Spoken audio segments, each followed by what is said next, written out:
7 years ago, on the day of the disaster, the city lived its own life. Noticing the red light, the girl turned around. Then the horror called the dungeon breakthrough began, after which monsters began to emerge from their portals, and as a result of the incident, many people died. Trying to escape from the monsters, they zealously called for help. Looking at the bloody photo of his family, the protagonist noted that his parents were also gone then, and that day he lost everything in an instant. The protagonist clenched his teeth tightly while bloody tears flowed from his eyes. He swore that he would definitely become a hunter and tear all the monsters to shreds. 7 years later, the memorial park of the disaster. A guy was sitting on a bench with a travel bag, mentally noting that he was kicked out of the hunter training center. Looking with blue eyes, he asked what kind of hunter he was. A male voice addressed the member Han Sunjun, noting that he wanted to tell him directly. Looking at the brunette in front of him, the man told him not to come to the hunter training center anymore. Frowning, the protagonist asked what was wrong and why he was being kicked out. The tall man ran his hand through his hair and said that he knew that a normal awakened only needed a few months to complete the training at the training center to become a hunter. Looking down at the guy, he noted that however, the problem was that he had been here for 7 years. The brunette looked at him from under his brows with displeasure. The coach frowned and said that since it had come to this, he wanted to be honest, noting that he had no talent at all and, in a word, was just trash. Sunjun listened with shock in his eyes to his words about how if they allowed him to stay here, the image of their center would also become shitty. The other participants gathered behind him, and someone said that when they saw him coming and training every morning, his tenacity was amazing and they even felt sorry for him. His comrade noted that there was no need to feel sorry for him, because he was a fool who did not know his place. Standing aside, the guy listened to his question about how it was even possible that after 7 years of training, his stats had not increased. The brunette sharply squeezed the tin can with the drink. Biting his lower lip, he mentally asked that if we do not even talk about opening unique characteristics and acquiring skills, why did not even the stats increase? Sitting on a bench, the main character heard a question from the side. Did she remember how dad died? A woman with a child was standing aside, who said that he knew and remembered everything. The girl with a helmet on her head smiled and said that when the monsters attacked, dad fearlessly died, saving people until the very end. Her mother sat on her knees, saying that everything was right, and then asked what to do if difficulties arise in life in the future. The child replied that she needed to gather her courage and Sunjun's eyes widened as the girl exclaimed that she should never give up. The mother hugged her child and praised her. Suddenly, they perked up, looking to the side. A boy stood next to them, bowing. A moment later, he took off as soon as the woman tried to find out who he was. Rushing forward, the brunette thought that it was true that 7 years had passed. As a drop of sweat ran down his cheek, he noted that he couldn't just give up like that. Running across the square, he mentally exclaimed that he would never give up. After a while, it began to rain. The protagonist knocked on the front door. A few moments later, it opened. A large man appeared, asking the participant to leave. Standing in front of him, Sunjun asked him to help him pass the hunter exam one last time because he couldn't give up like this. The man fell silent. Frowning and baring his teeth, he called the guy a piece of shit and asked why he still couldn't understand. The brunette opened his mouth in shock. The curator poked his finger at his shoulder, asking if he had come to forcefully return the money he had wasted, and then asked if he would calm down if he simply returned half of it. The protagonist muttered that it wasn't so. Opening his mouth wide, he shouted that it wasn't about the money at all. Receiving a sharp blow to the face, he began to fall backwards. Sunjun landed on garbage bags and bins. Turning to the door, the man smirked and asked him not to lie at least to him. Looking at the guy, he called him scum. The brunette wilted, sitting in the rain in the garbage bags. Looking down with a gloomy gaze, he thought that if only he had a unique characteristic too. Without getting up from his seat, the protagonist thought that if he had even a little talent, then a small drop fell into the water. A blue sign appeared with the words that the trial tower praised him for his iron will. Sunjun, who found himself in the water, opened his eyes wide, wondering who was praising him. He began to be pulled into a puddle of rainwater. Looking with frightened eyes, the guy indignantly asked what was happening now. A loud scream was heard throughout the area. The curator ran out of the house, ordering him to shut up. However, there was no one near the garbage bags anymore. He looked around, picking up the brunette's cap. Throwing it into the trash can, the scythe called him a weakling. Meanwhile, the protagonist fell into the abyss of water. Puffing out his cheeks, he tried to hold his breath. Suddenly, the water threw him out and he began to fall down. A blue screen appeared in front of the protagonist, which said that the test tower had selected all suitable candidates from Earth. Reading the text, Sunjun wondered if this was the second disaster. His eyes widened when he was asked to choose a difficulty level, noting that the reward he would receive would depend on it.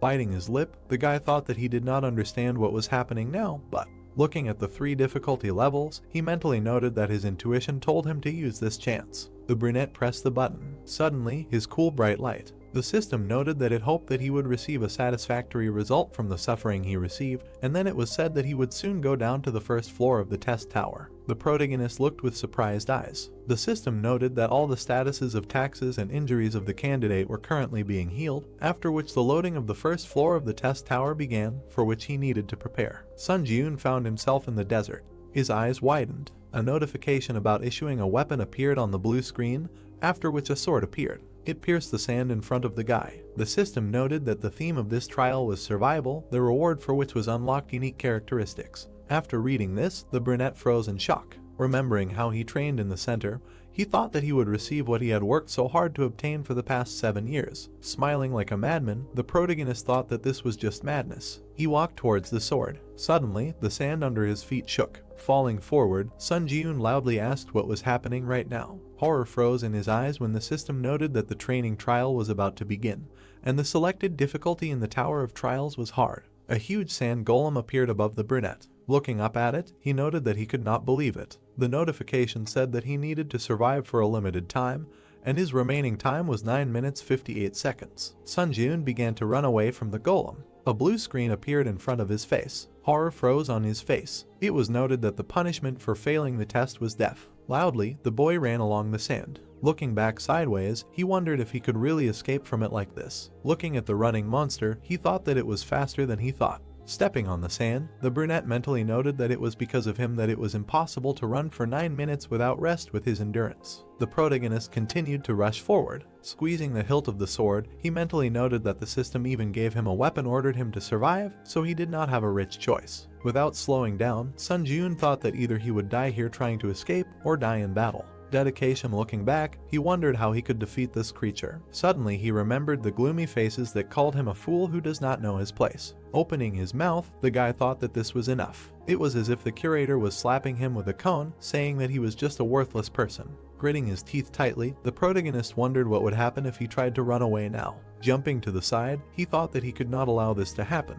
The brunette, tightly clutching his sword, thought that he had been trying to become a hunter for 7 years, and when it came to theory, he could say that he knew more about his feat than other hunters. He thought that running away was not an option, and he needed another way. Thinking about the monster that was still rushing after him, the protagonist mentally noted that usually, monsters like him would stop moving if they destroyed the core. Climbing the mountain of sand, he thought that however, the core was usually in hard to reach places. Heading to the top, Sun Ji-yoon thought that if so, he pressed himself into the sand again. Jumping forward, the guy thought he would just make it easy. He did a somersault with his sword catching on the sand. The brunette slowly went down. The golem jumped after him and fell. It started to roll down the slope. The protagonist lowered it to him. Jumping up, he realized that now was the time. Finding himself on the golem, Sun Ji-yoon spun that he could reach it. He smiled smugly. After that, he hit the core on his chest. The sword slightly cut the stone. The guy's mouth opened in shock as the sword was thrown back in his hands. There was a small crack on the core. When the monster smiled, he thought that this core was much stronger than it looked. Gritting his teeth tightly, the brunette cursed with a frightened face. He swung again, thinking that if he could hit again. A huge hand grabbed him. Opening his mouth, the protagonist screamed loudly, thinking that he knew it. The golem brought it close to his face and he began to hear words about how he was worthless, pathetic, and just a fool who did not understand his place. Sun Ji-yoon tightly gripped the hilt of his sword with a bloody hand. Fury flashed in his eyes as he ordered all the voices to be silent.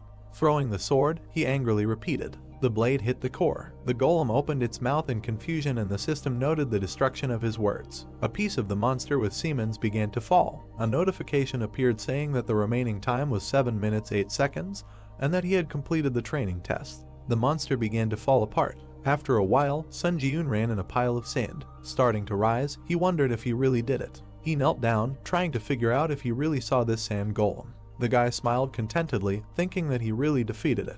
He stood up, and the system congratulated him on successfully spawning the first floor of the trial tower. The brunette noted that he was able to survive. The information on the blue screen said that as a reward for clearing, he would receive a unique characteristic. As a reward, he would receive 1,000 points, and as an additional reward, he would receive the skill Quick Recovery of rank E+ and 500 points. The protagonist's mouth fell open in surprise. Standing in front of the screen, he mentally said that he could not believe it. Looking at his hands and imagining many gloomy faces, he thought that he had put in a lot of effort over the past 7 years, and the only thing he received in return was disdain and ridicule. he was notified of the unlocking of the unique characteristic Necromancy rank F. Sun Ji-eun froze, mentally noting that now he could become a hunter. However, sadly lowering his eyes, he thought that all this would only happen if he survived. Suddenly, his eyes widened. Seeing the red and black clot of energy in front of him, the brunette wondered what it was. Holding his injured shoulder, he asked if it was true that a black fog had appeared where the golem had died. He touched it.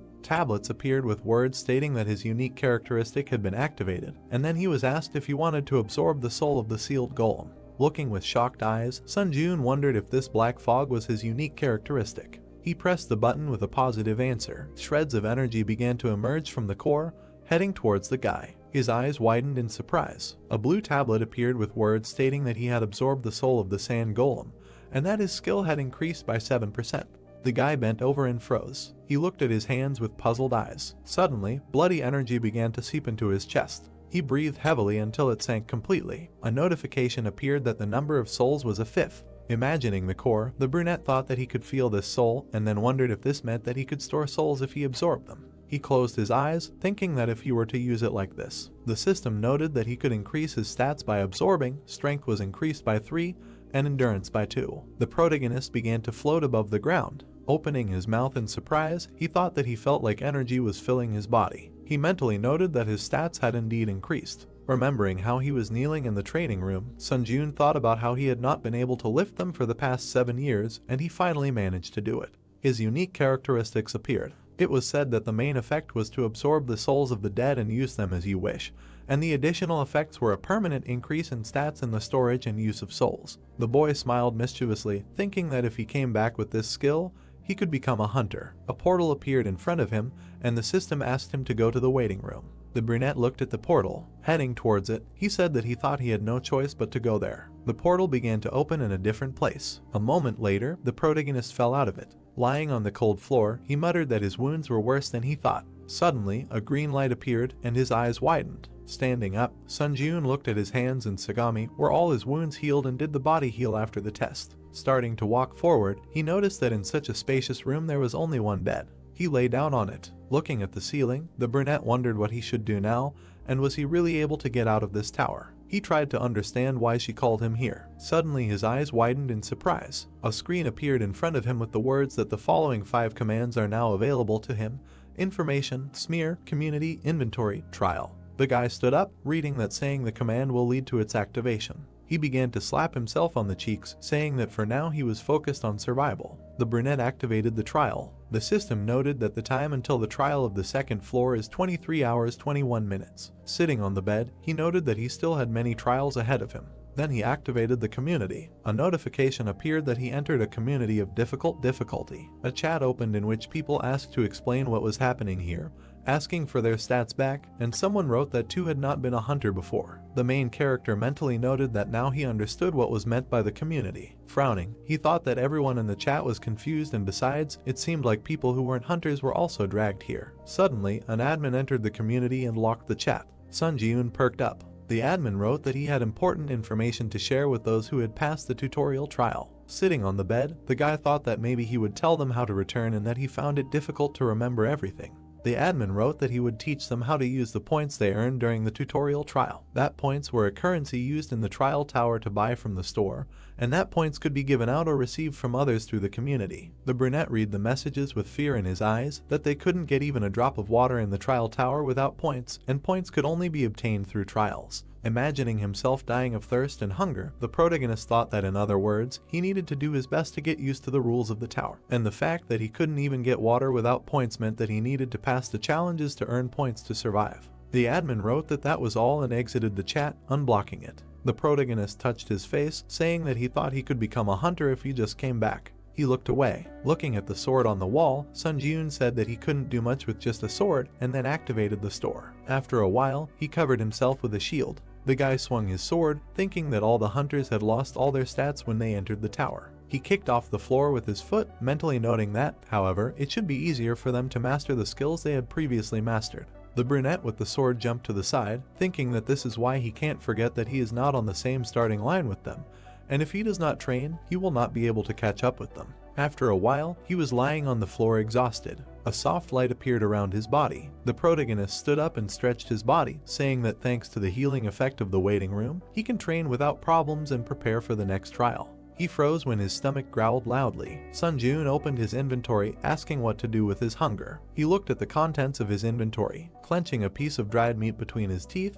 the guy thought that he only had 40 points left after purchasing, and if not for the additional reward, he could not even dream of a shield. The system said that the remaining time until the second trial was 17 minutes and 17 seconds. Looking at the blue screen, the brunette mentally noted that time flew by unnoticed, and even the restless chat fell silent when it was almost time for the second test. Frozen, he wondered if he could survive again. The protagonist frowned, telling himself that he would definitely survive. There were 10 seconds left until the second test. The countdown continued. The waiting time was up. The system asked Sunjun if he was ready for the second floor test, and he answered positively. After that, he began to dive into the portal. A moment later, the guy found himself in the forest, and notifications began to arrive that he had entered the second floor of the hard difficulty test tower. His eyes widened in surprise. The brunette muttered that this time he found himself in the forest. The system noted that the goal of this test was assassination, and that he needed to kill the chieftain of the orc tribe in the allotted time. They showed the chieftain with staffs in his hands, who was directing his army. The protagonist found himself at the edge of a cliff. He saw a small camp below. With his mouth wide open, he asked if the orc tribe was there. Looking closer, Sunjun saw many green monsters below. With fear in his eyes, he asked if they really wanted him to go to a place teeming with orcs and kill their leader. The sun was shining on the camp.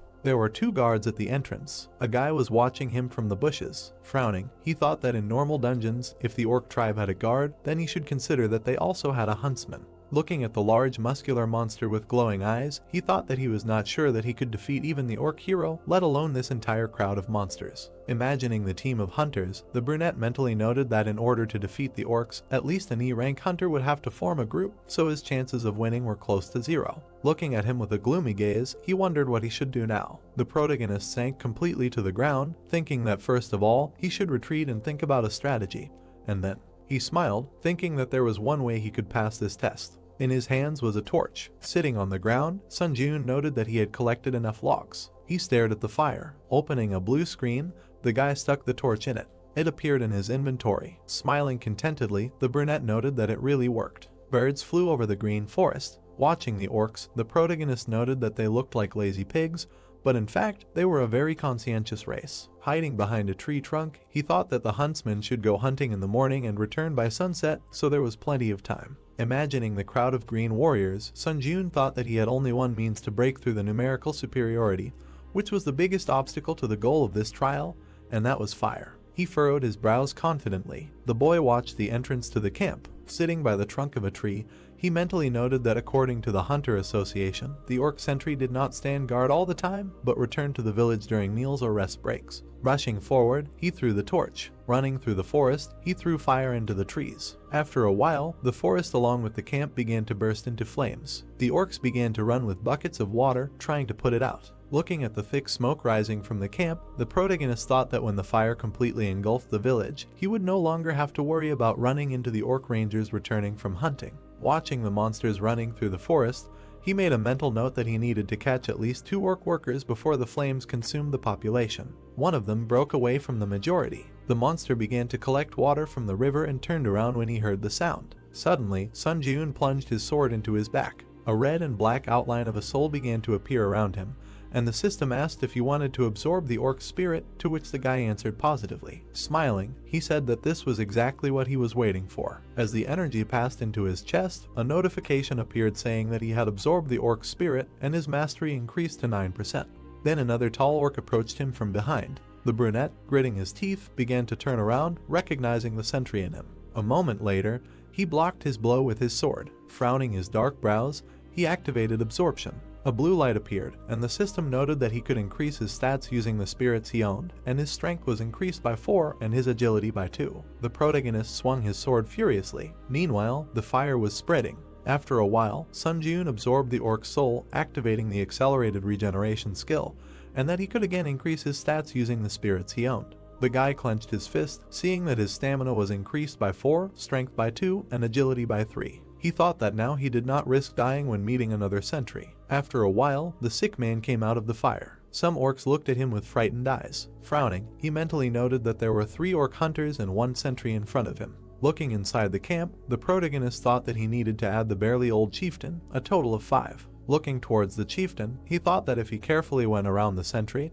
he could easily reach the chieftain. Running forward, Sun Jiun attacked 3 monsters in a row, thinking that thanks to the absorption of the sentry's spirit, the workers did not pose any threat to him. Confidently looking forward, he perked up. He saw another one behind the orc. The guy put up a shield, blocking its blow. Gritting his teeth tightly, he held the shield. Trying to get to the chieftain through the monster, the brunette mentally noted that the sentry had moved away from the chieftain, and apparently, he decided to refuse to perform the duties of a bodyguard next to him, and in fact, this sentry was the last obstacle. The protagonist swung his sword furiously. With a sharp blade, he pierced the sentry. Fire began to gather above the chieftain's staff. Sun Jiun climbed onto the body of the dead monster. At that moment, the chieftain pointed the flame at him. His eyes widened. A beam of fire hit him. The old chieftain laughed harshly. Ahead, in the thick smoke, a silhouette of a man was emerging. Shock appeared in the monster's eyes. The guy was clenching his teeth tightly, holding a shield in his hands, and above his head hung a sign that he had received the achievement He Who Withstood the Flames and that he had acquired the skill Burn Resistance rank F. The brunette, his eyes flashing, bared his teeth and said that he was finished. He headed straight for the monster. The chieftain waved his staff again and screamed loudly. A moment later, his hands were cut by the protagonist's blade. The orc screamed in pain. He froze, looking at the protagonist. A second later, he ran into the tent. Sun Jiun bared his teeth, looking with malice. The settlement followed. With one swing, the guy cut the fabric at the entrance. Suddenly, his eyes widened. The monster was sitting on the floor, hugging 2 trembling children. A green hand reached for the brunette's pant leg. A monster was sitting at his feet. Seeing him crying and grabbing his pants, the protagonist wondered if they really cared about their family too. He froze and darkened. The voices of his parents appeared in his head, telling him to run away, saying that at least he should definitely survive. A broken frame with a family photo lay on the bloody floor. Opa reached for the dagger behind his back. A second later, he swung it. Sun Jiun hit him on the head with the hilt, exclaiming that they, monsters, were not like him at all. Looking at the green monster, he thought that the 2, even if there was a chance that they would become ghosts, following in his footsteps, he would still exterminate them all. The chieftain ran towards him with another orc. The guy swung his sword. A moment later, the system congratulated him on overcoming the 2nd floor of the test tower. Looking at the battered shield, the brunette noted that it had become unusable, but it was thanks to it that he was able to survive. Opening the blue screens, he said that this time he was again on the verge of failure. The protagonist opened his mouth and said that the number of applicants had been reduced by almost half. His eyes widened. A certain person wrote in the community that he had figured out how to return to Earth by sending a letter with a question. Sun Jiun imagined many people walking in the sun in the park. He mentally noted that information was one of the 5 commands used in the test tower. The guy opened the tab with the question and read that he could write a question that the administrator would answer after processing was complete, and that each time he entered a new floor, 1 question ticket would be added. The brunette frowned, thinking that it turned out that he could use the right to send a letter with the question he was interested in here. It was noted that the chat naturally formed an atmosphere for exchanging information obtained during the sending of questions to the administrator. He collected the key points minus some small details. It was also said that after overcoming the 5th floor, temporary return stones will go on sale, with the help of which it will be possible to return to Earth for several days. And after the 8th floor, as it was said, a large-scale expansion of the system will be carried out and items will go on sale that allow you to finally return to Earth. The protagonist pursed his lips, thinking that if he returned to Earth with only the skills that he had now, then, having improved his characteristics, he could become a rank hunter. A blue screen appeared with his unique characteristic Necromancer F rank, mastery 65%. Sun Jiun ruffled his hair, saying that on Earth, his abilities would be called Jack Flood. He bit his sad look, saying that he could hardly overcome the 2nd floor, and he was very far from the 8th. He said that in any case, you need to think positively, and that the stats that I always had at 0 were enduring, approaching the average of 20 points. Then his status window appeared, which said that his strength was 18, endurance 15, personality 14 plus 5, and mana 7. The guy dropped his Olympian on the floor. As a blood-black aura flared in his chest, he mentally noted that he needed to absorb the 5 spirits that he had obtained by risking his life. When he absorbed them, his strength became 27, endurance 25, agility 28 plus 5, and mana 13. The brunette opened his eyes in shock, thinking that the strength was simply overflowing him. He abruptly ran forward. Starting to run on the ceiling, the main character thought that he was beyond human capabilities, which he could only read about in a book before. He jumped off the stream. A moment later, his face distorted in surprise. A loud crash was heard. The protagonist was lying on the floor, slammed into the wall. Wiping the blood from his nose, he said that due to his rapid growth, his body had not yet gotten used to the new sensations, and then activated the store. Sun Ji-eun took the dead giant shield for 21 points. Activating the inventory, the guy noted that now was the perfect time to use the rewards from the previous trials. He looked at the E+ rank Black Iron Sword, which added 5 reaction speed, 10 attack speed. He also had a D rank Assassin's Cloak, which reduced sensitivity by 10% and which increased movement speed by 15% for 1 minute when agility is below 50. The brunette put the items on himself. He sighed, thinking that he could get used to this equipment before the next trial. The protagonist rushed forward. He grabbed the hilt of the sword. Sun Ji-eun swung it, mentally noting that he would become so strong that no one would be able to catch up with him. Water flowed down the stalagmites in the cave. Inside it, a guy appeared through a portal. The system noted that the 3rd floor of the high difficulty trial tower had been entered, and the theme of this trial was a duel. The brunette opened his mouth in surprise, asking if he was in the cave. He raised his head, looking into the crevice above. The protagonist perked up when he was notified that a dark guardian would appear in 10 seconds. He got into a fighting stance, thinking that like the sand golem, it could appear from anywhere, so he had to be on guard. There were 5 seconds left until the dark guardian appeared, 3 seconds, 1 second.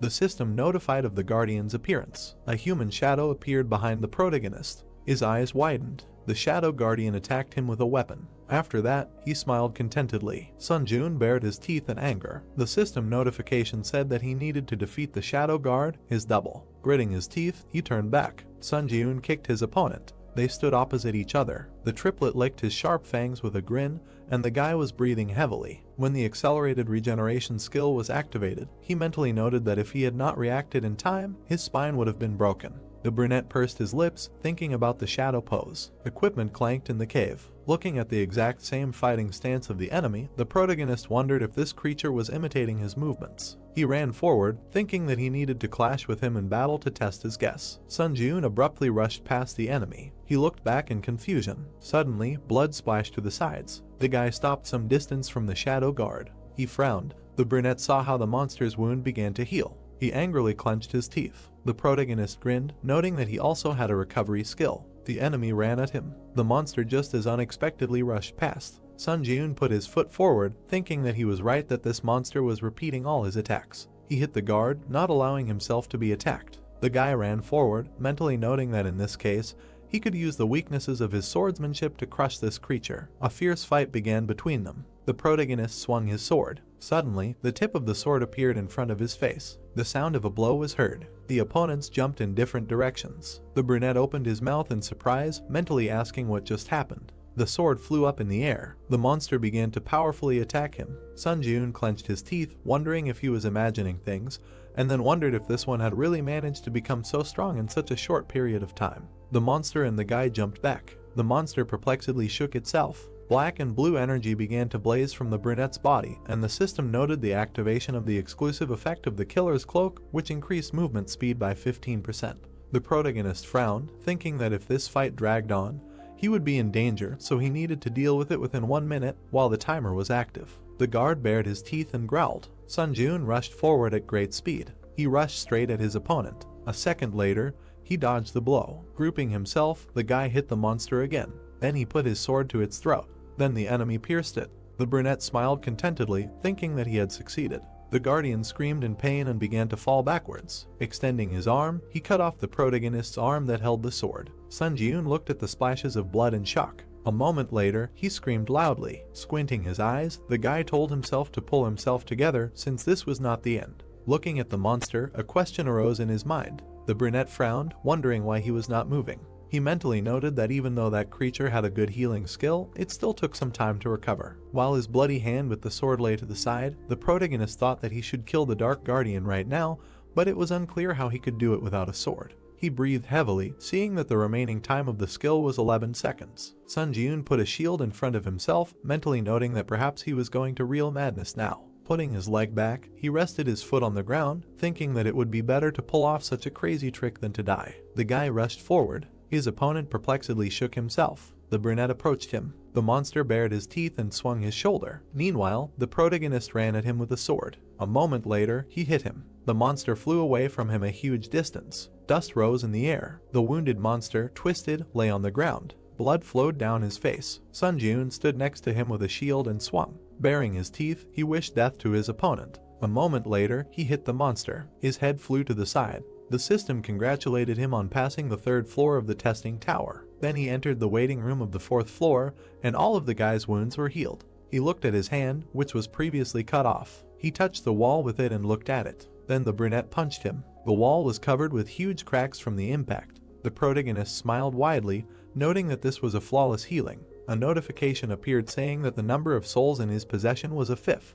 Remembering how he sucked in the Dark Guardian, Sun Jun mentally noted that this was the spirit of the double that he had lost his mind in the cave after passing the trial of the 3rd floor. Looking with surprised eyes at the bright light from his chest, the guy thought that the consistency of the spirit was so dense that it could not be compared with the monsters that he had absorbed earlier. A notification appeared saying that the mastery of the unique characteristic Necromancy had reached 100%, and the rank of the unique characteristic Necromancy was raised by 1 level to E rank. A 3rd additional effect appeared, which, when absorbing the spirit of a skillful person, gave a certain probability that one of the skills imprinted in the soul could be given. After reading about it, the brunette's mouth dropped open in shock, wondering if he could really absorb skills. Thinking back to himself in the orc camp, he mentally noted that just like how he was able to obtain accelerated regeneration only after being on the brink of death several times, skills could never be obtained with a snap of a finger. The protagonist smiled widely, saying that in his entire life, the thought of being given such a mind-blowing unique characteristic had never crossed his mind. And of course, it shouldn't be overlooked that the description said likelihood of acquisition. He said that he thought he just needed to check how lucky he was, that's all. Blue screens appeared in front of him, indicating the entrance to the high difficulty 4th floor community. Sun Jun said that this was his 3rd time returning to the waiting room, so the environment already seemed so familiar to him, as if he was at home. He perplexedly perked up. The chat was bursting with messages that apparently the 4th floor test would not be individual, but a group one. Looking at the screen, the guy wondered if it meant that there would be a joint test and a team of players would be formed. A certain player wrote that he might be exaggerating, but he was sent a response saying that the theme of the next test would be a competition. He asked if this would mean that the players would have to kill each other. The brunette froze in horror. Remembering the pools of blood, he wondered if it meant that in the next test there was a chance that he would have to kill a person. The system noted that the selection of candidates was complete, and that the 4th floor test was beginning, which would last 24 hours, and the condition for successfully passing the joint test was to defeat the Goblin King within the allotted time. The fortress wall of the castle appeared in front of the players. It was noted that the condition for failing the test was the destruction of all the candidates selected for the team or the passage of a certain amount of time, and that the penalty for failure was death. The protagonist moved to the floor. Other players appeared in front of him. They were standing on the ground, on which a pentagram was drawn. Sun Jun pursed his lips, thinking that he was embarrassed, since recently he only crossed paths with monsters. He looked away when a player suggested introducing themselves to each other, since they were now a team. The brunette with a staff in her hand said that her name was Lee Heian. She smiled and added that she specializes in providing support to the team and was also an E-rank hunter on the outside. The girl turned around when another player noted that in that case, he thought that their team was not a complete bunch of scum. Lee Sung-hoon threw a large two-handed sword over his shoulder and introduced himself, saying that he specializes in close combat and was a D-rank hunter on the outside. Sun Jun frowned, thinking that unlike this, hunters of this rank always behave politely on Earth. Looking at them, he said his name and that he also specialized in close combat, but was not a hunter on the outside and was only undergoing training. The brown-haired man gritted his teeth and asked if that meant he was just a cadet. The guy perked up and darkened when he was ordered not to get underfoot. He looked up. Looking at the man, the brunette said that he nevertheless believed that he was a good fighter and could handle the role assigned to him. Sung-hoon frowned and replied that if he decided that he was only causing harm, he would immediately eliminate him. Imagining the dark, mocking silhouettes, the brunette thought that he had long been accustomed to such looks. Frowning, he handed over his weapon, thinking that for a moment he had managed to forget about his past. The brown-haired man turned around and looked back, calling out to the cadet and telling him to stay behind and take care of the small mobs. The protagonist mentally noted that not only was he annoying him, but he could also confidently say that his abilities were more than enough to return his words in kind. Looking at the large gates of the fortress, he concluded that the Tower of Trials was all about skills. System notifications began to appear with words about how to cooperate with his team members and complete the trial before the other team, and then they noted the opening of the main gate of the Citadel. The gates began to lower. Goblins immediately burst out of them. Sung-hoon took the blow of 3 of them. Covering himself with his sword, he loudly asked how the goblins could move in such a battle formation, and then began to demand Sun-joon to fight. The guy looked at him with a gloomy look. Standing by the corpse of the slain goblin, he noticed that the 2 mulattoes did not look in his direction. Heian exclaimed behind him that her spell would be completed any minute. The brown-haired man holding back the monsters shouted, telling her to stop chatting and make some kind of buff as soon as possible. The girl replied that she had already used all her support spells. The brunette approached her and addressed her, saying that it seemed that he needed help, and he left her for a while. Heian, with a worried look, told him to stop. A moment later, the protagonist rushed forward. The huntress frowned, asking who would cover her from behind if he left. Suddenly, her eyes widened. She saw many goblin corpses to the side. The brunette, frozen in place, said that she could not believe her eyes. The remaining goblins attacked. Sung-hoon, blocking the blows, cursed loudly. One of the monsters was spinning a mace on a chain. Then he threw it at the man. The blow sent the sword flying out of his hands. He landed on the ground. The goblin jumped on the unarmed brown-haired man. Looking at him with frightened eyes, he indignantly asked why he was so unlucky to be on the same team as a cadet. At that moment, the main character attacked the monster. The man froze with surprise in his eyes. The monster perked up, seeing the corpse of his comrade. Sun-joon stood in front of his teammate. Without turning his head, he told Sung-hoon to stand aside. The hunter opened his mouth in confusion. Flashing an evil look, the guy told him not to get under his feet. With lightning-fast movements, he began to kill his opponents. When the corpses flew in different directions, a notification appeared that he had received the title of Goblin Hunter. Watching, the man opened his mouth wide in horror. The hero walked between the goblin corpses, absorbing dark energy. He frowned and noticed that the black haze of his unique characteristic remained invisible to their gaze, so he could absorb souls as much as he wanted without any problems. Notification: increased stats using spirits you have. Strength increased by 3, agility increased by 4, endurance increased by 2, toughness increased by 7. Absorbed one of the Goblin Guardian skills. The brunette shuddered in surprise and read about the new skill. Skill: Guardian Sensitivity F Mastery 0%. Effect: the overall field of view expands, making it easier to notice approaching subjects. Sun-joon's eyes widened and he looked to the side. Now he understood what it was like to see the world from a wider angle. The guy grinned, happy about another jackpot. He came closer to his teammates. Sung-hoon smiled tensely and said that luck was on the cadet's side since he was only up against weak goblins. The man added that, be that as it may, the young man had tried hard. The protagonist and Heian looked at their comrade in silence. The brunette pulled up his hood and said that from now on he would be leading the operation himself, moving in the vanguard. He suggested that this formation would bring the greatest benefit to the team. Sun-joon looked closely at the man and asked if he had any objections. The knight frowned, then looked away and replied that so be it. The hunter asked if there were any other instructions. The hero said that he should simply protect Heian, nothing more was required of him. He turned to the girl with a request to provide support and provide orientation on the terrain. In a word, to do the same as before. The sorceress smiled and agreed to work productively in the remaining time. She extended her glowing hand forward and resumed searching for her target.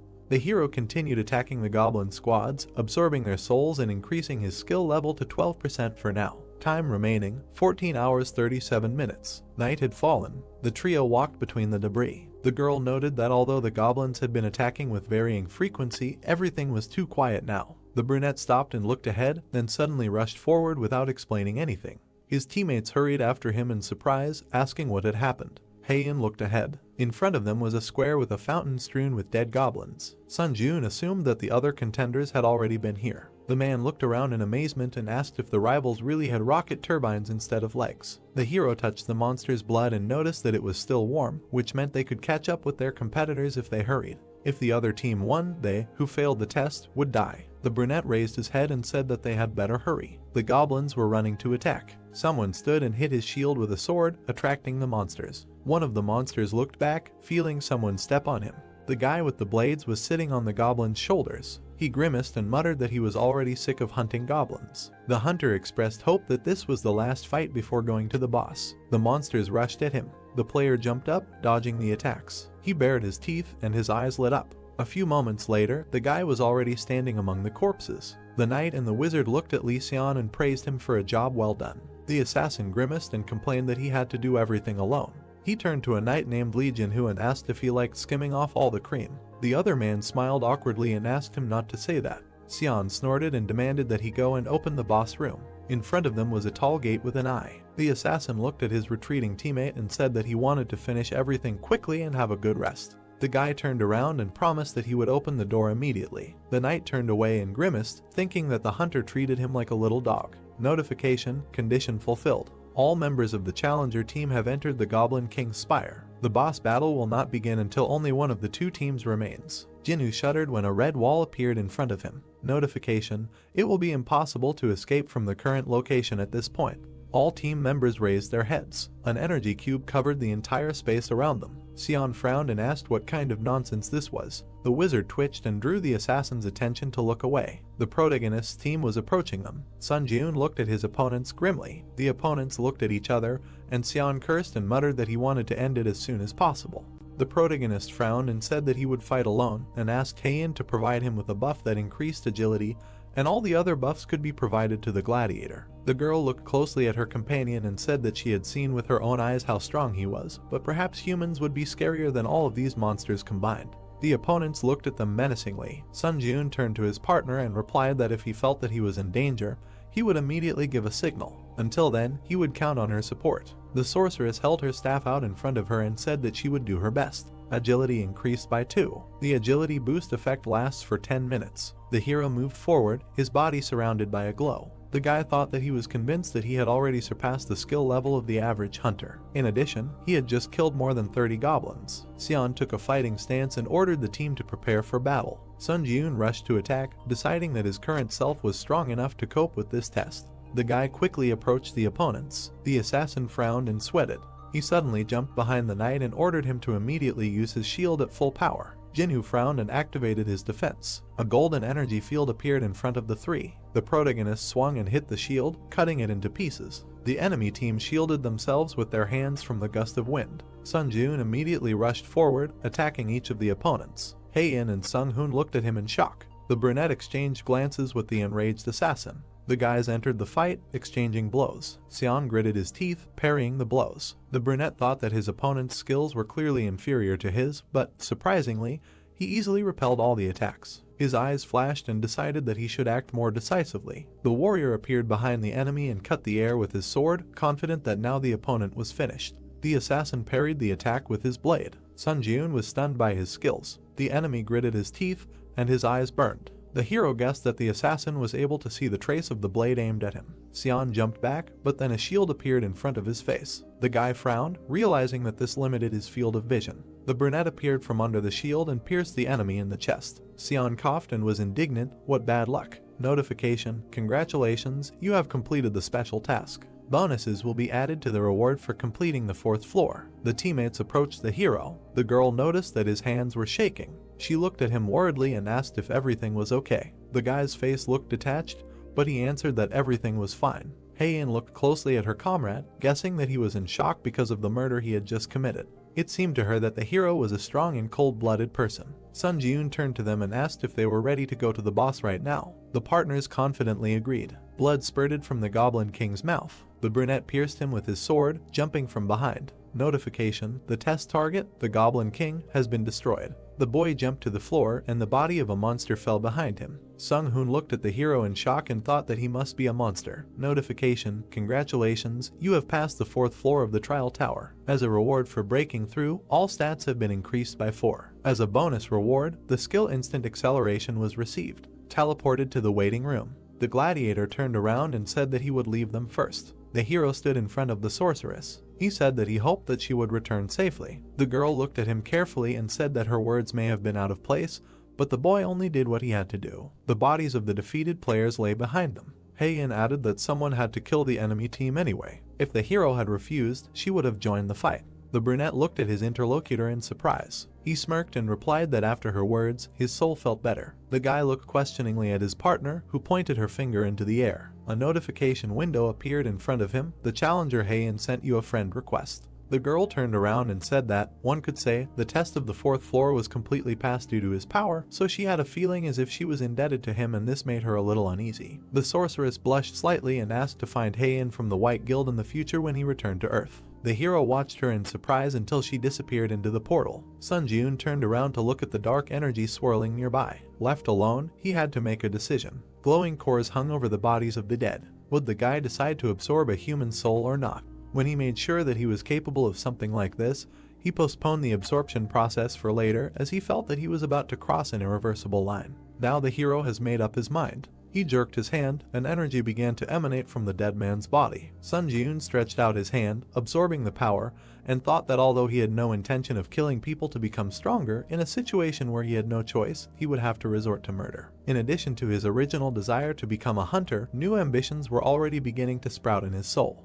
The trial tower had given him a chance, and he would take full advantage of it. The hero wants to continue climbing to the top of the trial tower. The brunette passed through the portal and entered the waiting room of the 5th floor. Notification: system expansion begins. A ranking system for applicants has been created, and the results of the trials are being summarized. The guy looked at the system window in surprise. The window required entering a nickname. Sun Jiun thoughtfully touched his chin and then entered the word. Your nickname has been changed from Sun Jiun to Hunter. The results of the 4th floor trial are being summarized. 1 Kim Seung-hoon, 2 Lee In-hoon, 3 What's an alias change, 4 Hee Sun-ah, 5 Artisan of the Brain, 6 Overpowered Sword. Everything was in plain sight. The guy tapped the screen to check if he was somewhere on this list. The hero's eyes widened, finding himself in 16th place. His 4th floor challenge breakthrough time: 11 hours, 14 minutes and 51 seconds. 4th floor challenge breakthrough process: SS+. 4th floor challenge clearance result: B+. 4th floor challenge overall summary: A. The brunette looked at the notification and noted that his ranking was much higher than he thought.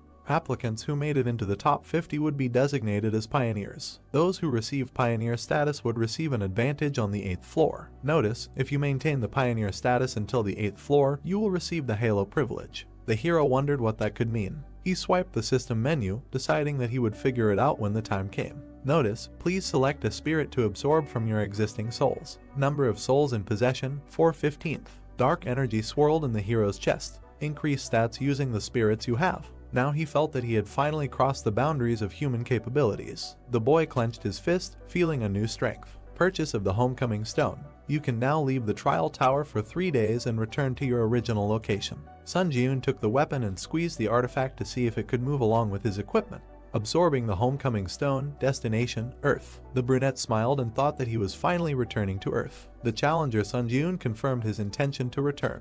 The young man began to fall down. The absorption process began. The final destination is Earth. The boy screamed when he saw his body being sucked into the funnel. Notification: you have safely returned to your original place of residence. In 3 days, you will be moved again to the trial tower. The curtains fluttered in the wind. The hero opened his eyes while lying on the bed. He stood up and looked around. The guy had indeed returned to his home. Sun Jiun leaned back on the pillow, deciding that he could get a good night's sleep, because compared to the bed in the waiting room, his sleeping place was a real heavenly bed. The brunette grimaced, feeling an unpleasant smell. The hero sat up, realizing that he had better wash himself first. He looked down and found a shield and sword on the floor. The hunter picked them up and was glad that he could take items from the trial tower with him to the ground. This meant that other challengers could do so too. The guy frowned and muttered that he needed to act as quickly as possible. Soon the number of those returning to the ground would increase, which would lead to a sharp increase in the number of items and a drop in the prices of hunter equipment on the market. Sun Jiun looked at the equipment, deciding that he needed to get rid of it as soon as possible.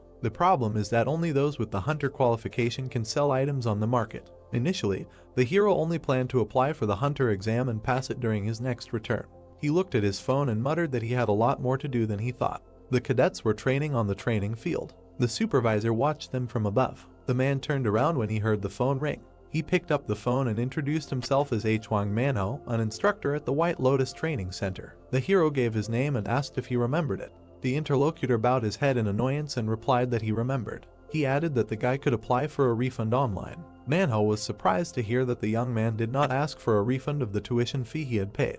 The supervisor looked out the window and asked if he would regret his decision. The brunette answered in the negative and added that he would have one request. The man sighed tiredly and said that if he was going to ask for permission to resume training at the center again, he would be refused. Sun Jiun asked for help in passing the hunter exam. The instructor frowned and reminded him of how his midterm assessment went. He was given an F rank, and that was a stretch. The man began to say what would happen if a person without unique characteristics and skills took the exam, but the guy interrupted him. He asked if the supervisor couldn't help him, even though the young man refused to return the money. Manhwa shuddered and replied that he could calmly change his mind because money is never superfluous. The hero smirked when he heard such an answer. He looked forward decisively and offered the instructor to make a deal. All he had to do was arrange for the guy to pass the hunter qualification exam today. Sun Ji-yoon got out of the shower and dried his hair with a towel. He looked in the mirror at his body, his pumped-up muscles. The brunette examined himself and concluded that, proportionally to his progress, his body had changed a lot too.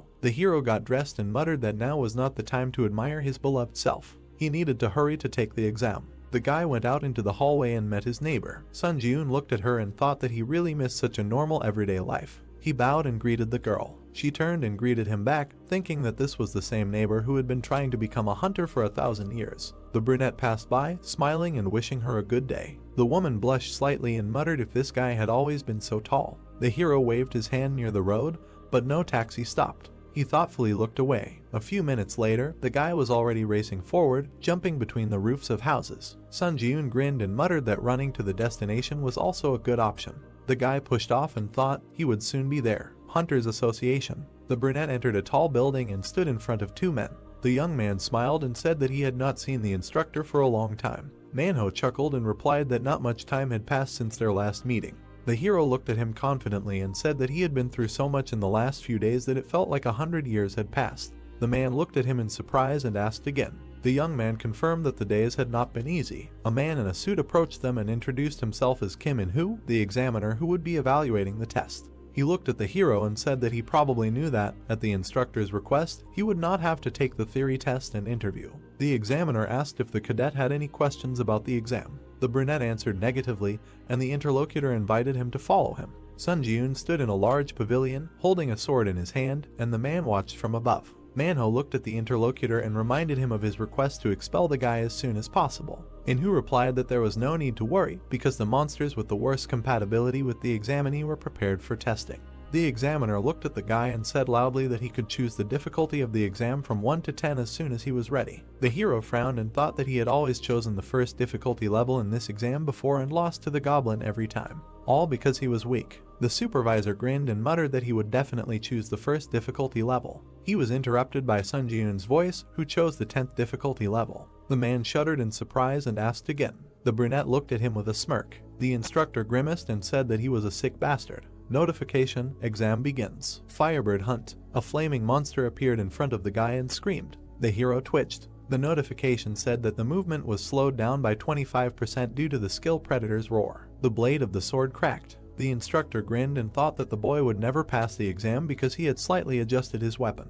Manhwa looked down at the hero, expecting his humiliation. The firebird flew up, blowing heat on the boy. Sun Ji-yoon's eyes sparkled, looking at the approaching enemy. The instructor remembered the day he passed his exam. Having finally become a hunter, he thought that he was the best. However, gradually the gap with his peers began to widen, and in the end, the man gave up trying to fill this gap. The world of hunters is based on innate talent. He accepted this fact and stopped trying to change anything. People are forced to give up when they feel a wall in front of them that they cannot overcome. The man was sure that everyone did this, not just him. Therefore, the instructor believed that it was time for the main character to give up too. Sun Ji-yoon put out his sword to parry the blow, but suddenly the blade cracked. The brunette looked at the blade in surprise and jumped back. The boy thought that even if it was a low-level weapon, there was no way it could crack so easily. The hero frowned and glanced sideways at Manhwa, guessing his plan. The curator smiled ominously and wondered what the boy would do with the broken sword now. The monster rose higher with a scream and attacked with a fireball. Sun Ji-yoon frowned and decided that he was even glad that things turned out this way. The perfect situation to test the skills he managed to get on the 4th floor of the test tower. Instant acceleration.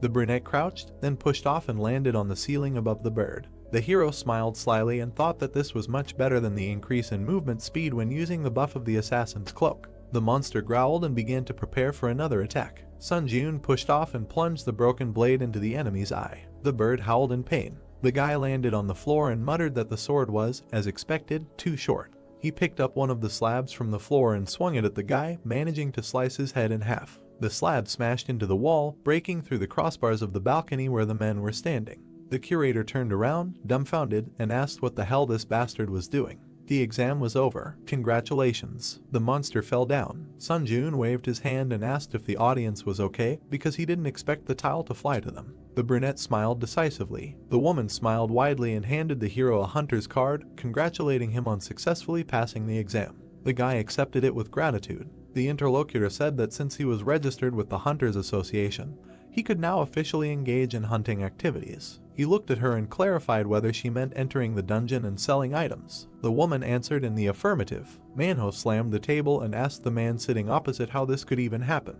The examiner promised that the guy would fail within 10 seconds, but in the end, he passed the test in that time. Enro straightened his tie and muttered that the interlocutor really knew how to joke. The man looked at the instructor and declared that he had done everything in his power. Based on the stated data, Cadet Sunjun would never be able to pass this test. Manhwa frowned and asked if it was possible to assign the youth a lower rank. The examiner was surprised, where else could it be lower? He killed a monster in 10 seconds, which is aimed at cadets who received rank D at the midterm assessment.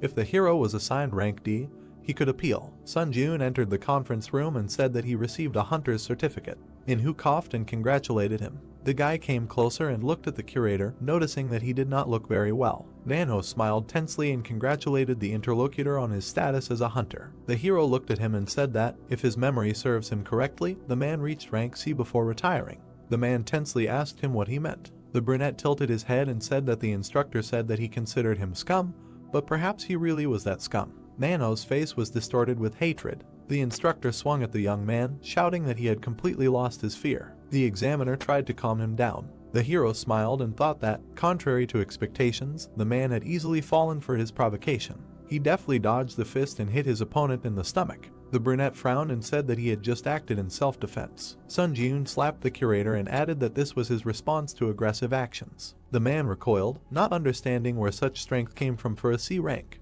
The guy stood in front of the examiner. He looked at him carefully and asked if he was really offering him a job as a direct employee of the Hunters Association.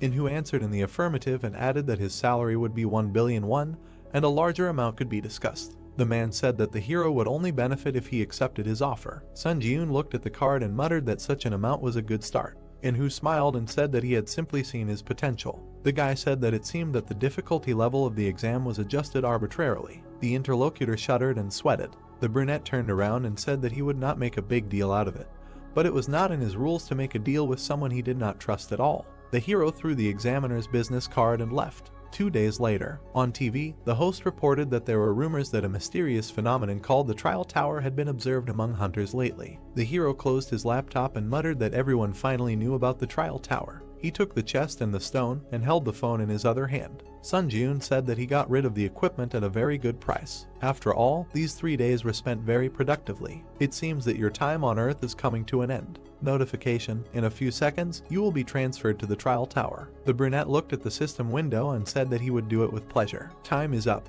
You return to the Trial Tower. Now he is again looking forward to his further progress. The guy found himself in subspace. The hero smiled and said that upon his return, he would again have a lot of things to do. The space around him gradually took on the appearance of a room. The hunter looked down and found himself on a bed, so he returned to the tower. Sunjun sat up and muttered that, as expected, you can freely move items between the tower and the real world. The chest and stone lay on the floor nearby, and the hero hurried to throw them into his inventory. The hero pushed off and jumped to the floor. He began to stretch his arms, deciding to warm up and, without wasting time, challenge the 5th floor. Notification: you have earned the achievement First Return. The skill Eye of Truth has been created. The hero's eyes began to glow purple. Mastery: none. Effect: using mana, you can obtain information about the target you are observing, as well as determine whether the opponent's words are true. The guy looked at the system window and concluded that, in addition to obtaining data about the object of observation, he was even able to distinguish between lies and truth. The brunette smiled and exclaimed that this was a real jackpot. Thunder Sword purchased, 55 0 points will be deducted. Hunter Scout Shield purchased, 38 0 points will be deducted. The hero swung his new weapon. Although he had shelled out a ton of points for the sword, he really liked its options. 10% chance to apply the lightning effect when hitting an enemy. The guy decided that it would definitely be useful. A notification window appeared in front of him. You are ready to begin the test on the 5th floor. Sunjun resolutely jumped into the portal, determined to begin the test after so much time. Entered the 5th floor of the test tower. Selected difficulty: hard. The theme of this test is hunting. Remaining time: 24 hours. Condition for successful completion: defeating the werewolf boss in the wolf ravine. Conditions for failing the test: the death of the challenger or the expiration of the allotted time. The reward for a successful breakthrough is a werewolf headband. The penalty, in case of failure, is death. The hero found himself in front of a high mountain with the moon shining above. He smiled and clutched his sword. Werewolves gathered around him. The animals growled and rushed to attack. In a few precise movements, the guy cut them down, making his way forward. Sun Jun kicked another enemy. The wolf flew to the side, and the guy was indignant. Why are they so puny? The werewolf hit his big paw. The hero shuddered and looked in that direction. 3 large white wolves stood in front of him. The beaten dog whined pitifully. The white monster roared and bit into the small wolf. The large monsters began to surround the hunter. He looked up warily. His eyes sparkled in anticipation. The trial tower never disappoints. The wolves rushed to attack. The player pushed off and swung his blade, saying that he was even starting to enjoy the trials. He delivered a slash and muttered that he might be slowly going crazy. The blade swept across all the wolves, leaving wounds on them. Mastery of the hunter's dagger skill reached 100%. The hunter's dagger skill was increased to rank E+. The accelerated regeneration skill was increased to rank D. The guy landed on the ground, feeling his strength growing. He frowned and thought that the hunter's dagger skill he had obtained on the 3rd floor had also almost reached its growth limit. He needed to obtain a new swordsmanship skill. 2 wolves jumped from the boy's back. The hero turned around and said with a smile that they could continue to attack without stopping. His back was to the scattered corpses that emanated dark energy. The boy raised his hand, absorbing the power, and noted that he had already managed to hunt 3 times, and it turned out that the sword lightning effect appeared even less often than he thought. You have absorbed several spirits of the crazed wolf. Mastery has increased by 16%.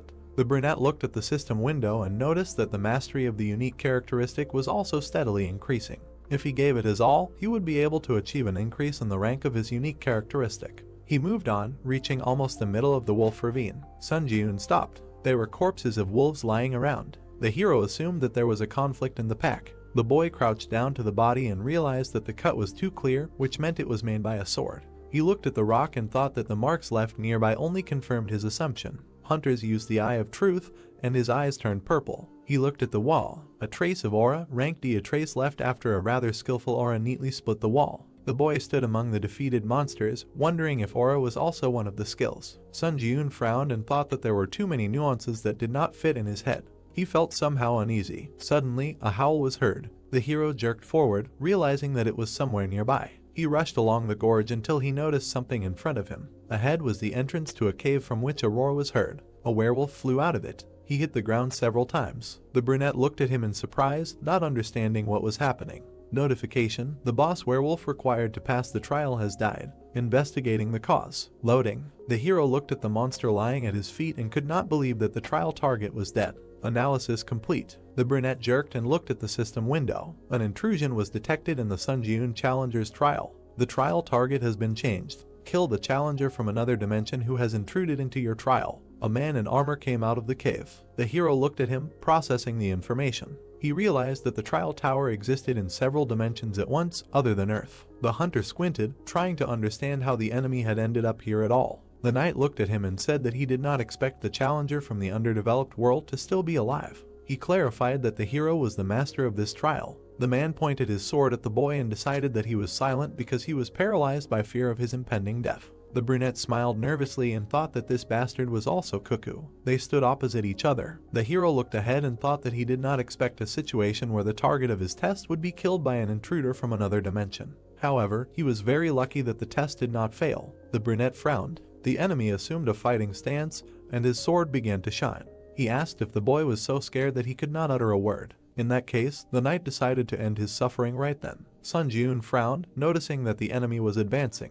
The enemy quickly ran forward. The hero kicked the werewolf's corpse, throwing it towards the intruder. The wolf flew at the knight, but he cut it with his sword. He looked away. The brunette ran around him and swung his sword, saying that he was caught. The guy jabbed his sword at the armor, but then his eyes widened in surprise. The blade slipped, although the hero was going to cut the enemy in half. The enemy swung his sword and said that the young man was caught here. He brought down a blow on the hunter, who barely managed to cover himself with a shield. The defense split into pieces. The guy was thrown back and slammed into a rock. Sun Jun coughed in pain. The brunette grabbed his broken arm and clenched his teeth. The enemy came closer and was surprised that the young man blocked the aura. If he allowed himself to be cut in half, he would have met a quick and painless death. The hero frowned and shouted that he had never heard of any invaders. The knight came closer and replied that the barbarian had no way of knowing what a floor infiltration was. The boy sweated and muttered in horror why something like this had happened in his trial. The enemy looked at him menacingly, radiating an aura, and told him not to hold a grudge since the tower was originally such an unpredictable place. He would rather leave long conversations and end everything.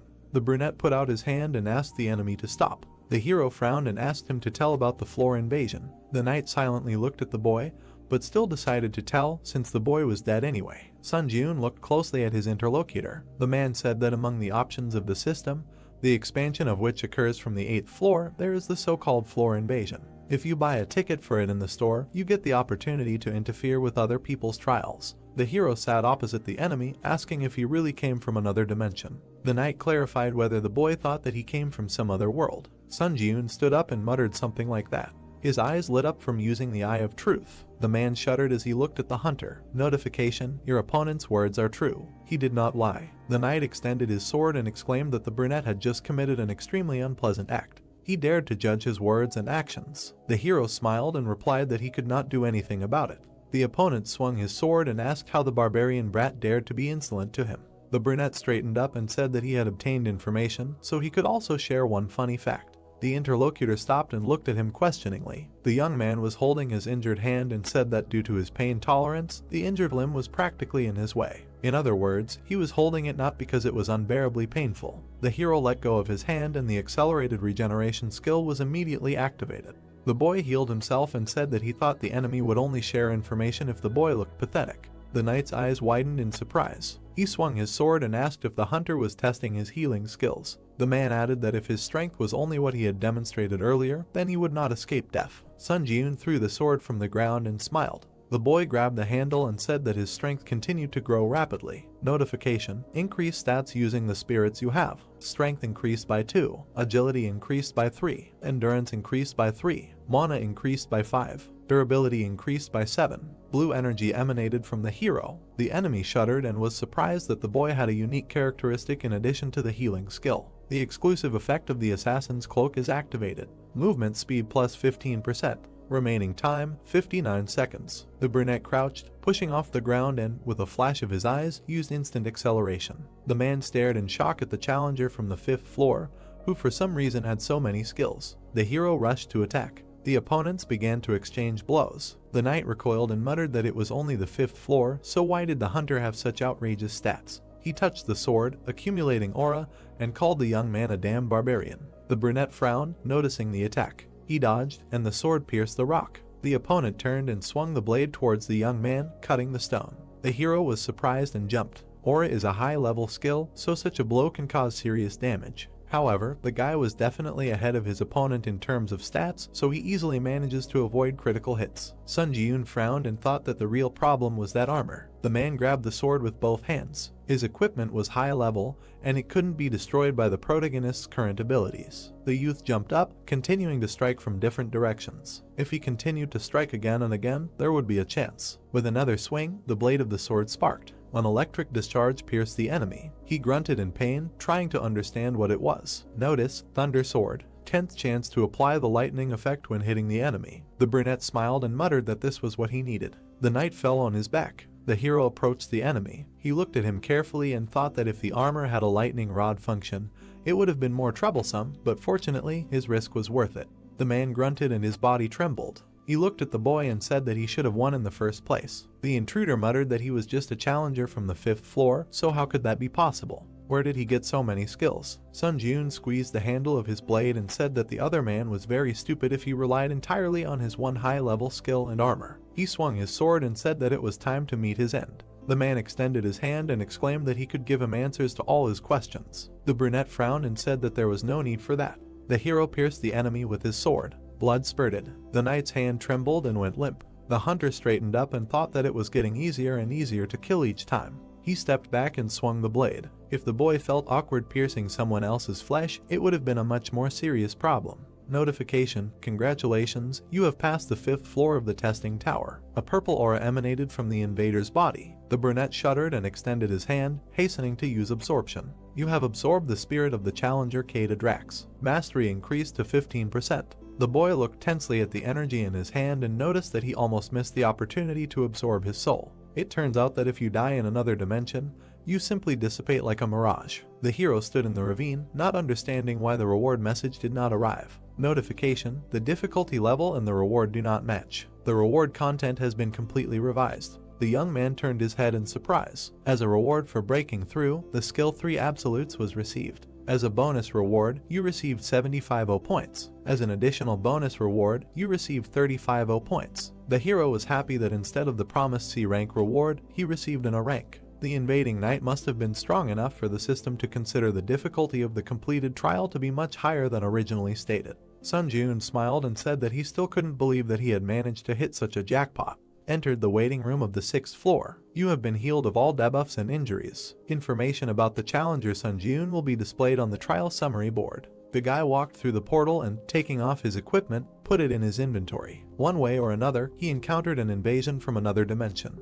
The hero sat down on the floor and thought that the trial tower really could catch you off guard. The hunter tried to save as many tickets as possible for sending questions to the 8th floor. The guy frowned. The system window indicated that the current number of tickets was 5. The hero began to type, deciding that it was time to ask about the floor invasion and whether it was possible to find out about it in advance. Your question has been sent. The brunette winced when he received the reply. He looked at the email in surprise, which had arrived so quickly. It read as follows: Floor infiltration is a system that allows you to enter the trials of a challenger with whom you have a gap of no more than 10 floors. However, you can only invade personal trials, and special and combined trials cannot be invaded. It is a system that expands from the 8th floor and is currently unavailable. The guy frowned and concluded that it was like breaking a ladder for someone climbing.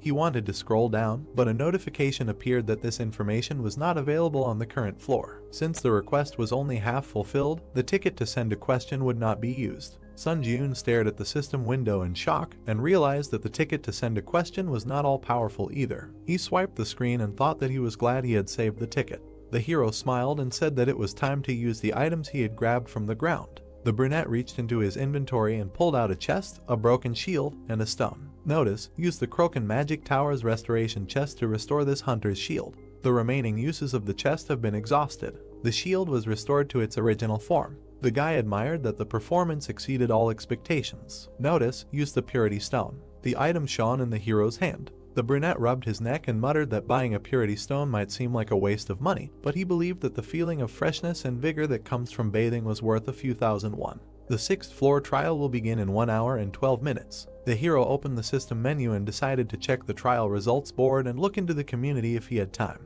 Ranking table: 1 Kim Seung-hoon, 2 max level sword, 3 hunter, 4 Hee Sun-ae, 5 Oh Chun-seok, 6 Princess Sudi. The guy stared at the rankings, seeing himself in 3rd place. He had risen quite a bit from 16th place. Sun Jun touched his chin thoughtfully and asked if this made him any closer to gaining the benefits of a pioneer. He would have to go all the way to the 8th floor to find out. Entering the community. Difficulty: high. Players were trading skills that were useful for killing and robbing each other. Someone was indignant that they were animals, not people, since they only thought about someone's death. An argument broke out over this. The chat turned into a field of chaotic madness. The hero stared at the messages, trying to understand what had happened. The mental resistance skills that were being actively traded now have the attractive effect of reducing some mental shock, but at the same time they are a double-edged sword. Even if you use the skill to let go of your heartache every time, it won't change the essence of the problem. Sun Jun frowned when he saw the message. Dear all, did you know that the bastard who suddenly leaked the information about the 4th floor trials changed his name to Princess Sudi? It was the same challenger who spoiled the atmosphere in the 4th floor community chat.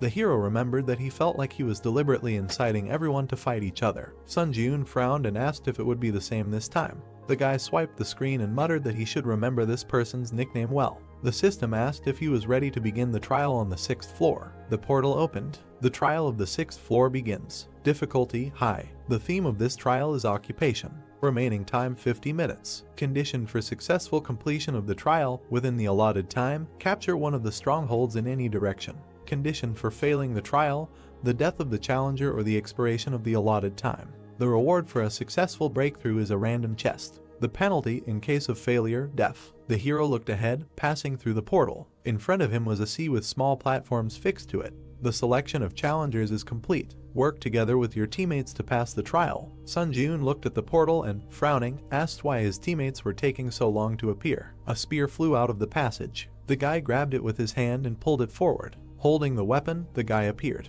He looked at the brunette with fear and fell to the floor. The hero approached him and said that attacking his own team is unacceptable. The player frowned and said that if the guy entered the community, he should already know what's what. Murder is the easiest way to get achievements. The brunette looked at him in surprise. He squeezed his weapon and asked if the main thing for them was to earn as many achievements as possible, no matter at whose expense. The interlocutor bared his teeth and exclaimed that the hero's hypocrisy was beyond all bounds. He suggested looking around before playing the role of a conscientious and honest person. Screams were heard everywhere. Players were killing team members, shouting that only the tower should be blamed, not them. Someone did not even hide their greed in an effort to earn a new achievement. Sun Ji-eun stood and listened to the cries for help. The interlocutor asked if he now understood what was what, calling him a hypocritical bastard. Someone swung a sword and pierced his comrade. Many were fighting to the death. Someone shook hands, deciding to join forces in such a difficult situation.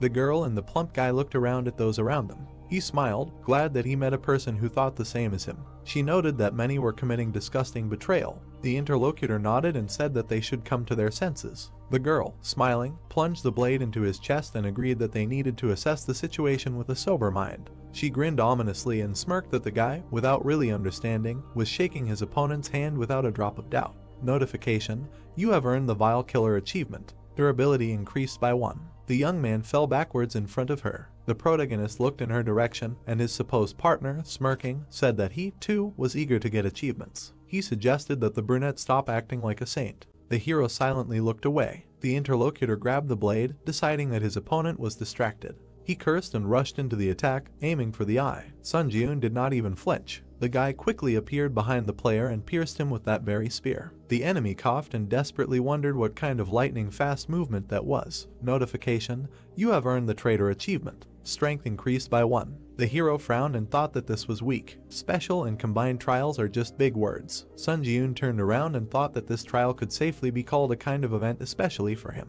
Here he would be able to improve the mastery of his unique characteristic, and, if he was lucky, maybe even add a couple of new skills to his piggy bank. However, the guy was not going to specifically attack to kill other challengers. The brunette resolutely looked ahead, deciding to simply fulfill the conditions of the trial and fight those who decided to attack him first. The man raised his hand and used Iron Dome, protecting himself with a shield. The sphere expanded. The man smiled and said that this was the perfect trial for him, who had learned water magic. He turned around at the sound and saw the main character running towards him. The guy jumped up and looked carefully at the other player. The man looked up in confusion, wondering who was in front of him. Sun Ji-eun kicked the dome. The magician laughed and exclaimed that it couldn't be penetrated. However, the defense didn't want to confirm his words, breaking under the hero's blow. The guy flew into the candidate's face with his foot.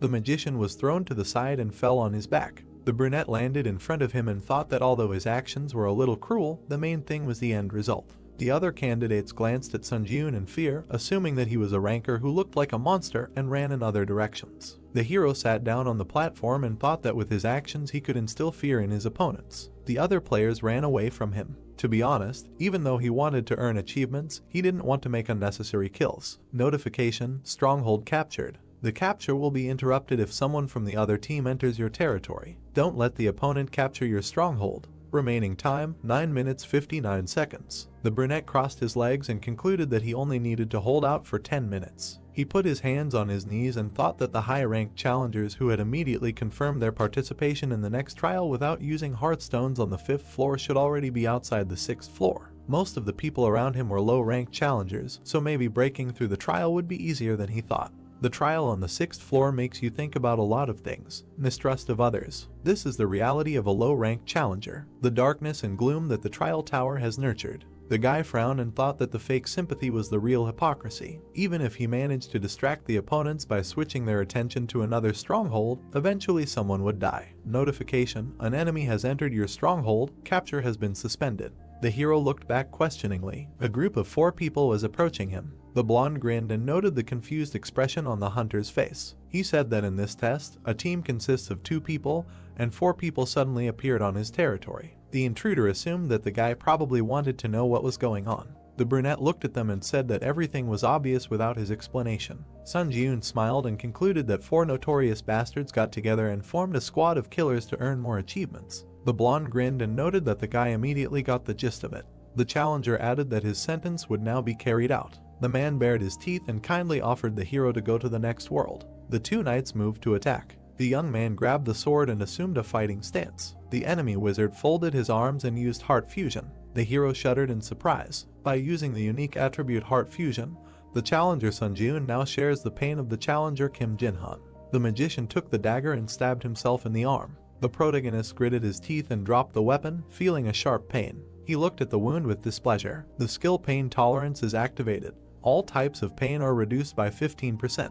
The bald man with a shield approached the guy and poured seawater on him. The brunette cautiously covered himself. Notification: you have touched the water of the 6th trial floor. Strength decreased by 10. Dexterity decreased by 10. Endurance decreased by 10. Penalty duration 2 minutes 59 seconds. The boy opened his mouth and noted that, apparently, there was a penalty for contact with water. The opponents were approaching to attack. Both knights swung, striking. The hero thought that this was a terrible deal. Would be for an ordinary player. Sun Jun smiled excitedly. The swordsman swung his blade, but the boy deftly dodged. He raised his hand and said that the strategy of depriving the enemy of a weapon and reducing his stats, admittedly, is pretty good. But they made one fatal mistake. The player looked at the approaching hand in fear. The hunter grabbed the swordsman by the head and stabbed him into the floor, declaring that they chose the wrong opponent. The trio froze in shock. Notification: you have earned the achievement one-hit kill. The skill Contempt for the Weak has been created. The hero straightened up, and the bald knight cursed. Skill: Contempt for the Weak. Mastery 0%.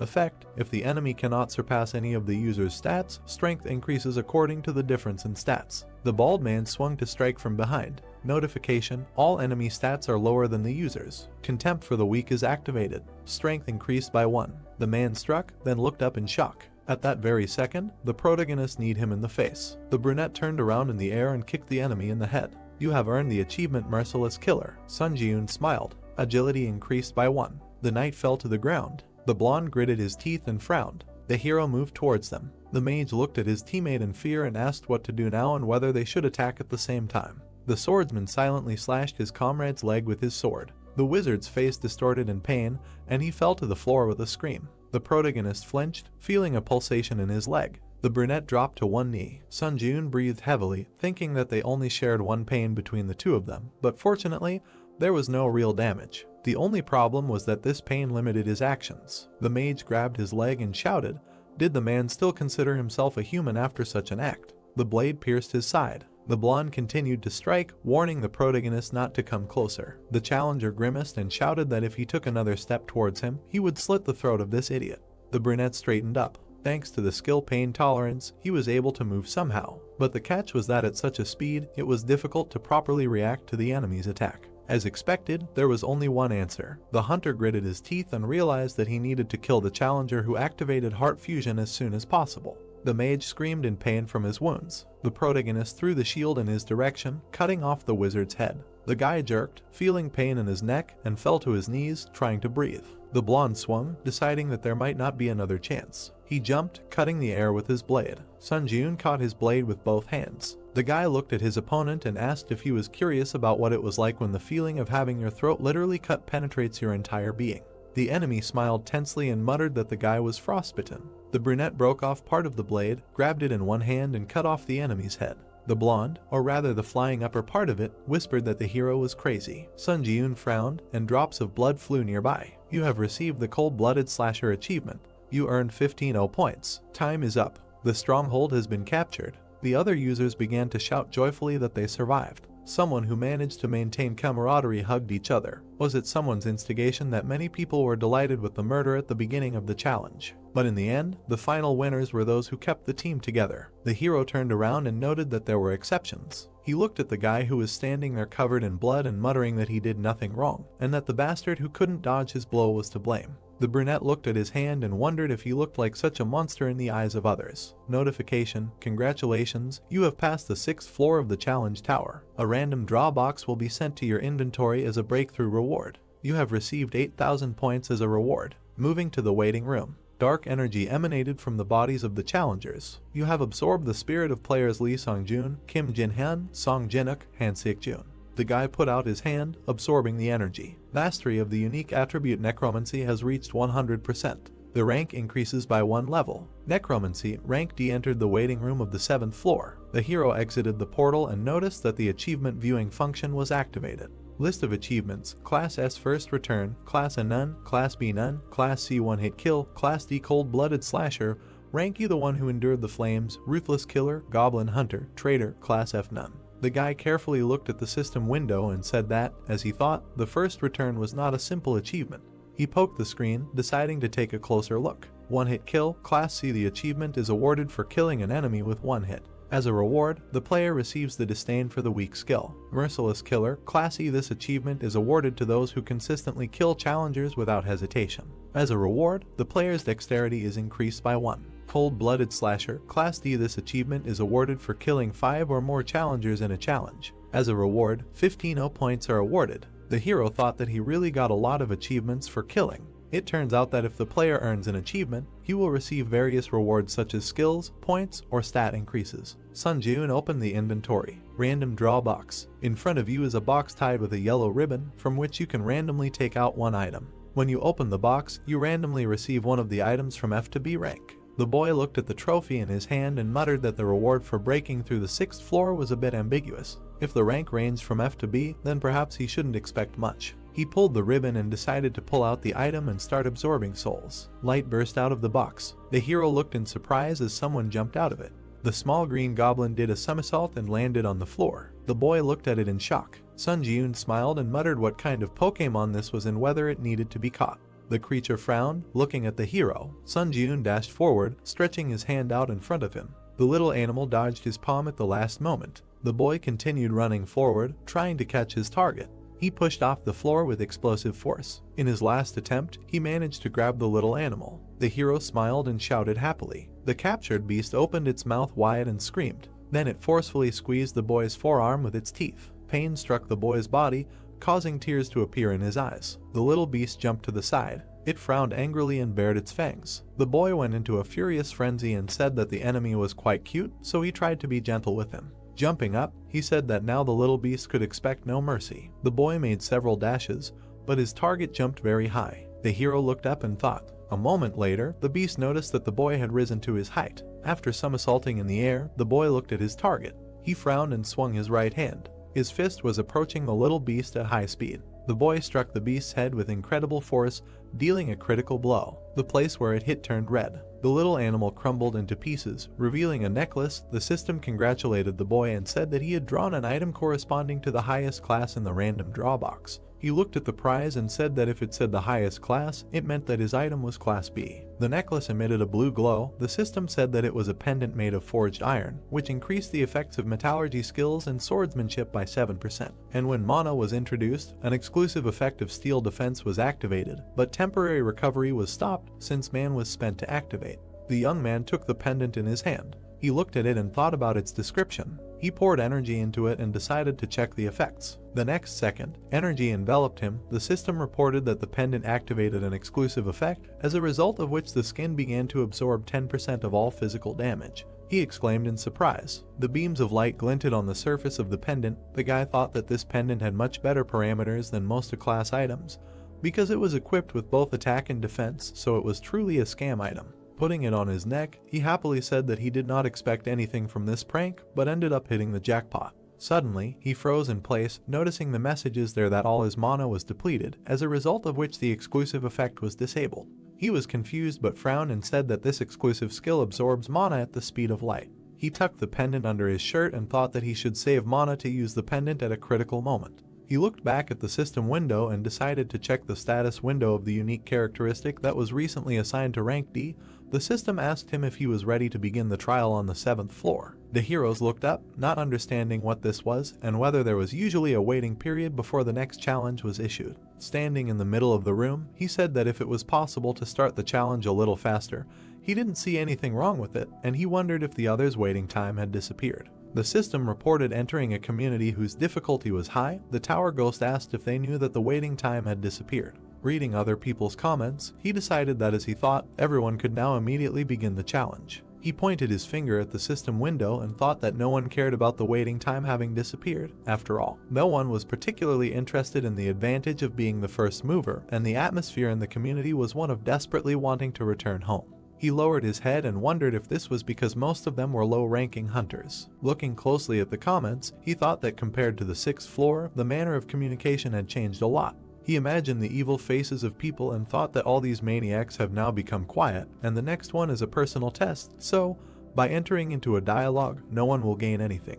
With a calm expression on his face, he decided that he should also be wary of the murderous maniacs who use the lives of their comrades as simple tools for gaining profit, and most importantly, he hit his fist into his palm and said that he needed to develop skills that would not be shaken by any variables. Opening the system window, he looked at the description of the unique characteristic and looked at it in surprise. Raising his eyebrows, he noticed that even more specifics were added to the description of the basic effect. Schematically imagining how souls turn into enhancement, magical power, and a protective shell, he thought that before, the main emphasis was on enhancing skills, but now souls can be used both as magical power and as a protective shell. He waved his hand, opening another window, and said that he hoped that something like an increase in the probability of obtaining a skill would appear, because anything can happen, so the ability to protect the body will never be superfluous. He pulled the sword out of the inventory. Throwing it into the air, he decided to check how effective the spiritual shield was. The hero put his hand to the side and said that he should risk it, because even if he cut off his hand, the waiting room was equipped with a healing buff anyway. The sword quickly spun, approaching him. At high speed, it approached the guy's wrist. The next second, a bright red flash lit up the space. The system reported that the spirit absorbed the damage inflicted on the user. The sword rose into the air again, energy swirled around it. The system also added that the player's soul had disappeared, and the number of souls in possession was 3 out of 30 positions. The young man looked at the hit site in surprise. Smiling, he decided that the effectiveness exceeded all his expectations. Heroes looked at the number of souls in his possession and said that it was better for him not to absorb all the souls, but to always have a couple in reserve to ensure his own protection. Heroes opened the board summing up the results of the trial. The system opened the player ranking table, on which Sunjun was in 4th place. Frowning slightly, he said that he had slipped to 4th place, and but it was a bit of a pity, but it was not so critical, because in order to receive the title of Pioneer, he only needed to enter the top 50. He warmed up and said that he was already tired while checking this and that, but he did not have time to delay further advancement.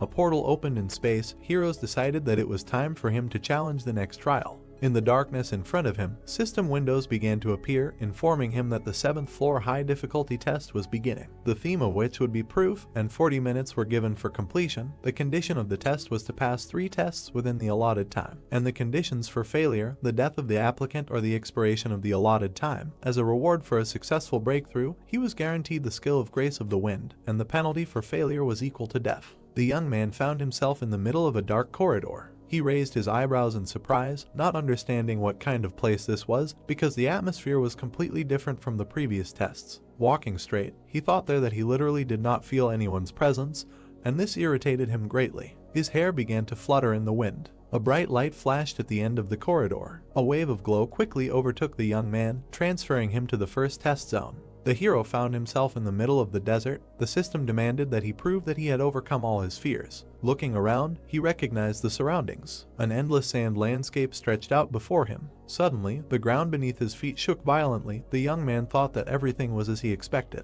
In an instant, a giant sand wall rose up in front of him. The young man looked up and realized that it was a sand golem. He remembered that in order to successfully pass, he had to break through 3 trials in the remaining time, and he thought that this space was now a reproduction of the training trial, and this meant that during this trial, the 3 trials that he had already passed would be recreated. He frowned angrily, thinking that he could defeat the sand golem with his eyes closed, and wondered if that meant he would be on the 8th floor very soon. He noticed that a large amount of sand was falling down from the golem's shoulders. The monster was getting taller and taller, leaving the boy at the bottom. The boy looked up, noticing the giant monster, and said that he didn't remember the golem being this big to begin with. A bright light was shining in the monster's eye sockets. The boy smirked and thought that he felt like he had been enlarged 3 times. The golem raised its arm. It swung its right hand, slightly leaning towards the boy. The boy took out the sword and shield from his inventory, deciding to try and hit the empty head of the opponent.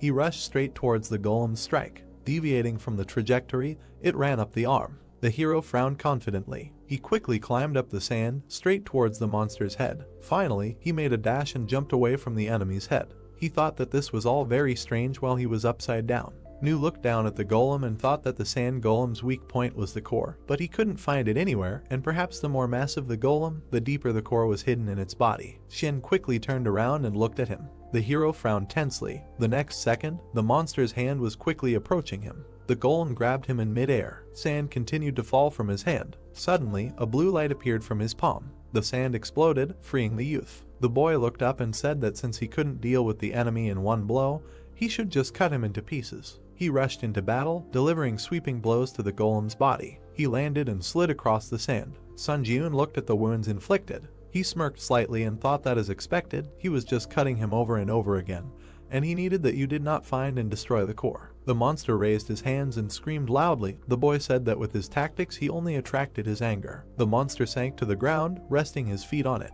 His ankles sank into the sand. The hero opened his mouth in surprise, looking ahead. Quickly straightening up, the monster raised his foot to trample the hero. The boy rushed from the spot, surprised at what was happening. He looked back in fear and said that dodging the blow is not a problem, but if that sand wave falls. The monster's foot quickly approached the sand. The boy quickly ran away from the resulting sand wave. He lost his balance when the shock wave caught up with him. A huge sand explosion thundered in the middle of the desert. Dust and sand began to settle. A golem appeared from behind the curtain. The young man was half buried in the sand. He smiled evilly and said that he was furious. Rising from the ground, he looked at the golem. The young man held his sword in front of him. The golem walked towards him, holding his hands in front of him. The young man began to emit streams of aura using 3 absolutes. The system opened the description of the skill. The hero flew past the golem at incredible speed, cutting off its arm. The monster looked back at the lost limb in surprise. Landing, the guy dealt a few more blows. He cut off its arm with just one attack. He immediately remembered the Dark Knight and thought that when he encountered the so-called floor implantation, he was very angry. Smiling, he also added that now he should probably thank that knight for intruding on that trial. The monster's arm began to recover. The hero thought that although this golem was recovering with the help of sand, he should still continue to cut with his sword until his core was found. The monster bowed down. Heading towards the guy, the boy challenged him and said that he should try to recover after the next one. With a deft movement, he cut the sand body. A moment later, another cut appeared. The boy ran past the golem, cutting off all of its limbs. The monster began to recover again. The tired guy frowned and insulted him, after which he wondered later where his core was. Suddenly, he raised his eyebrows in surprise. Standing in front of the golem, the boy calmly asked when he managed to become such a cutie. The golem suddenly fell into a stupor. He blushed embarrassedly, hearing for the first time that he was cute. The young man noticed that the golem had shrunk and thought that the resource called sand, which the golem's body was made of, could not be extracted from the environment indefinitely, which is why it had apparently shrunk so much. He looked down and thought of something. A mad smile appeared on his face. He grabbed the sword and asked the golem if it wanted to lose some more weight. The monster opened its mouth and let out a loud roar. Vidya didn't particularly like the continuation. The opponents headed towards each other. The young man turned in the air, approaching the fist. He did a roundhouse kick, destroying the monster's right arm. The hero clenched his teeth hard, quickly moving forward. He rushed past the monster at incredible speed, cutting it into several pieces. The golem's fragments fell onto the sand. He moved his head and wheezed quietly. Having shrunk even more, he restored his body. The golem growled and looked up. The boy frowned slightly when he found the core. He looked at the crystal on the monster's back and thought that the body was covered in a thick layer of sand, so it was extremely difficult to reach forward, and added that he thought about 10 minutes had passed, and there were only 40 minutes to complete the 7th floor trial, and it would probably be better to speed up. Suddenly, he noticed a blow approaching quickly. At the last moment, the boy dodged its trajectory. He continued to dodge the golem's attacks, saying that after the crash diet, he had become much more agile. He rushed behind the monster and said that although he wanted to play with it longer, he did not have time for this. A moment later, the boy pierced the monster's core. The golem opened its mouth and let out a scream. The core shattered into several pieces. The guy frowned. The system reported that he had proven that he had overcome his fear, and the first test had been successfully completed. The golem's body began to crumble to the ground. A bright flash appeared in the air. The young man looked around in surprise, noticing the disappearance of the surrounding space. Frowning, he thought that this was excellent. He stretched out his hand and pulled the golem's spirit along with him. The flow of the soul was attracted to his palm. The young man tried not to let go. A notification appeared above the guy's palm that the absorption had failed. He frowned in confusion and said that the increase in skill had also flown down the drain. The system reported entering the second test zone. The guy found himself in the middle of a burning location. A monster's corpse was lying next to him. The system demanded proof that he had become wiser. He frowned deeply, recognizing the surroundings. An orc village was burning outside and their corpses lay everywhere, that the previous tests were happening again. He lifted the curtain and went outside. The next second, he raised his eyebrows in surprise. The young man noticed that the orc was bowing down in front of his dead comrade.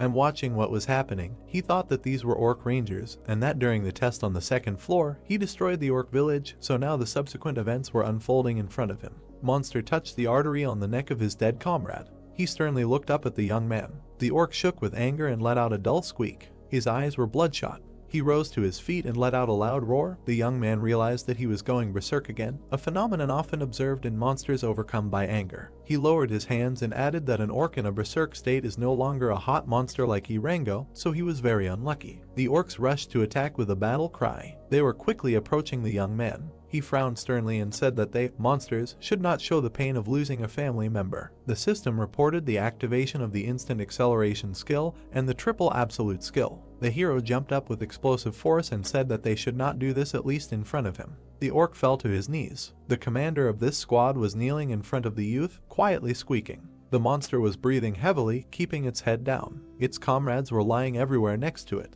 The boy looked at him with disdain and asked the monster there if it felt disgusting, because he was standing there and just watching his family die, unable to do anything.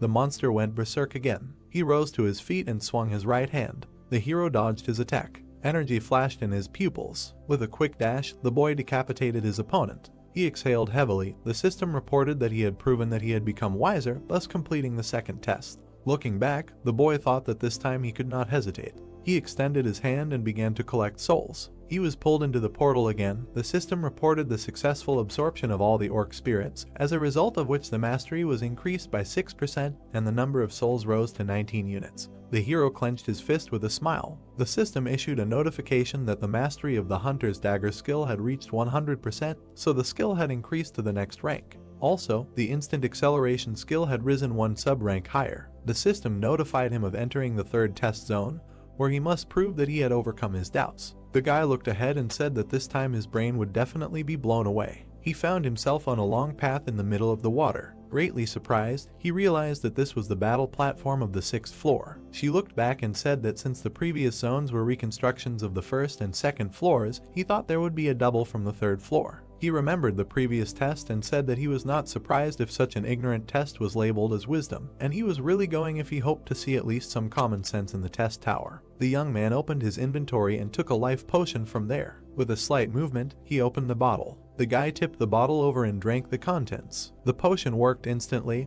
healing him. He looked at the bottle in his hand. Throwing it into the ocean, he said that he was littering a little in the test tower. A moment later, a giant wave rose behind him. Powerful splashes of water threw up the concrete slabs of the path. The heroes frowned in surprise and said that he only threw a tiny bottle. The system reported the activation of the killer's cloak, increasing movement speed by 15 points. He rushed away from the approaching danger. The boy frowned and thought that the tests that had been played so far were repeating the existing rules, which meant that in order to pass this test, he needed to find and occupy the red tile of the stronghold. The water waves rose up, creating different shapes. The boy also added that until he found the tile, he should not touch this water under any circumstances. Running further and further, he decided that his speed was higher because the wave could not catch up with him. Frowning in surprise, he decided that this was great, because he had to move in the same direction. A powerful splash of water threw the tile under the boy's feet. Falling down, he touched the water, as a result of which his strength, agility, endurance were reduced by 10 points, and the duration of the penalty was equal to 2 minutes and 59 seconds. The water continued to throw up concrete slabs. The guy thought that he even had an idea that the tiles would remain in the same order. Being in the air, he added that it was a kind of hope that there was at least some common sense in the testing tower. He gritted his teeth and used instant acceleration.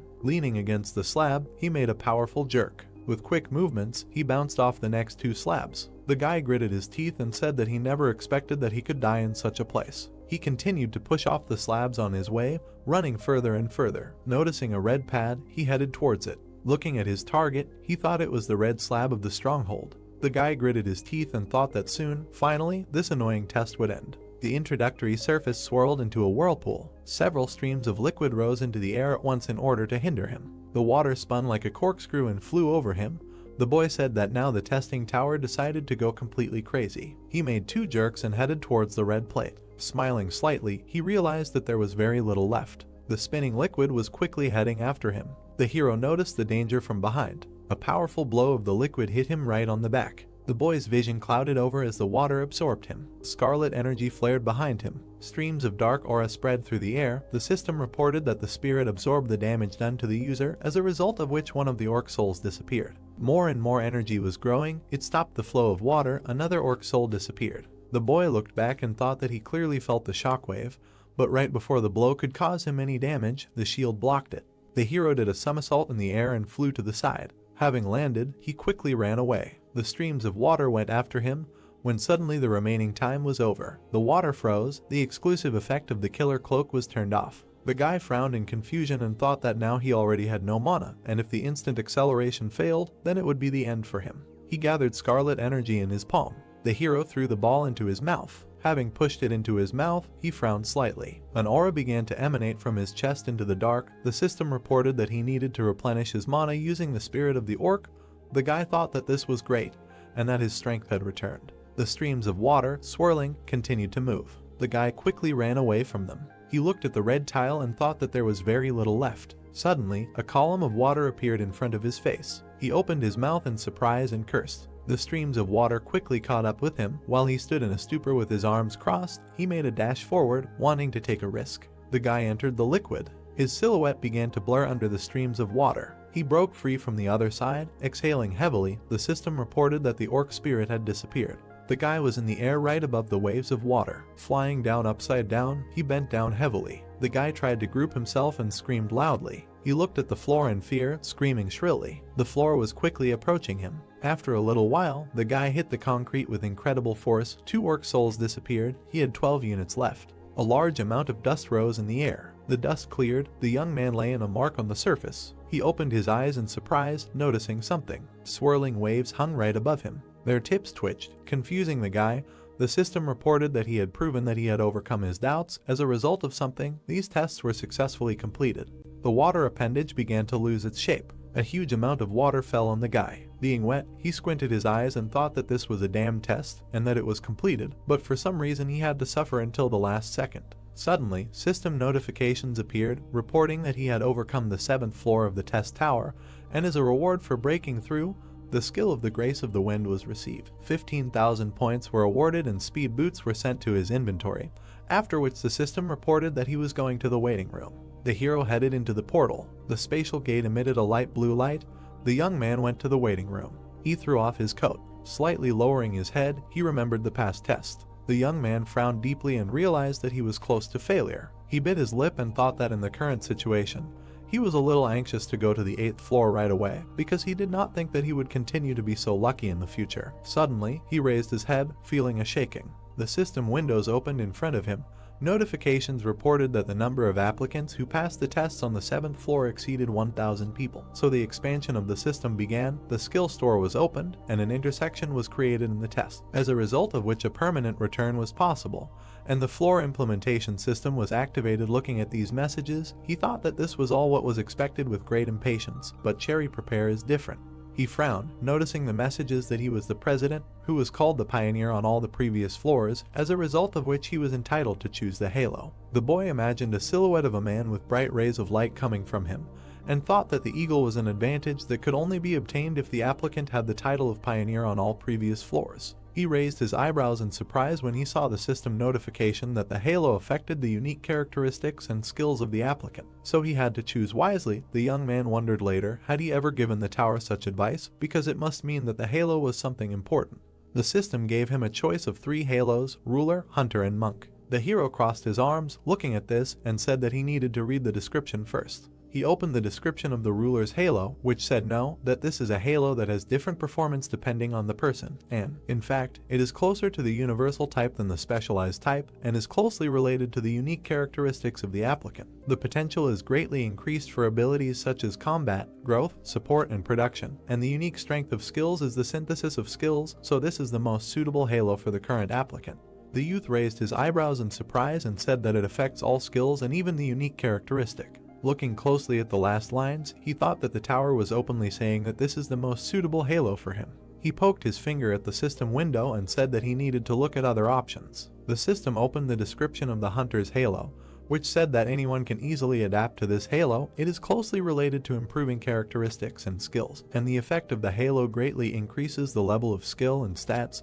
The unique power is to increase the level, and this halo is also perfect for the current challenger. The hero looked at the writing with distrust and was surprised that this choice was also not bad. He opened the description of the monk's halo. The system said that this is a halo that is strongly influenced by talent and perseverance, and the longer a person invests, the stronger he will become. But this takes time and talent, and if a person does not have talent, all efforts may be useless.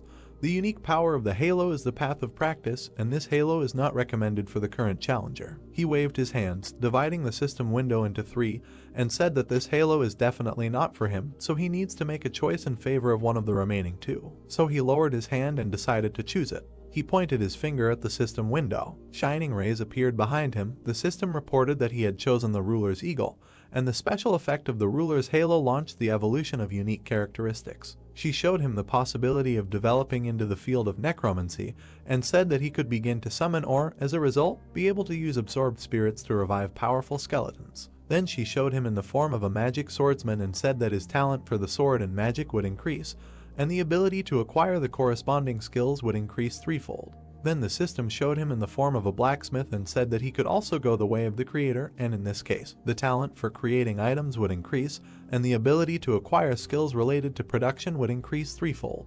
The young man looked at these options in surprise. He touched his finger to the system window. They say that he has nothing to even think about. He looked closely at the system windows, reporting that the summoner attribute had been added to the unique characteristics of necromancy. Due to this, some effects were modified, and new detailed effects were added. Then the unique ability of skill synthesis was created.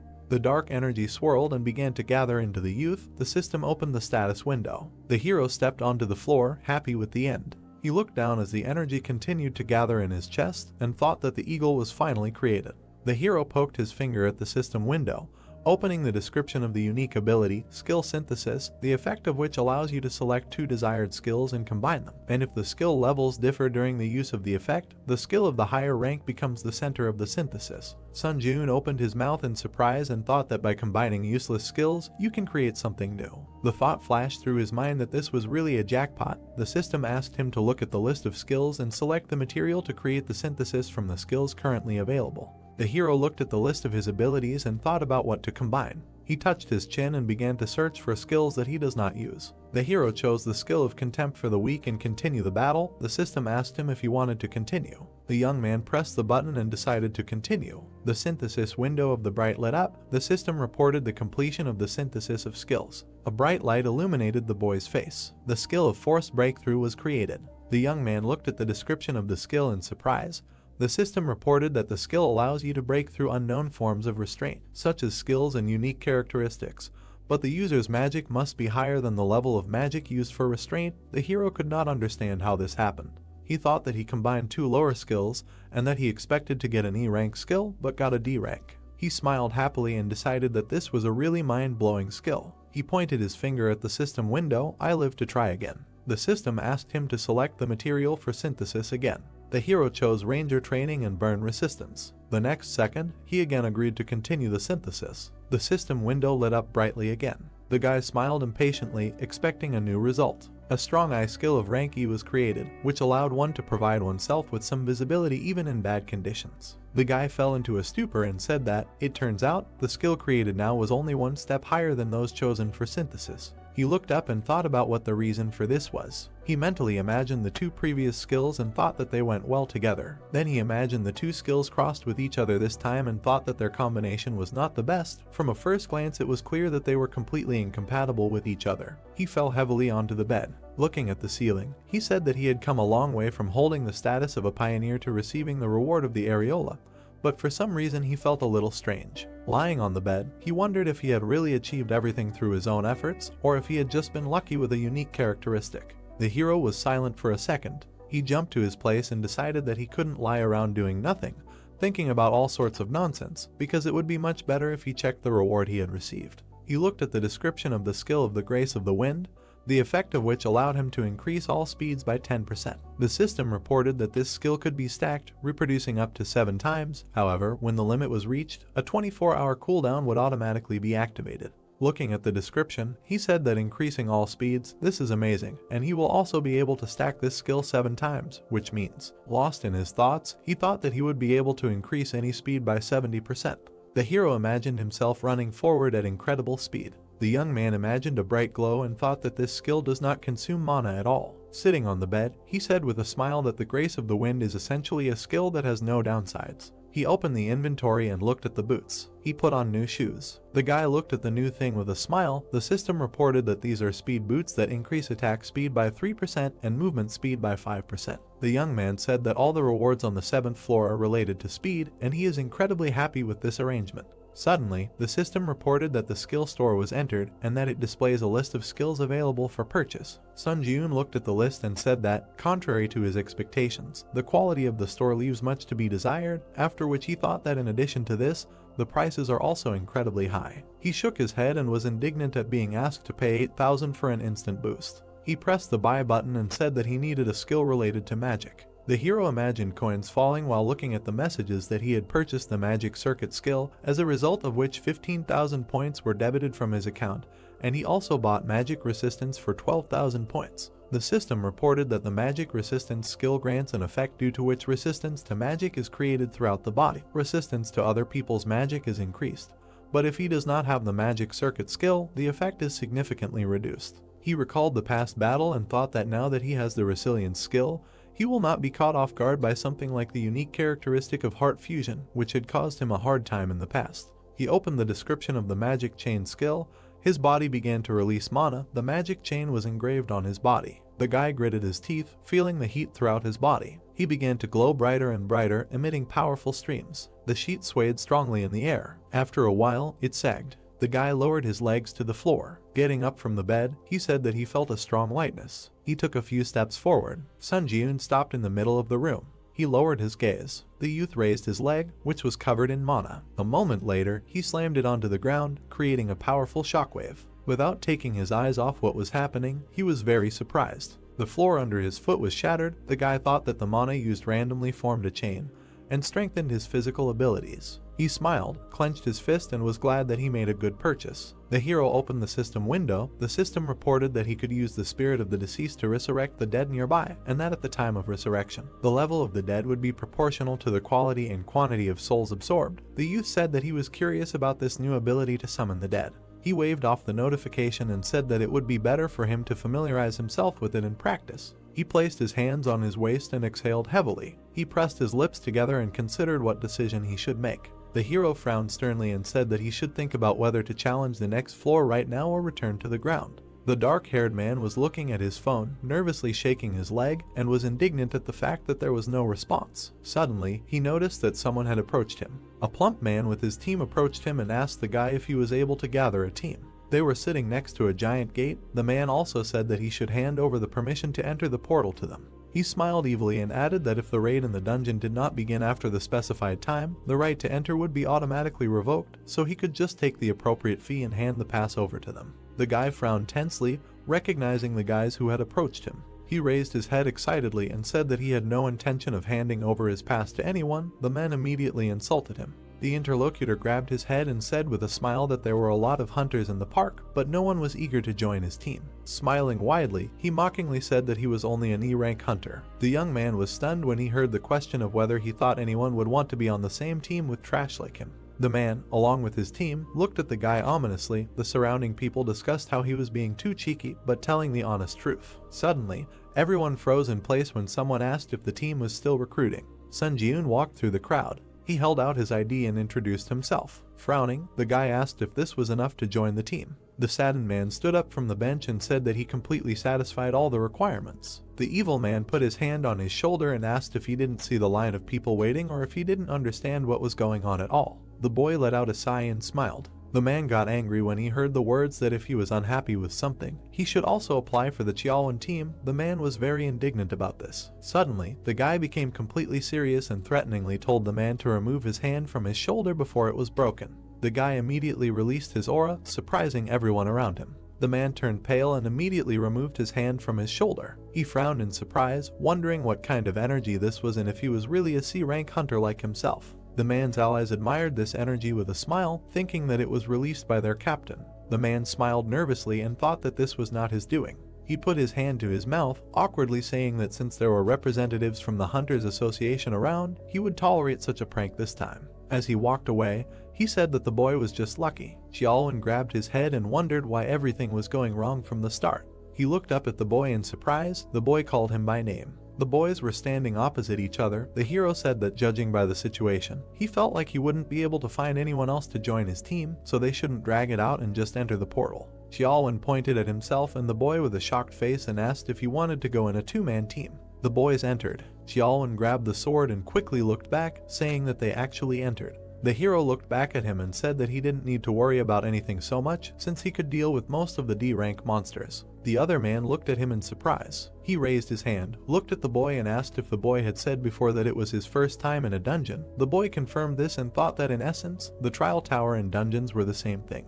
The man frowned and said that at first glance his words might seem tactless to him, but their lives were at stake, so he should listen to him carefully. The boy looked at him silently while the man asked him who he thought had the highest mortality rate in the dungeon, an E-rank hunter or a C-rank hunter. The man frowned and said that at first glance it might seem like the E-rank hunter would be the one most likely to die, but in reality, C-rank hunters had a higher mortality rate. He imagined two fighters and said that E-rank hunters were extremely cautious because they knew they were weak, while hunters of a higher rank were overconfident in their strength. He then imagined the spears killing the second hunter and said that the fatality rate was extremely high for that rank. The man then imagined them getting into an accident in a car and said that the same could be said about driving, since the more confident the driver was, the higher the chance of getting into an accident. He lowered his head and said that a place called a dungeon was much more dangerous than the boy thought.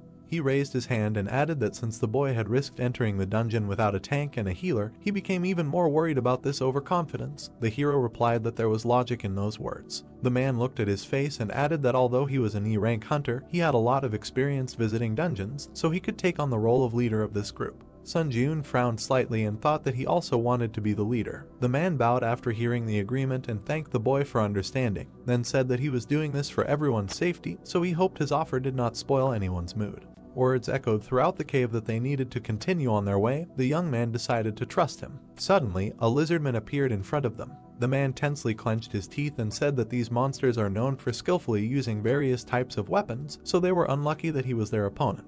He took the lizardman with both hands and said that for starters, he would draw all the attention of this creature to himself, and the hero would attack him immediately on signal as soon as the lizard opened its back. He watched what was happening, thinking that he needed to see how an experienced hunter would deal with such a situation. He opened his mouth and rushed into battle. The man frowned tensely and ran towards him. Suddenly, they stopped a few meters away from each other. The man began to swing the blade in different directions. He continued to strike the air. The guy suddenly realized what was happening. Watching the captain, he thought that they were now measuring strength. He frowned and added that a temporary return to Earth takes only 3 days, and now he has to lose precious time because of some insignificant lizard. The man suddenly looked back at him. The guy stepped forward and apologized. Because he was forced to intervene, the man tried to stop him, saying that it could be dangerous. The hero jumped up, using instant acceleration. A moment later, he cut the lizard into many pieces. Xiaolwen Balshok, seeing what happened. The young man looked at the parts of the monster and said that he intervened because he was in a hurry. The man looked down at the corpse and said that he understood everything perfectly, because he could have his own reasons for this. The hero also said that he would like to make one suggestion, after which he asked if he could voice his thought. The man immediately nodded and asked to tell everything as it is. The boy pointed at himself and asked him to take the lead. The crowd of lizardmen rushed forward, shouting loudly. The boy rushed past them, cutting down several. The monsters looked back, noticing this. They rushed to attack, but the boy rose into the air, dodging it. Sun Jun pierced one of them from behind. The man watched in surprise. He looked at the concentrated face of the boy and thought that this was just a one-sided massacre. The lizardman struck again, but missed and cut off the head of his comrade. The hero struck again. With a deft movement of his hand, he decapitated the lizard. The man watched everything with his mouth open, thinking that he probably got to witness the battle of a super rookie who would shake up the hunting industry in the future. The hero plunged his blade into the body of one of the lizards. He took out a green D-rank mana crystal. He threw it into the man's bag with the others. Xiaolwen looked back and said that other than acting as a porter, he was of no use, and then apologized for that. One of the lizards approached the guy from behind at incredible speed while he was discussing with the man how much profit each would get. The hero slightly tilted his head, letting the sword pass by. He turned around and swung his left hand. With a single blow, he threw the beast up. He smashed its head against the ceiling of the cave. Rock fragments fell next to the guy. The man grabbed his head, watching in horror. The entire cave was covered in blood. The young man said that they needed to discuss this outside, because if they let their guard down, they could end up in a dangerous situation. He brushed the blood away. The man apologized to him. He began to absorb the souls of the lizards, and thought that he needed to pretend to yawn and absorb all the souls at this time. There was an increase of 0.07%, and that with D-class monsters, he would be increasing the mastery of his unique characteristic for a very long time. Suddenly, a scarlet portal opened. The guys looked back at it. The man thought that being only the two of them, they were able to reach the portal leading to the boss room. He smiled and thought that he did not even have a thought about completing the raid on the boss, or to be more precise, from the very beginning he thought that it would be a great success if they overcome at least half of the dungeon. He looked at the guy from behind and added that he thought the man in front of him was quite capable of clearing the dungeon completely. The hero looked back and asked if the man was okay with this arrangement if they were to invade the boss's room now. The man answered in the affirmative and said that the guy should take a break for a while. The young man reassured him, saying that there was no need for that because he was perfectly fine. A man's voice was heard near the portal and he agreed to enter the portal. They found themselves in front of a giant lizard sitting on a throne. The monster rested his hands on the throne. The young man said that as he had predicted, the king of the lizards was waiting for them in this place. The ally looked at him and asked what he was going to do. The hero asked for some time to think. The man frowned anxiously and asked if the guy wanted to say that he had no clear plan of action.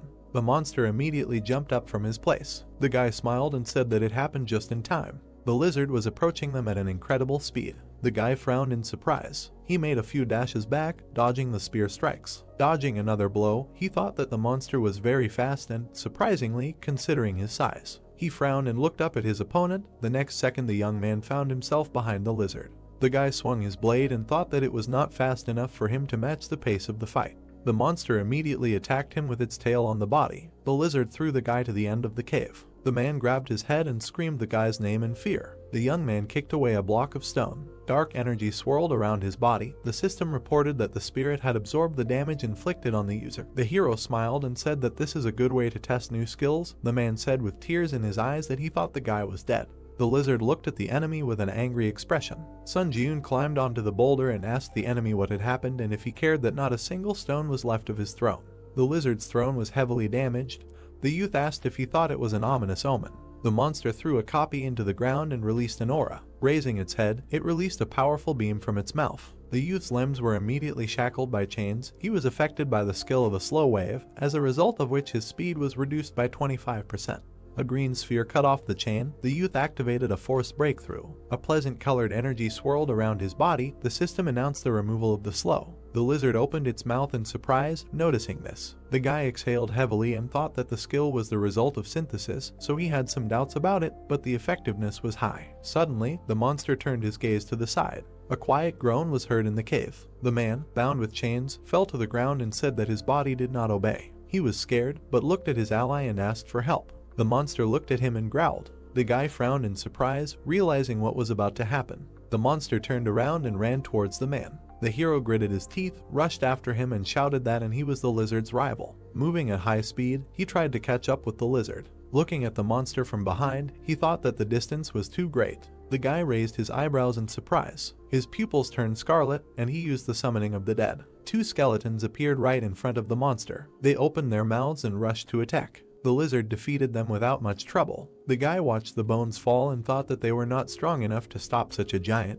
but nevertheless, he was able to win a second with their help. Having summed up the skill of the Grace of the Wind by 60%, he chopped the monster into several pieces and thought that this second saved a human life. The lizard's face froze with an open mouth. The system announced his death. Streams of dark energy gathered in one point. The system reported that the guy used the absorption of the spirit of the Lizard King to permanently increase stats, as a result of which his strength, agility, endurance, mana and durability were increased by different amounts of points. The hero looked at his chest in surprise. The system also reported the absorption of one of the Lizard King's skills, the Spiritual Eye. The man yawned widely. He looked in front of him and said that except for the fact that all three portals appeared at the same time for power, nothing special happened.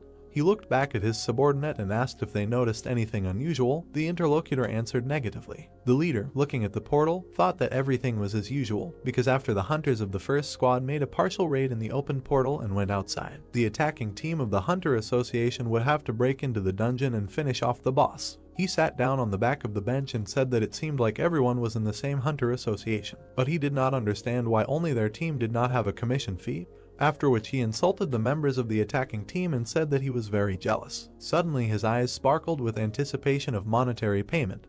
The man said that if the advanced squad completely cleared the portals in the first quarter, then their control team would be able to get their share. Suddenly, he sadly lowered his eyebrows. Smiling slightly, he thought that this would only be possible within a rank hunter and wondered if there was even one high-class hunter who would pull off such a crazy stunt. Suddenly, Xiaolwen and Sun Jiun appeared from the portal. The leader looked back. Hearing the shout that the advance party of the third portal had finished clearing, the leader was surprised that it was so fast. The subordinate tried to accompany the guy.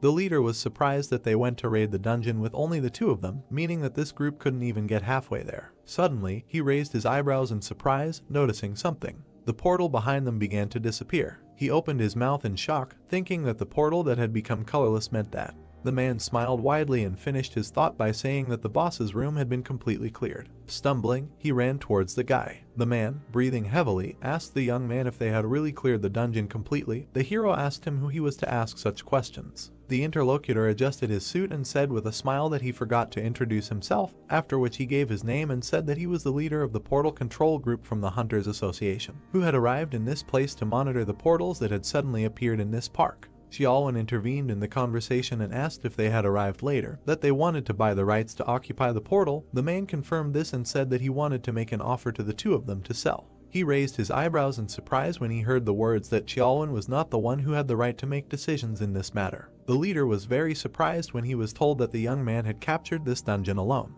He recoiled and asked in shock if he really did the cleanup alone, since that meant he was a rank hunter. The guy interrupted him and said that he was a C rank hunter, and that he thought that was not the most important thing right now, after which he asked him to get closer to the point. He frowned and asked how much he wanted to buy the right to occupy the portal for, after which he thought that if it became known that he came from the test tower, then it would add unnecessary problems. The leader coughed and said that if we return to the main thread of the conversation, then their team wants to propose something. The hero frowned in surprise. Hearing the words, he said that they wanted to buy the right to occupy the portal from them for 1,200,000,000 won. A huge stack of papers fell on the table. The girl sat down heavily on them and said that it was very hard for her, because after returning from the tower, all she did was work like a horse. Suddenly, she noticed something. She picked up the phone and wondered who was calling her at such a late hour. The girl looked at the phone screen in surprise. A little earlier, she looked over her left shoulder. The girl looked at the nameplate with the manager's name. She remembered standing in front of three men who said that without a doubt, this incident would lead to revolutionary changes, and then she thought that everyone at the top was really worried. She held her head and said that even if the applicants were hiding their identities, she still didn't think it would be so difficult to win them over. She looked down sadly. She added that she hadn't even managed to recruit 10 people, and all of these applicants were low level, so it was not enough to satisfy the top management. She looked out the window and said that if she thought about it, she had no idea what that person was doing. She remembered how the boy cut down the goblins one by one and thought that the boy was so strong that it would not be an exaggeration to say that he cleared the 4th floor alone. She touched the glass and regretted that she did not propose to him right away. Suddenly, she was distracted by a notification on her phone. She picked it up and wondered who was calling her at such a late hour. The girl raised her eyebrows in surprise, looking at the phone screen. Sun Jun had texted her and asked if they could meet up if she had already returned. The boy's balance was 1,291,600,000 won. The boy carefully looked at the phone screen and said that he had earned almost 1,300,000,000 won, and he still could not believe that it was true. He was sitting in a cafe, saying that he felt amazing, when suddenly a golden bell rang. The tired girl flew inside. She noticed her hours waving his hand at her. The girl grabbed her head, approaching the table. The guy thought that she ran with all her might and said that she did not have to hurry so much. Sitting opposite him, she said that he did not even answer her message. The guy blushed, hearing the words that she waited for his answer for a very long time. He sweated nervously and apologized, after which he said that he never read it because he was in a hurry. Smiling, she pointed at him with her fingers and said that then he should treat her to a cup of coffee and cheesecake. The hero replied that she could order whatever she wanted. A little while later, a cup of coffee appeared on the table. The guys sat opposite each other. The girl asked if the guy was going to climb to the top floors of the test tower. The hero replied that he was going to continue his climb in the tower. To be honest, he contacted her because he had a request. He looked her in the eye and said that he needed to join a guild so that he could attack a dungeon during his short return from the trial tower, but he had some conditions. He imagined various hunters and said that the first condition was the right to refuse a summons to the guild. He then imagined the trial tower and added that the second condition was not to interfere with his personal affairs related to the tower, and the third was permission to use the guild's dungeons at any time. The young man also asked if there was a guild that would be willing to satisfy all of these conditions. The young man frowned slightly and wondered if the atmosphere was strange and if he had overdone it.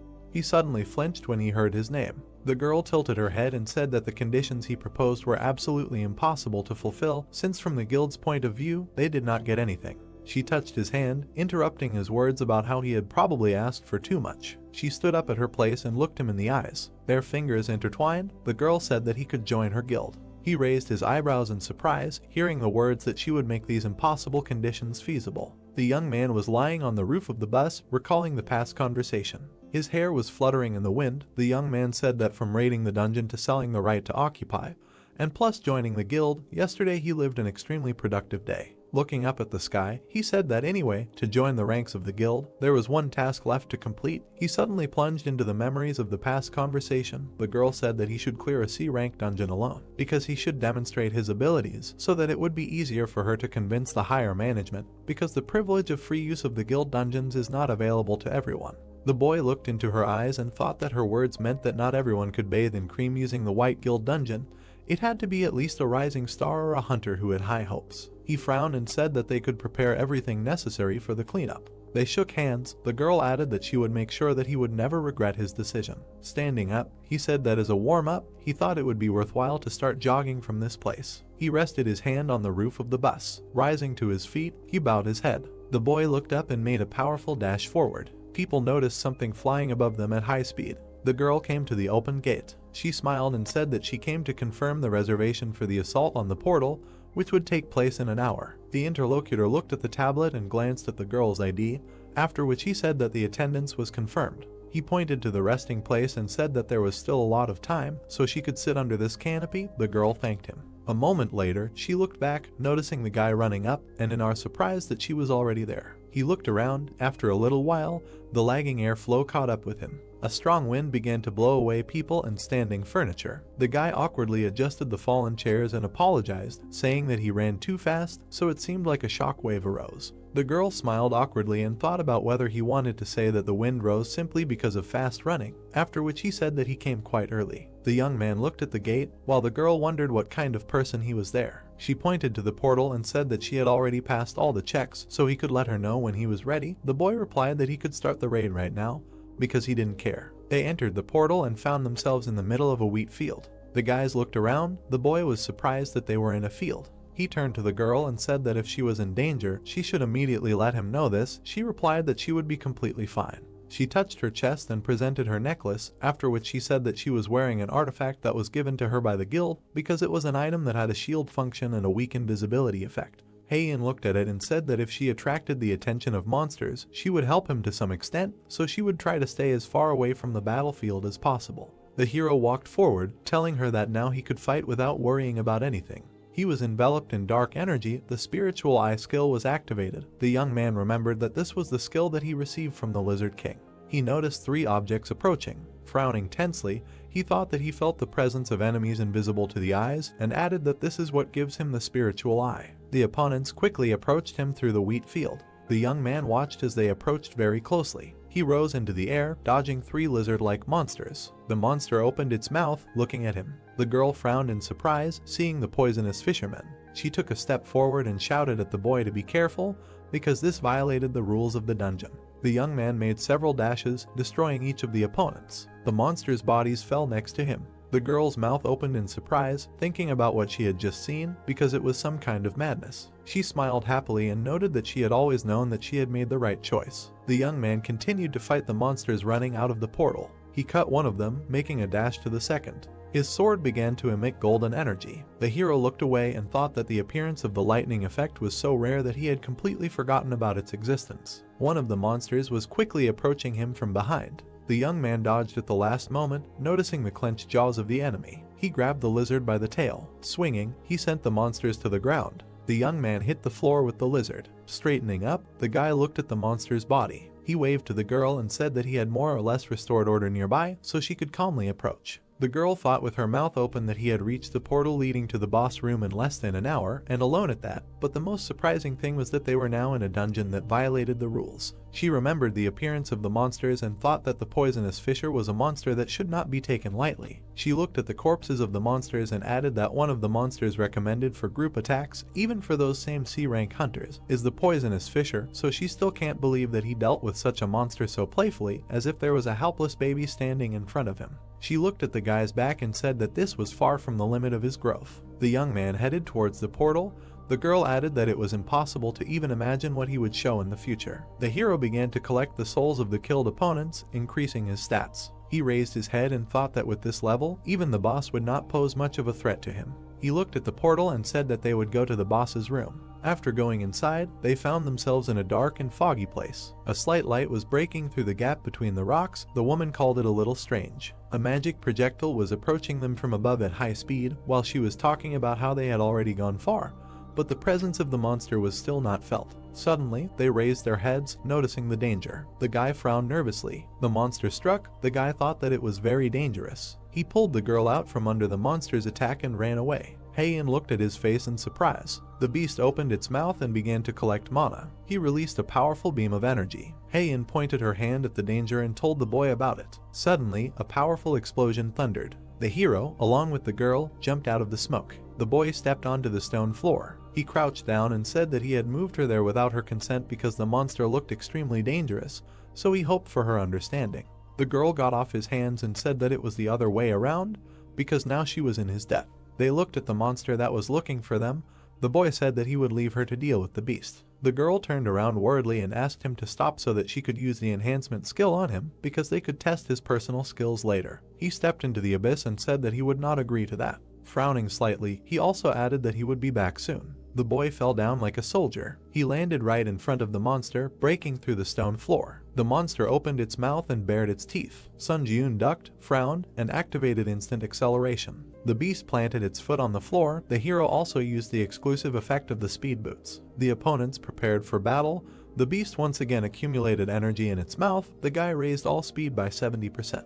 He jumped up from his place and went on the attack. Having run past the monster's face, he did not even look back. The beast turned its head after him. The young man used 3 absolutes and began to strike, cutting the flesh of the beast. Severed body parts began to fall to the ground next to it. The girl watched what was happening from the root of a tree. The system announced the victory over the dungeon boss and said that in 3 hours the dungeon would collapse. The girl smiled and laughed nervously. Looking at the guy, she said that now she was completely confused about who was the monster in this place. They headed towards the Scarlet Portal. The guys went out into the field. The girl said that she never expected that he, being a C-rank hunter, would clear the dungeon so quickly. She folded her hands behind her back and added that he had passed the tests and could now use the White Guild's dungeon, because their guild was not so stupid as to miss out on a talent like him. The hero replied that he was pleased to hear that. The woman turned around and said that she would digress a little from the main topic of the conversation. She presented 3 levels of difficulty and said that when he was summoned to the tower in a trial, the difficulty he initially chose did not matter much, because even at low difficulty, those who showed good progress in passing the trials would face increasingly difficult tasks as the number of trials increased. She schematically presented the exchange of difficulty between high and low levels, after which she added that there was also a reverse process, because even at high difficulty, if the result was lame, the applicant could gradually slide down to low difficulty. She looked to the side and said that based on this principle, the fact that he had achieved such an impressive growth could only mean one thing: his difficulty level in climbing to the top of the tower. The 3 past trials flashed through the boy's memories. The girl finished the sentence by saying that his level was deadly among the top 50 participants on the summary board. She lowered her head and said that therefore she hoped that he would try to be a little more careful. The hero was very surprised to hear her say that she would like to accompany him for as long as possible or to mature his amazing growth with her own eyes. Sun Jiun was sitting on the roof of a building in the middle of the night. He took a bite of an apple, smiling widely. He said that for the past 3 days, he had really been spinning like a squirrel in a wheel. In 5 minutes he would be transferred to the trial tower. He raised his head and thought with a smile that thanks to this, both his stats and his self-confidence had grown. After his reflection, time and glass. A spatial tunnel opened in the sky. The young man began to return to the tower. He smiled widely and thought that he was returning again. Having appeared in his room, he decided to begin his test. The guy poked his finger at the system window, confirming the start. The system opened a dialog box and asked which test intersection point he wanted to choose: tactics, combat, or capture. The young man raised his eyebrows in surprise and thought that if he thought about it, he had seen a mention of creating an intersection point. He chose combat and added that if he wanted to increase the effectiveness of necromancy, then he should go into battle. The system reported that all personal tests of the applicant were focused on combat, and after choosing a point, it could not be changed. Standing in the middle of the room, he noted that he had not intended to change it, and now he no longer needed to choose anything. The system reported that the applicant had the qualification of a pioneer. The young man raised his eyebrows in surprise. He silently looked at the message that the administrator's private chat was about to open, and the search for an administrator specializing in combat introduction was currently in progress. After a short while, the system completed the search. The boy's body was engulfed in system energy. It reported that a consultation with the Steel Blood Lord, the manager of the combat intersection point, had begun. The hero was transported to a snowy field full of lonely swords. Looking up, he wondered where he was. The system reported that he had entered the Steel Blood world. The system message notified that the search was complete. Consultation with the Steel Blood Lord, the manager of the combat intersection point, is beginning. Sun Jiun looked surprised, after which he landed on the field among the swords. Raising his head, the hero wondered where he was. The message notified that he had entered the Steel Blood world. Many blades were stuck in front of him. The pupil changed after using the Eye of Truth. The system message notified that the skill was activated. The Iron Blood World. Ranking unknown. A space created specifically for her, the administrator of the Iron Blood Lord, a place where uninvited guests cannot look in.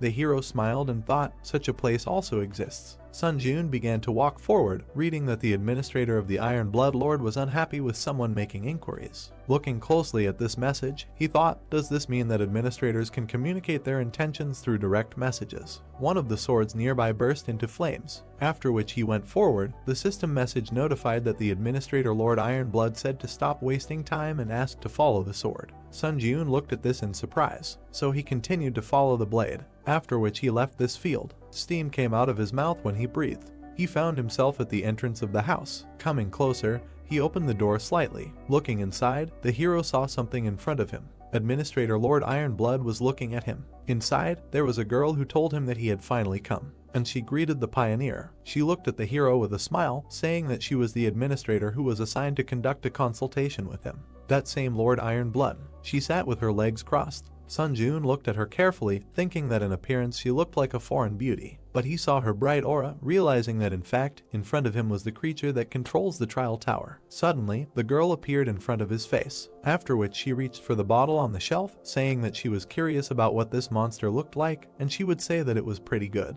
The hero thought in surprise, when did she manage to get here? He was staring at her non-stop. The hostess of the house went to the fireplace. Sun Jiun asked if she knew him, and she answered of course. The trial on the 4th floor was quite impressive. The drink was filling the glass when the guy asked if she had been watching his trials all this time, to which the girl said that she only knew about what happened from the data of the final report, because it is impossible to watch the trials of candidates below the 8th floor. Sun Jiun's eyes grew bigger from surprise. He thought about the fact that she is an administrator but cannot watch the trial. While stirring the contents of the glass, the girl also said that judging by his expression, she thought he had misunderstood something. Administrators are not omnipotent beings like the gods, and they do not control the tower at all. The blonde took a sip from the glass, saying that he should not be too nervous in her presence. Sun Jiun silently looked at the interlocutor, who also said that as long as she obeyed the tower, she could not harm him. But, glancing at him, the girl decided to close this topic and said that this personal consultation was an advantage he had earned.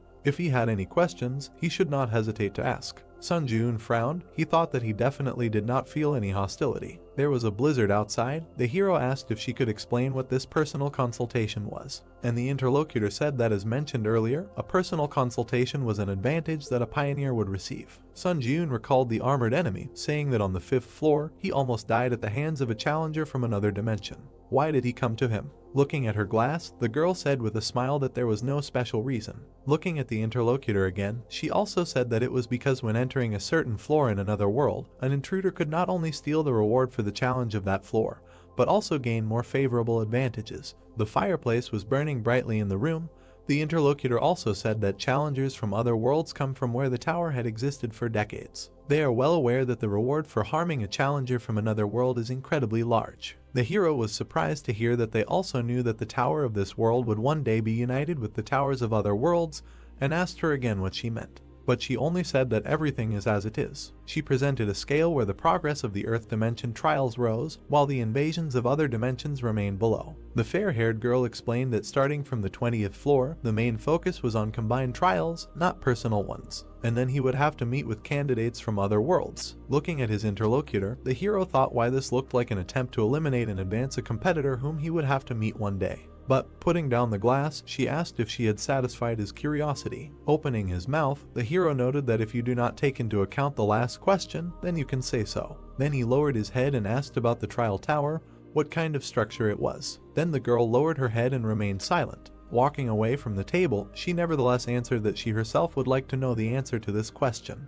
She looked thoughtful, hearing that she was the administrator of the tower, but did not know the answer to this question. Her own silhouette was visible in her eyes. The girl said that originally, the so-called administrators were just like him. The applicants who died after passing the 40th floor were given the right to be reborn as administrators. She had once climbed the tower to see the end. However, she could not reach the top of the tower. No, she remembered herself covered in blood, saying that it would be more correct to say that all the administrators died before reaching the end. That was how she became an administrator. Sun Ji-eun clenched his fist and asked if she wanted to say that the administrators were just former applicants. He looked at the floor, saying that he hoped that she knew something about the top of the tower after all. Hearing this, the girl frowned and looked at him. Then she grabbed him and lifted him off the floor. Holding him with one hand, she said that the words about the top of the tower were not something that could be said so frivolously and carelessly. Sun Ji-eun looked confused and just kept silent, but she noticed with a smile that he was not particularly puzzled and asked again if he was scared. In response, the hero simply lowered his head, saying that it was because she herself said that a personal consultation was his advantage. In addition, he did not feel hostility from her, after which, his fingers dug into the wall, and the next moment, he broke it and found himself on the street.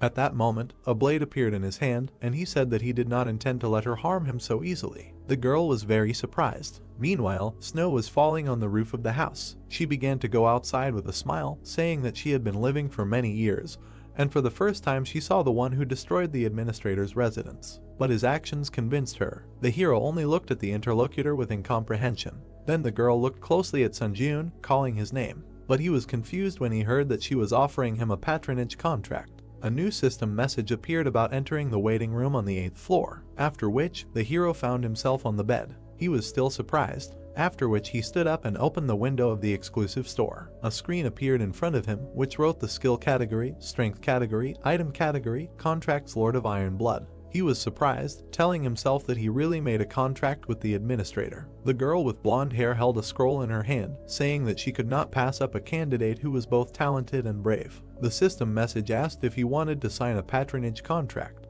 The hero clicked yes, and the contract was concluded. An exclusive contractor store will be opened, where special points will be available to him. As a special benefit provided by the contractor, all stats will be increased by 1. With a wide smile, the girl said that it was fun, and said goodbye until we meet again soon. A finger pressed the strength button, opening the strength category in the exclusive contractor store. A new screen showed the strength category. List power purity of mind, power steel soul, power king of winter. Looking at the screen, the hero thought that there is also a level of this category of the store. Is there a difference between just power and the unique power obtained on the 8th floor? There were page switches at the bottom, and the hero decided to check them. But a new message appeared that he does not have sufficient rights to view the current list of powers. He can view the list of powers in the waiting room on the 10th floor. Looking at the screen, the hero wondered what happens. At the moment, only these 3 powers are available to him.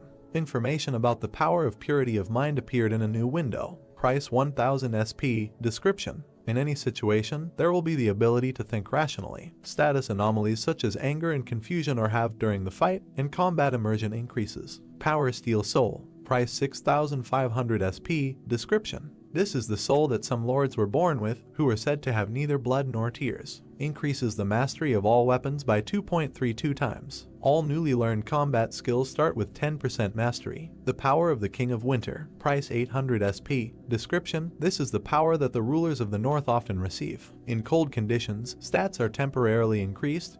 There is no suffering from the cold. Puzzled, Sun Ji-eun thought about how ambiguous it was. Somehow, perhaps it would be better to save up a little SP, but he still pressed the button, deciding no. New notifications appeared, saying that he had purchased the power of purity of mind. 1000 SP written off. Description: in any situation there will be the ability to think rationally. Status anomalies such as anger and confusion are halved during combat, and combat immersion increases. Sun Jun remembered climbing a cliff, thinking about the power that allows you to reason sensibly in any situation. Then he clung to the ledges with his fingers. It is better to raise your survivability bar this way than not prepare for anything at all, because there is a chance that he will face a floor invasion right now. A portal appeared in front of him asking if he is ready to begin the test on the 8th floor. After that, new messages appeared. The test on the 8th floor begins. The difficulty is high. The theme of this test is destruction. The condition for successfully completing the test is to defeat the Lick who summons skeletons. The condition for failing the test is the death of the challenger. Failure condition for the test, all stats +2. The penalty for failure is death. Sun Jun looked down at his feet in surprise. Countless skeletons were visible from the cliff. Why were there so many? Watching this, the hero wondered if this was an attempt to overwhelm the enemy with numbers. An army of skeletons was looking at him below,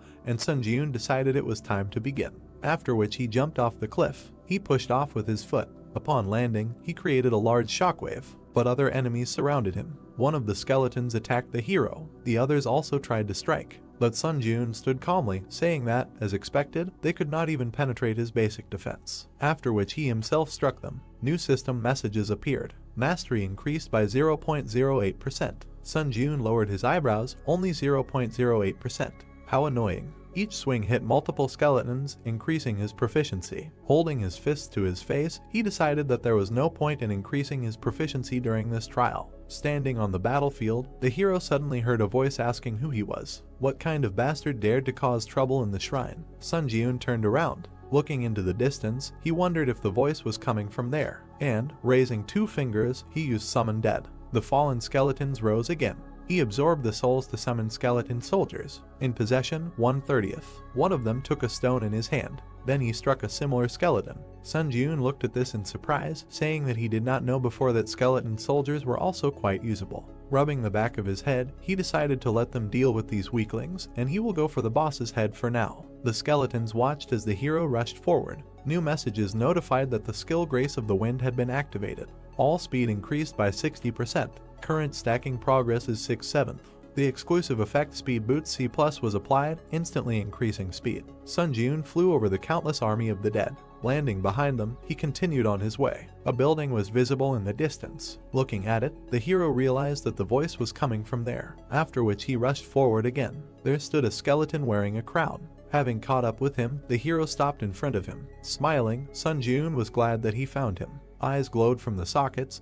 The enemy told him that an insignificant human dared to cross the threshold of the sanctuary. Opening his book, he declared that he would make him pay in full for his impudence. Several large monsters appeared near him. Raising his head, the hero thought, is he even capable of commanding sand golems? Looking at the hero, the skeleton asked, did he now realize whose sanctuary he dared to enter? The large monsters were standing near the main enemy, but Sun Jun asked again, could he not summon someone stronger? Taking out his blade, he also said that if he simply did not have stronger exhibits in his arsenal, he would be disappointed. These words angered the enemy, and pointing at the hero, he said that these guardians would be quite enough to tear him to shreds. After which, the monsters rushed to attack. A new message notified that the instant acceleration skill was activated. The hero suddenly moved forward. With lightning-fast movements, he cut off the giants' heads and appeared near the main enemy. Pulling his hand back, Sun Jun swung and struck. A new message notified that proficiency had increased by 1.2%.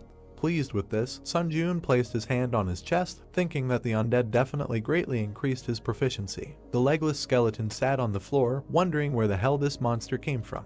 In his eyes, the hero was tall and had bright red eyes. Walking up to him, Sun Jun raised his blade again, thinking that it was time to end. But at that moment, something caught his eye. He noticed a book lying on the floor, thinking that if he looked at the situation, the Lick was freely summoning various monsters. With a wide smile, he thought that maybe he could master this skill too. Then, he threw the book to his enemy. Standing in front of him, he asked if he could summon the guardians again. The skeleton asked why he was asking him such a question. Then the hero approached again, saying that if he couldn't, then they would end on this note, but the frightened Necromancer said that he could do it. The skeleton, looking scared, heard the question when he would finally be able to summon them and replied that he would be able to summon them again a few minutes after the guards died. A monster was lying nearby with its head cut off, the hero clarified, so he could already start summoning.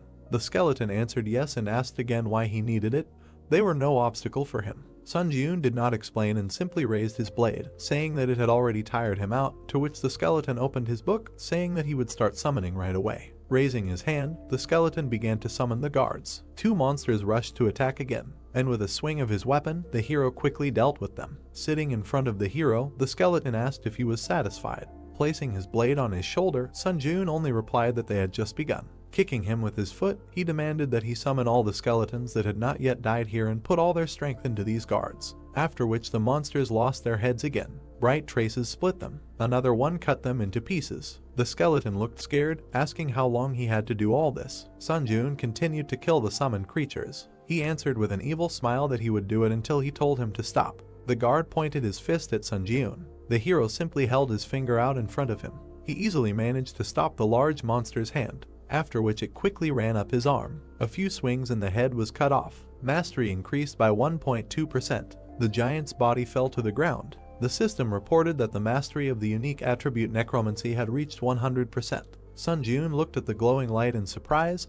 The rank of the unique attribute Necromancy had increased by 1 level. Smiling, he thought that Necromancy was now also C rank. Suddenly, his attention was drawn to the words that he was crazy. The skeleton lay on the floor, saying that the hero was a scumbag who would make even the devil tremble. He would curse him even after death, and then he let out a wheeze. The hero approached his captive, thinking that the fact that he had more and more cracks with each summoning indicated his imminent death. Taking the sword back behind his head, he told him that it was a pity he wanted to use it a little longer. From the swing, the skeleton's head flew off. His last words were that meeting him was the most disgusting thing that happened to him. System messages appeared. The hero received the achievement A Person Who Surpassed the Devil. Dexterity increased by 1. Absorbed the Spirit of the Lick. Mastery increased by 17.4%. At this moment, the hero extended his hand, absorbing the red energy. More messages appeared.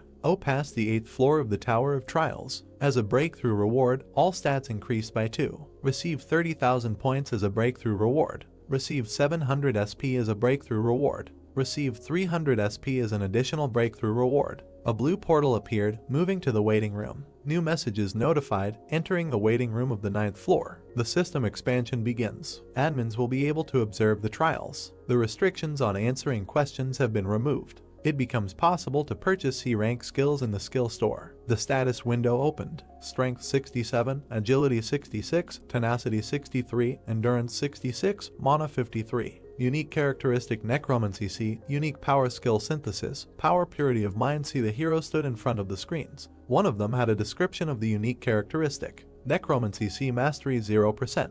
Basic effect is the ability to absorb the souls of the dead to strengthen and supplement either stats or mana. Additional effects 3. When absorbing the spirit of the deceased, there is a 20% chance that one of the skills imprinted in the soul will be acquired. Additional effect 4 is the ability to use the souls of the dead to protect the body. However, at this time, the amount of energy consumed by the protective shell will be proportional to the strength of the blow. Additional effect 5 skill absorption of the soul of the dead, the ability to completely inherit its mastery. Sun Jun smiled and pointed out that skill absorption itself is cheating, so now you don't have to level up the skill mastery from scratch. The screen said that when absorbing the spirit of the dead, there is a 20% chance that one of the skills imprinted in the soul will be acquired, and he realized that the probability of skill absorption was open. Swiping the screens, the hero reasoned that the trial of the 8th floor ended quite smoothly, but there is no guarantee that the trial of the 9th floor will be the same. He should clearly prepare thoroughly for the next trial on the 9th floor. Afterwards, he examined his blade, deciding that he thought the sword could still be used, but the problem was in the shield and skills. The blue screen showed the following description: Skill, Hunter's Dagger O Mastery Max. Description: a practical technique created by hunters for effective hunting. The effect when using a dagger is that the cutting power of the weapon increases by 1.5 times and knowledge of dagger techniques increases. Looking at this, our hero thought that since he had brought the skill to the maximum, he had reached the point where he needed a replacement sword skill. After that, new windows opened and the skill store was entered. Displays a list of skills available for purchase. Sun Jun ran his finger across the screen. Scrolling through the contents, he realized that his hopes were not justified. There was nothing worthwhile here. After which, frowning, he said that if there was no skill, then he would have to create it. Gold coins rained down when he bought the basic fencing E skill. 25,000 points would be deducted from his account. A new window reported the skill Basic Swordsmanship E Mastery 0%. Description: General Swordsmanship, containing the basic techniques of all swordsmanship. Effect: increases basic knowledge of all swordsmanship and increases cutting power by 1.5 times when using swords. However, this increase in cutting power does not overlap with other effects of weapon techniques. A basic swordsmanship skill that increases the ability of swords, he thought. Manipulating the blue screens, the hero thought that if he was going to increase the rank of the hunter's dagger through skill synthesis, he should predict the combination compatibility as best as possible. Among the current skills he has, the most compatible is basic swordsmanship, right? On the screen was an image of the hunter's dagger and basic swordsmanship skills. He selected 2 skills. New system notifications reported that the ranks of the synthesis materials do not match each other. The synthesis of the new skill will be carried out around the dagger skill. Hunter, there is currently a 75% chance that a higher level skill will be synthesized. As he wished to continue, the hero pressed his finger on the screen. A bright message appeared and a notification that skill synthesis was complete. A new skill was created. A bright light illuminated Sunjun, and the skill Demon Slayer C was created. The skill icon and description appeared. Skill Demon Slayer C Mastery 0%. Description: a hunting swordsmanship art designed to kill demons. The main effect increases the basic knowledge of all types of fencing and increases the cutting power by 3 times when using swords. However, the increase in cutting power does not stack with the effects of other weapon techniques. An additional effect: when fighting non-humans, your attack speed is doubled. Looking at this, the hero thought that this adds attack speed when fighting non-human creatures. It seems that this skill is simply made for hunting monsters. He smiled, because, as expected, skill synthesis is a good ability. There were several ability cards in his hand, and he thought about trying to synthesize the remaining skills. Continuing to tap the screen, Sunjun said that he checked the skill compatibility and the probability of synthesis. Several new windows appeared. Accelerated regeneration plus resistance to the laws of nature gave Iron Blood regeneration.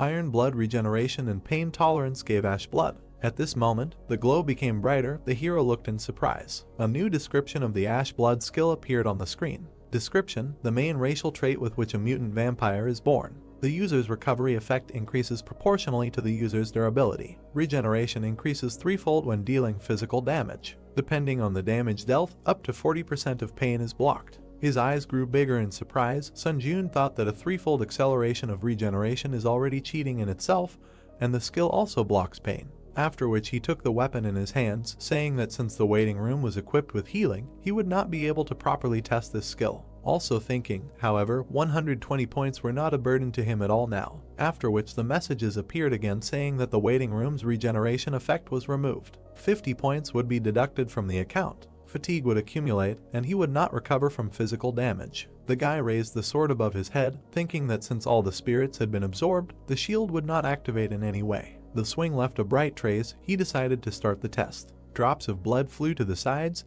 but his hand looked whole. He injured himself again and again, but after raising his hand, it was unharmed. Looking at the green glow, he realized that this was an amazing ability. Even being outside the waiting room, he essentially seemed to be under eternal healing. Adjusting his sleeve, he also thought that in addition to this level of regeneration, he also had a spiritual shield. To be honest, he no longer needed this tin can called a shield. Facing the wall, he still realized that he had to use it until it broke. Then he opened the community tab. Scrolling through the screen, Sunjun said that it seemed that there was nothing worthy of his attention.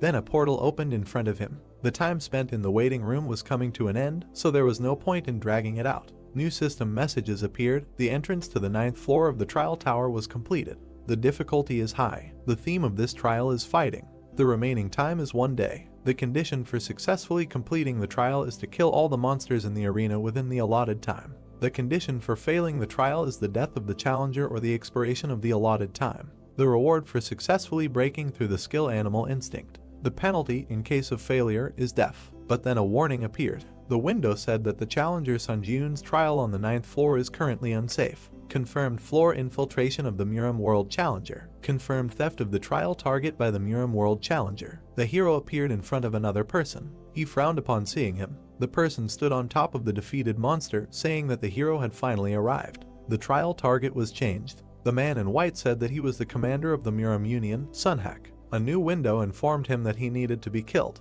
The gray-haired man stood with his head down. A challenger from another system. The hero silently looked at his opponent when he asked his name. Looking at the man in front of him, Sunjun asked why he was asking his name out of the blue. The man replied that he had already revealed his name and position. Frowning, the hero said that the man had not invaded his floor with good intentions, so what was the point of introducing himself? To which Sunhak, without opening his eyes, replied that there was some etiquette between swordsmen, but his thoughts were clearly limited.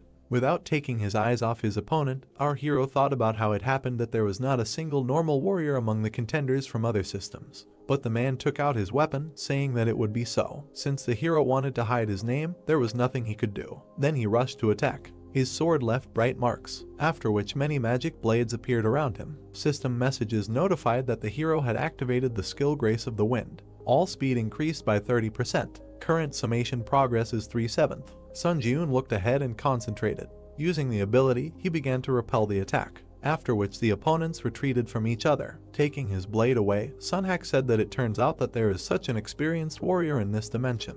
Our hero looked at him and heard an apology for looking down on him, after which Sun Jiun just exhaled. The old man was surprised when he heard him stop being hypocritical. Thick smoke gathered around them, and Sun Jiun said that he was here to kill him and steal his reward. He came here with such an intention, after which Sun Jiun's eyes turned red and he asked why he had to act polite. Sunhak stared at the protagonist, saying that perhaps because they were from different worlds, they could not understand each other, after which the old man raised his weapon and dispersed the smoke around him. His blade glowed, causing a storm. The man only said, "Let the earth rest in peace," a swordsman whose name he does not know. A message appeared, notifying that due to the unique characteristic sword light, he was blinded for 5 seconds. The hero was confused when he saw this, after which he stood in the darkness, thinking that he could not see anything. A new window notified that the magic resistance skill was activated. Sun Jiun held the sword at arm's length. A sound was heard behind him. The spiritual eye skill was activated. Suddenly, the enemy's blade approached the back of the hero's head. Our guy managed to dodge, but he still received a cut. New windows reported that he received the achievement Avoidance of Blindness. Dexterity increased by 2, after which the swing of his sword left a bright trace. The darkness dissipated and the enemy could be seen. The darkening effect of the unique characteristic sword light ended. Sunhak pulled the blade back. A sweaty Sun Jiun looked at him, thinking about how his throat was almost cut. Looking closely at his opponent, the old man asked how he calculated the trajectory of the sword. New messages notified that the skill Instant Acceleration was activated. The skill Grace of the Wind was activated. Agility increased by 50%. The current stacking progress is 5/7. Sun Jiun touched the ground with his hand, then rushed forward. Sunhak prepared to attack. Their blades crossed, causing a release of energy. The touch occurred with the tips of the blades. After that, Sun Jiun turned his back to the enemy, so he tried to kick, but the old man stepped back. After that, he tried to strike with the sword. At that moment, Sunhak stopped the hero's hand, but the hero kicked the man's hand. It turned out that they blocked each other's weapons. Frowning, Sunhak noted that he saw that he was using some strange techniques. Looking at the enemy, the hero thought that despite his incredible height, their characteristics were essentially on the same level. Suddenly, the ground opened up beneath them. The man's eyes lit up, and he said that he would be serious from now on. The swing of his sword left a bright trace. Due to the unique characteristic of the sword light, Sun Jiun was blinded for 5 seconds. He found himself in the darkness again. The blue windows reported that the magic resistance skill was activated.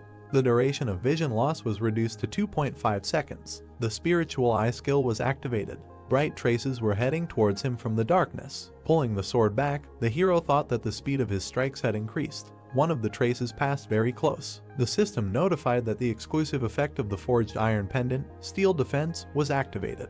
The protective layer absorbs 10% of all physical damage. He was able to block another blow, but he still lost his arm. The pain resistance skill was activated. Looking at the wound, the hero thought about whether the steel defense was not enough to block his blow. Another notification that the darkening effect of the unique characteristic sword light has ended. Sunhak was opposite, swinging his blade. Rocks flew from under the hero's feet. Retreating, he turned around. Having destroyed one of the rocks, he threw it at the enemy, but the man noticed it. A swing of his blade split it in half. The hero moved, holding the severed limb in his teeth. This is how he managed to get behind the enemy. He turned around and noticed Sun Jiun. Already at this moment, the hero managed to restore the limb. Looking away, Sunhak said that regarding his recent techniques, he had already thought that he was a good martial artist, but all his techniques were simply borrowed from somewhere. Clenching his restored hand into a fist, the guy replied that the unique characteristic he used was also an ability obtained from the tower. Afterwards, new messages appeared. The skill Grace of the Wind has been activated. All speed has increased by 70%.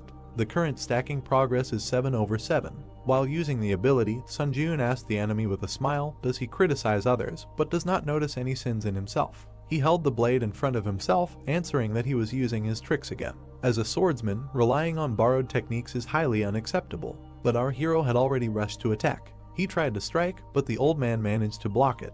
Looking at this with surprise, he wondered, then how about dying from a borrowed ability, and pressed his weapon even harder on his. Sunhack recalled the defeated enemies, thinking that until now he had performed a floor insertion dozens of times. Back then, blood was dripping from his sword. With this sword he cut down opponents from different worlds. He imagined how liquid flowed from the planet into the bowl. In particular, the people of the world called Earth were weak in terms of abilities in all respects. It was so bad that this place was called a honey jar. He stood there with his eyes closed. The challengers from Earth couldn't touch even a hair on his head. In addition, when using the unique attribute sword light that obscured the enemy's vision, a single sword in his hand was enough to deal with any of them.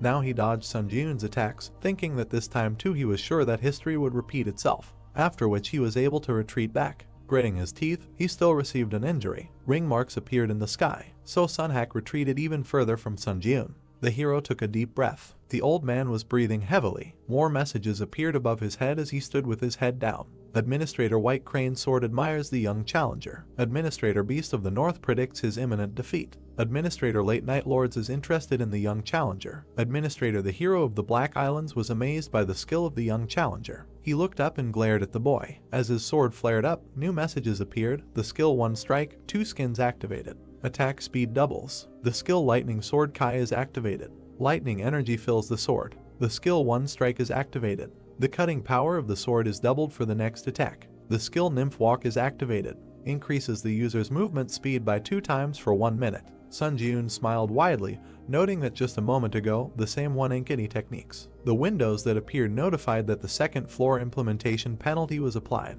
All stats were reduced by 8. He cannot use some skills. The old man looked angry about this. The skill 1 strike, 2 skins was forcibly deactivated. The skill Lightning Sword Kai was forcibly deactivated. The cooldown of the unique characteristic Sword Light has ended. Activating the unique characteristic Sword Light. The hero was surrounded by shadows again. He thought that he was starting to get used to his pattern attacks. The spiritual eye skill was activated. Putting his hand behind his back, Sunhack opened his mouth wide, shouting that he would rip out all his insides. A bright beam was directed towards the hero. He prepared to attack, using the 3 absolute skill. 3 attacks are strengthened by the skill effect. Sun Jiun gritted his teeth. After that, he swung his blade, leaving a bright trace. A new message appeared stating that the darkening effect of the unique characteristic sword light was over. The hero stood behind the old man. He was breathing heavily, and the enemy was motionless. After that, Sunhack's sword fell to the ground. The old man began to walk forward, but his body was trembling, and a wound appeared on his belt. His eyes became larger from anger. He screamed that this could not be. Then blood gushed out of the wound, and he fell to the ground. The hero smiled as he was congratulated for breaking through the 9th floor of the Tower of Trials. Red lines stretched towards Sun Jiun's hand. He had absorbed the spirit of the challenger Sunhack. Mastery increased by 27%.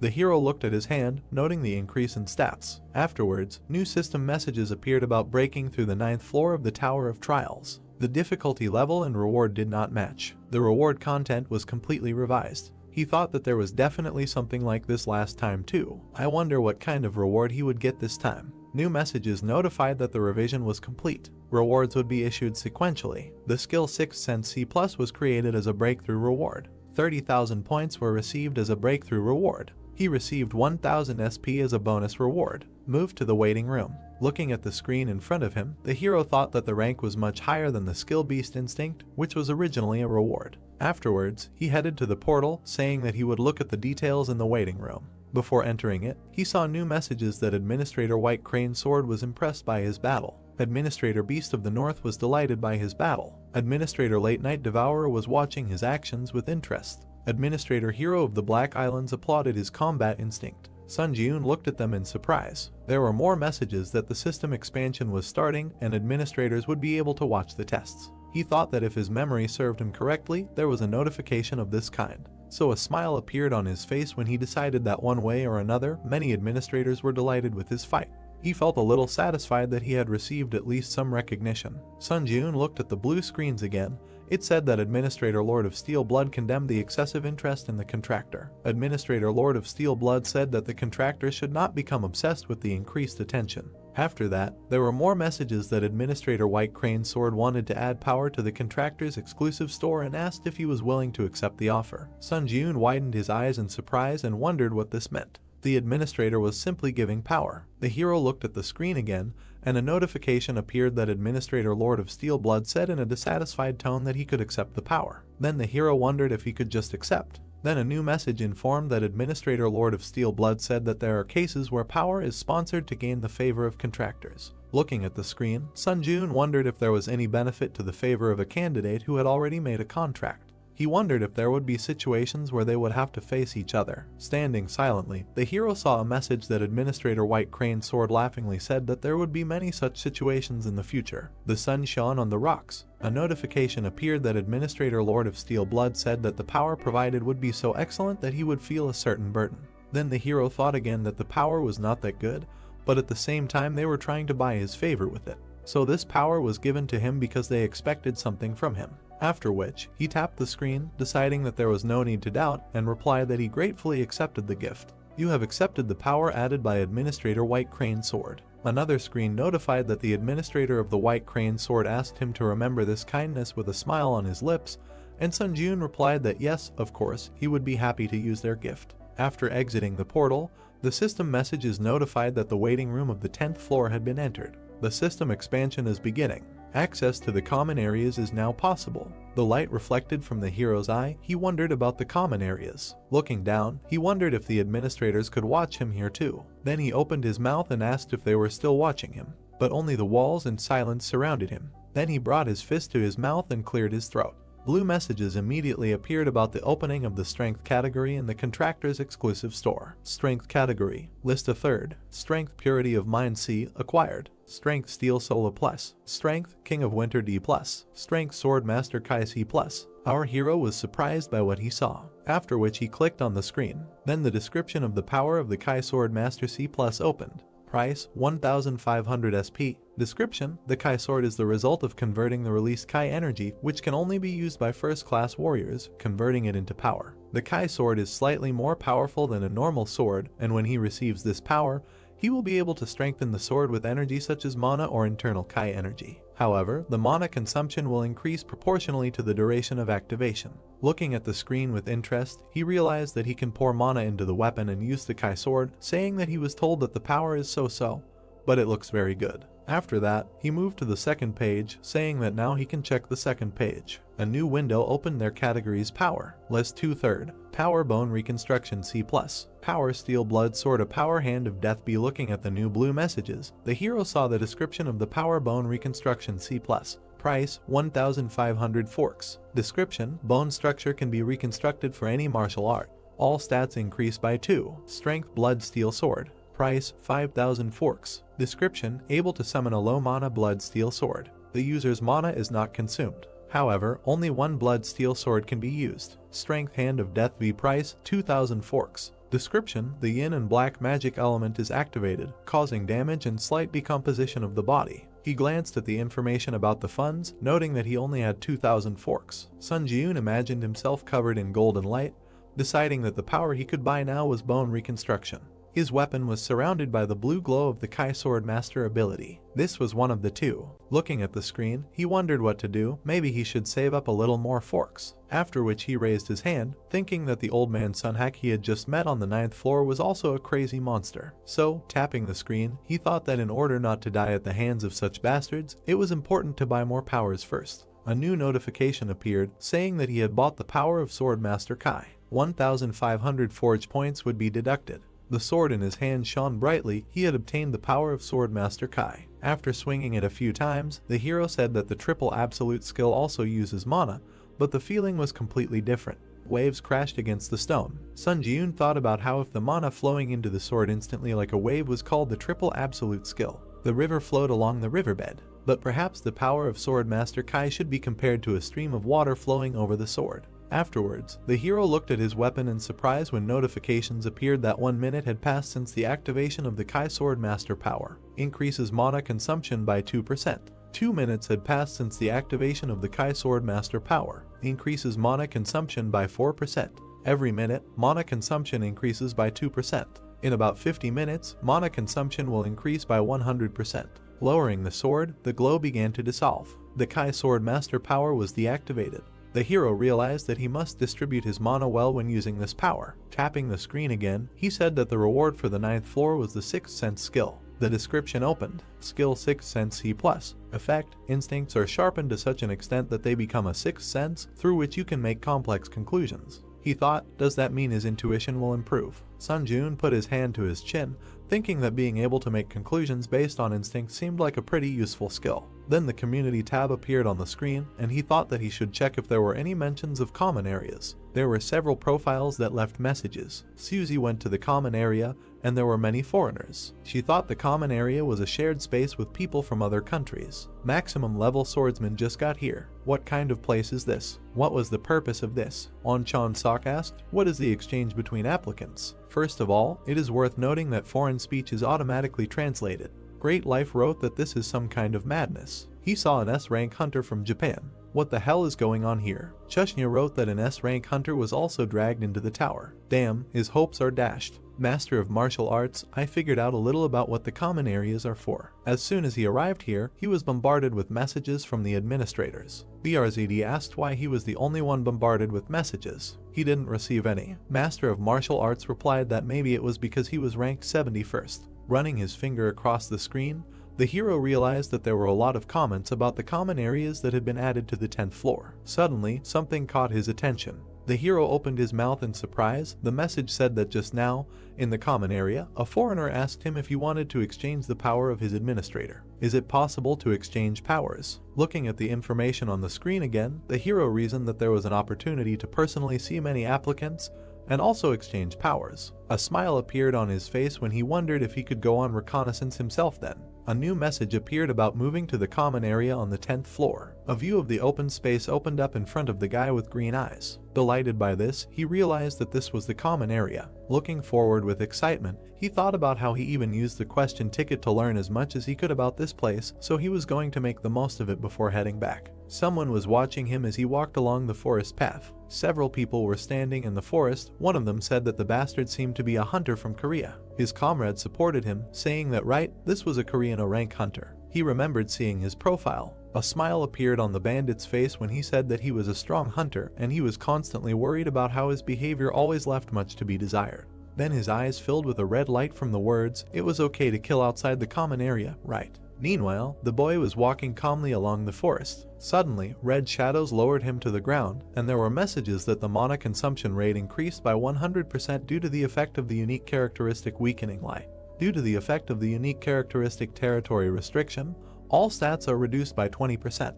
Under the effect of the unique characteristic Eye of Terror, part of his body is paralyzed. The boy tried to move his finger, then he turned his head behind him. A group of bandits had gathered there, and he asked what they were doing. Their leader licked his blade, telling the boy that the victim was one of the strongest Korean hunters, but he had no idea what was happening now. Gritting his teeth, he cursed and thought about how they were not on a trial, but they were even here robbing. Unable to move in front of them, he heard them stop. The purple-haired girl waved her hand and asked them if they were sure they could handle the consequences. If they didn't stop right now, she would turn on the community function to report their actions to others. The bandit leader was confused. Standing up, he still agreed. Then he smiled evilly and said that if she took off her clothes, he would think about it.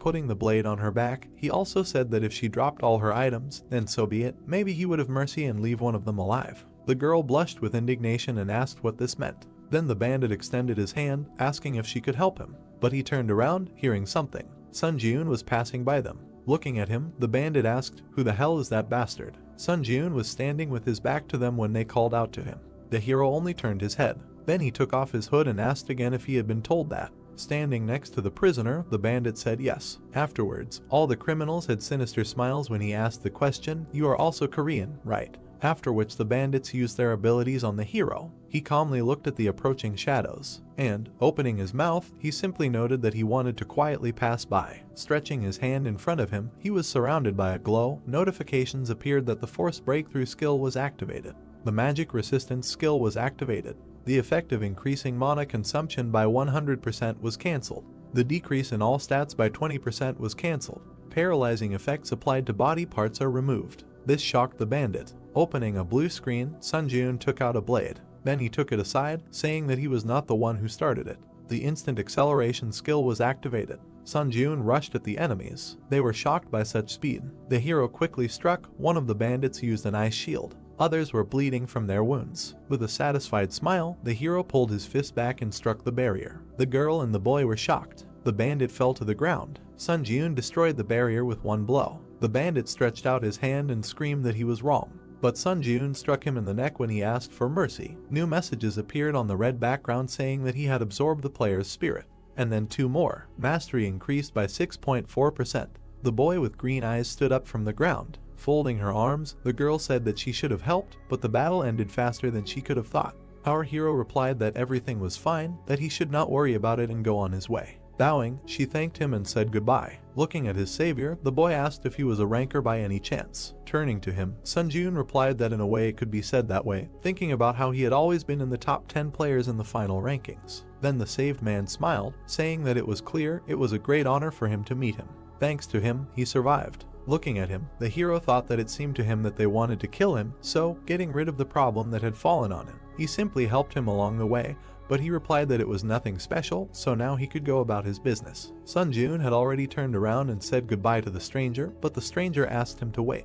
The hero looked over his shoulder. The guy pointed at the dead bandits, asking him to leave the corpses of those applicants with him. Sun Jun looked at his interlocutor in confusion and asked why. The man happily smiled and replied that if he gave him those corpses, as well as for saving his life, he would pay him by giving him power. Sun Jun looked interested. Gluttony, a dark light came out from his hand. The corpses of the bandits were sucked into his hand. Wiping his forehead, the guy said that it was not bad. Smiling again, the interlocutor said that, so, as promised, he would give him power. A new message appeared that the hero accepted the power added by the administrator. Sun Jun looked at the monitor with a smile, reading that the power steel wings was added to the power category of the exclusive contractor store, and thought that he did not expect to get another power. Visualizing the magical wings on his back, the administrator said that this is a power that allows you to create wings on your back with the ability to levitate.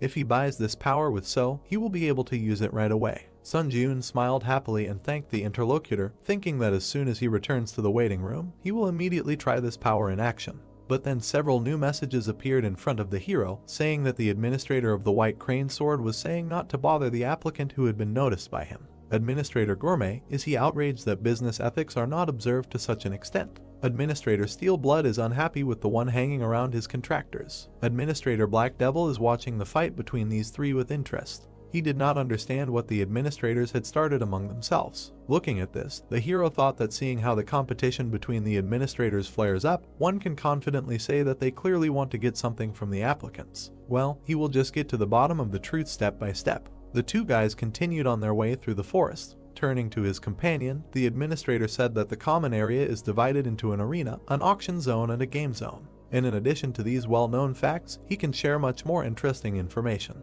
The hero looked at him as he continued to explain that the other dimensional worlds that had been revealed so far through the floor embedding process were Ares, Murim, and Kellyan, so they could only encounter these 3 dimensions when it came to floor embedding. He imagined a warrior kneeling before another. The challengers from the Ares world placed great importance on chivalry. The samurai held his sword. The Murim challengers were similar to them, but a little more aggressive. Sun Jun narrowed his eyes and thought about what it meant that the Black Knight was from the Ares world and Sunhak was from Murim. He also introduced the representatives of the other races, saying that he had heard that Kellyan was a world of races such as elves, fairies, and beastmen. Looking at his interlocutor, Sun Jun noted that he was well informed. The administrator smiled, replying that he had found out about everything in advance, using his right to ask questions. Stopping in front of the city gate, the guy in the green jacket was glad that they had finally reached the common area. He extended his hand to the hero, saying that although he was not a ranker, let the hero take his business card. Taking it in his hands, Sun Jun noted that he was the leader of the candidate control team from the Hunters Association, to which the interlocutor clarified that if Sun Jun had any questions, he could contact him at any time. Another candidate passed through the gate and messages appeared that the common area had been entered. All abnormal statuses were removed, and battles between candidates became impossible. The guy slyly rubbed his hands, saying that now he needed to slowly move towards the auction zone, to which Sun Jun replied that he also just happened to have a place where he should definitely visit. Looking into the hero's eyes, the interlocutor asked where he intended to go. With a confident smile, the hero answered that he was going to the arena. A welcome message appeared about arriving at the arena. Sun Jun walked among the blue chairs. Indignant people stood in front of the screens, not understanding why they lost again. Looking at them, the hero thought, is this the arena? More like a gambling house. New messages appeared that the administrator Black Devil is pleased, saying that this reminds him of the old days. Administrator Lord of Steel Blood with undisguised hatred says that the arena is the same everywhere. Administrator White Crane Sword is very excited because of the heat that has settled in the arena. Looking at the empty seat, the hero wondered if he just needs to sit in one of these chairs. Then he comfortably sat in one of them. He looked thoughtful when new messages appeared that the arena system was activated. Need to use the screen to choose a bet or a duel. Then he pressed the help button. New posts have explained that the arena is divided into two systems, betting and dueling. If you choose to bet, you can place points on other contenders' duels. When placing bets, points can be gained or lost depending on whether the contender you bet on wins or loses. Looking at the screen, the hero wondered what it means. Did the people whose conversation he overheard place a bet? After that, more messages appeared. If a duel was selected, he could fight other contenders to get a reward. When the duel is confirmed, the final ranking and each other's real names are revealed. The duel will only take place if the reward is a skill, item, strength, etc. The duel is only held between opponents who have the same level of rewards. After the duel is confirmed, it is possible to fight the opponent in the Colosseum. When one of the duel participants surrenders, the duel ends and everyone returns to their original place. Sun Jiun realized that if the duel status is confirmed, the participants in the duel will automatically move to the Colosseum. He imagined various weapons, potions, skills, and strength, and decided that the reward for the duel was the core of the arena. He pressed the screen with a smile, deciding to see if there was a reward that he liked. The other contenders looked at the gaming place with delight. The girl asked if the Witch of Hellfire Catherine was there. Someone asked again, the same famous huntress from America. The red-haired girl ran her finger across the monitor. Looking at the screen, she said that no one was sending a request for a duel. This was because she had too many victories. On the screen were Catherine's statistics: server USA, final rating 6, number of victories 17, number of defeats 0. She said that it would be better if these duel statistics did not exist at all, then she could challenge other opponents more often. A message appeared saying that the administrator of the Lord of Fire laughingly said that these were mere trifles. Continuing to look at the screen, Catherine concluded that it seemed like only cowards had gathered here. After which she was about to get up from her chair, saying that she needed to stop wasting time and leave the arena. Suddenly, something caught her eye. A new message notified that a duel request had arrived. Sunjeon, South Korea server, final rating 3. Reward for victory, Demon Slayer skill. Number of victories, 0. Number of defeats, 0. The hero's name was visible on the screen. The girl was surprised that he had just entered the arena and immediately chose it. A satisfied smile appeared on her face. New windows reported that the duel was confirmed. The transfer to the Colosseum is in progress. The white arena was illuminated by the bright sun. Catherine noted with a smile that she liked his fighting spirit. But before choosing, she should first observe the opponent. Sun Jiun frowned silently. The girl was surrounded by flames. The system window reported that Sun Jiun was against Catherine. The duel begins. The girl was surrounded by flames, telling the hero to consider it a good experience. Raising his hand, a fireball appeared above it. The birth of firepower was activated. The hero calmly watched what was happening. Sparks flew in different directions, after which the ball flew at Sun Jiun. The hero took a step to the side. He continued to retreat. The fireball was very close. A fiery trail remained from his hand. Catherine said that he was finished. The master of the Kai sword power was activated. The swing left a blue trail on the fireball, after which it split into two halves, so the fire was left behind Sun Jiun. Catherine was shocked. Smoke was spreading across the entire arena. The girl looked at her opponent with displeasure when he repeated her words about the experience. Putting out his blade, he said that he would also provide one. A light breeze stirred the bamboo leaves. There was a water source near the gray building. The girl sipped tea from a miniature cup. A blue whirlpool appeared in front of the long-haired blonde. An image of Sun Jiun's challenger appeared in its center. The girl sitting in front of the image said that she didn't expect him to already have control over the released Kai energy. She scratched the bird sitting on her shoulder with her finger, saying that she made a great move when she sponsored such a wonderful power. In the future, she would need to gain the favor of this candidate faster than the other administrators. Looking at the bird that took off, she thought that perhaps this candidate could fulfill her long-standing wish that she could not fulfill. The wind blew Sun Jiun's hair. An explosion ball appeared in front of him. The system reported that the instant acceleration skill was activated. The hero jumped up, escaping from the fireballs. The fireballs flew behind him, leaving flaming traces. He moved, cutting the fireballs with sword strikes. With his back to the flames, the guy swung his sword. The fabric of his cloak was burning. Sun Jiun turned around and cursed in his mind upon seeing this. He landed on the arena, raising dust. Looking back, the boy thought that it was a pity to lose the exclusive effect of the plaza due to the inability to use the skill Grace of the Wind. Fireballs were blazing above the girl's outstretched hand. Catherine asked with a smile, "I wonder how long he can hold out." Administrator Lord of Iron Blood looked at the close-up of the flames with interest. Administrator White Crane Sword had high hopes for him. Administrator Black Devil laughed loudly, watching the power of the fire. The girl sent huge fireballs forward. Sun Jun swung his sword, leaving a bright trace. The system reported that 3 minutes had passed since the activation of the power of the Kai Sword Master. Mana consumption increased by 6%. The hero looked forward, surrounded by flashes. A notification appeared that 4 minutes had passed since the activation of the power of the Kai Sword Master. Mana consumption increased by 8%. Frowning slightly, the brunette thought that if the battle dragged on, he would be at a disadvantage. The system reported that he had absorbed the spirit of the challenger Seonhak, thereby exceeding the stat indicators. Strength increased by 2, agility increased by 1,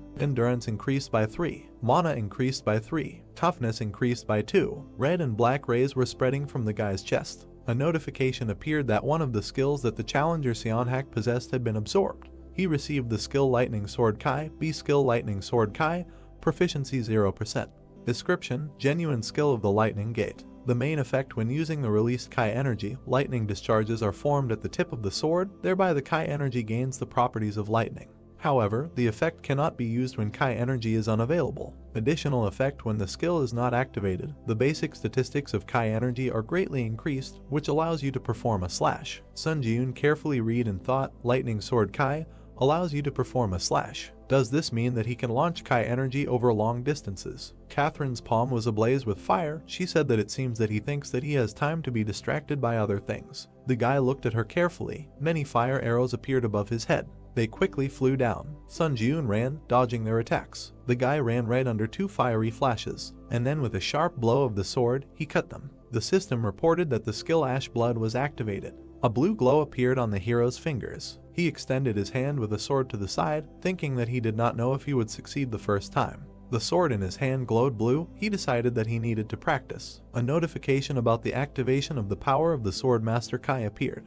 The skill Lightning Sword Kai was activated. Bright blue rays flew forward. The girl chuckled when one of the balls was cut by the rays. She looked forward in amazement, summoning a shield. A fire shield surrounded her, protecting her from the Kai energy. Catherine gritted her teeth from the tension and thought that he immediately counterattacked. Suddenly, the hero appeared behind her. The red-haired girl closed her eyes, saying that he really was incredibly strong. She lost. The system reported that the challenger Catherine surrendered. He won. As a reward for winning, he receives the skill Storm C+. The duel is over. The teleportation to the general area of the arena on the 10th floor is performed. Sun Jun, surprised, materialized in a red chair. Looking forward, he said that he decided to participate in the duel to practice his sword skills, but the opponent was quite strong. As a result, his robe burned. Pointing his finger at the blue screen, he said that he should remember the name Catherine. The description of the skill Storm appeared on the screen. No mastery. The main effect is activated when attacking with a piercing sword and increases the attack speed by 3 times for piercing strikes. An additional effect when activating the skill is a 30% chance that the wind property will be applied to the piercing blow, and the movement speed will increase significantly. Seeing this, the brunette said in disappointment that he thought it was some kind of fencing art, but it was about the skill of piercing blows. An information window appeared in front of him, which said the server was South Korea, the final rating was 3, the number of victories was 1, the number of losses was 0. He thought, just 1 victory. He needs to start growing actively. The system reported confirmation of the duel. The hero is moving to the Colosseum. The hero saw a semicircular gray structure of the arena. Sun Jun versus Owaki Yuji. The duel begins. The opponents stood opposite each other. The hero thought that he was ranked 11th on the Japanese server. The long-haired man with a spear said that he was ranked 3rd on the Korean server, so he was really looking forward to their duel. But the one who appeared before him looked like a beggar, nothing to even look at. The guy's lips stretched into a smile. Owaki sullenly asked why he was laughing. In response, he heard that he found it funny that they had the same thoughts. Veins bulged from anger on the Japanese man's face. He swung his spear, shouting insults. Sun Jun dodged his blow. Looking at the blade in front of him, he thought that this was all that the 11th ranked player in the Japanese server could do. The boy smiled, thinking that he must have become too strong.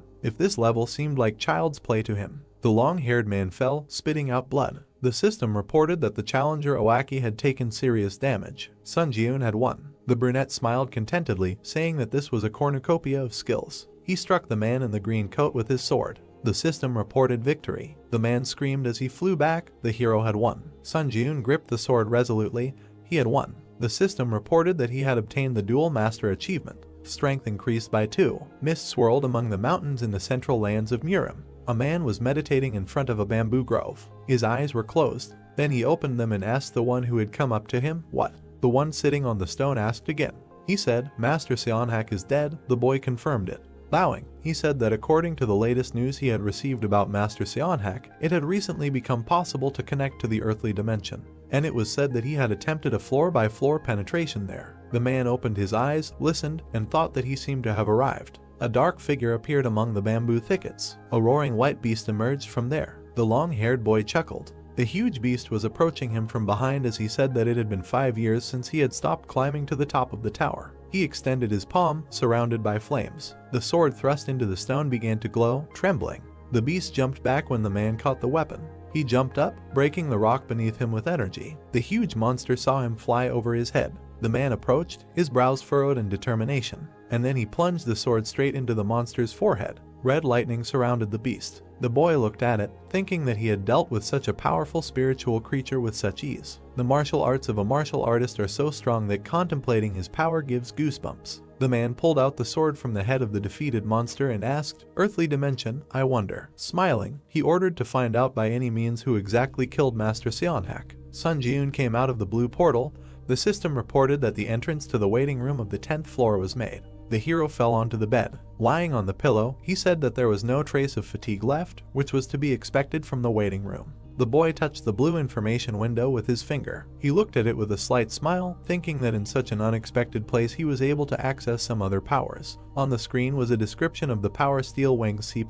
Price 15.0. The power that allows you to create steel wings with mana. They are able to provide high flight speed. To keep the wings active, you need to constantly fill them with mana. When there is not enough mana to maintain them, the wings will automatically disappear. The hero imagined himself hovering with pink wings on his back and thought that the power with which you can fly. Just thinking about it fills his heart with happiness. The screen said exclusive contract store, so 500. The guy thought that, but he can't buy it right now because he doesn't have enough. So Sun Ji-eun sat surrounded by blue information windows and said that he would now begin synthesis. The screen said that the unique power of skill synthesis was activated. Skill synthesis is complete. The system repeatedly notified that a new skill was created. Shining windows appeared in front of the hero. Sun Ji-eun looked at them with interest. A short list of skills that he managed to create after an hour of deep thought. The logo depicted a red shield.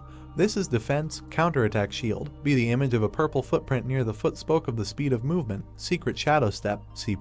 The red glowing blade indicated attack speed. Frantic swordplay, C+. The palm was surrounded by a red glow. The hero thought that there was even a B rank shield skill among them. The system reported that the counterattack shield was activated. A glowing red defense appeared in front of the guy's palm. He looked at the shield with impress. The 10th floor of the test tower has been entered. The difficulty is high. The theme of this test is cooperation. The remaining time is 3 hours. The condition for successfully completing the test is to prevent the resurrection of the Lord devouring the darkness within the allotted time. The condition for failing the test is the death of all team members or the allotted time has expired. The reward for a successful breakthrough is a skill enhancement potion, B+. The penalty for failure is death. Portals appeared at the entrance to the cave. Team members are distributed according to their final ranking. The assignment of team members is complete. A man in an iron mask came out of the portal. This is first place in the final Seunghoon ranking. The pink-haired youth, second place in the final rankings of Chunseok. From the next portal appeared Sun Ji-eun, third place in the final rankings. From the next portal appeared the blonde man in a red suit, Sooty, sixth place in the world rankings. The system announced a 30-minute grace period.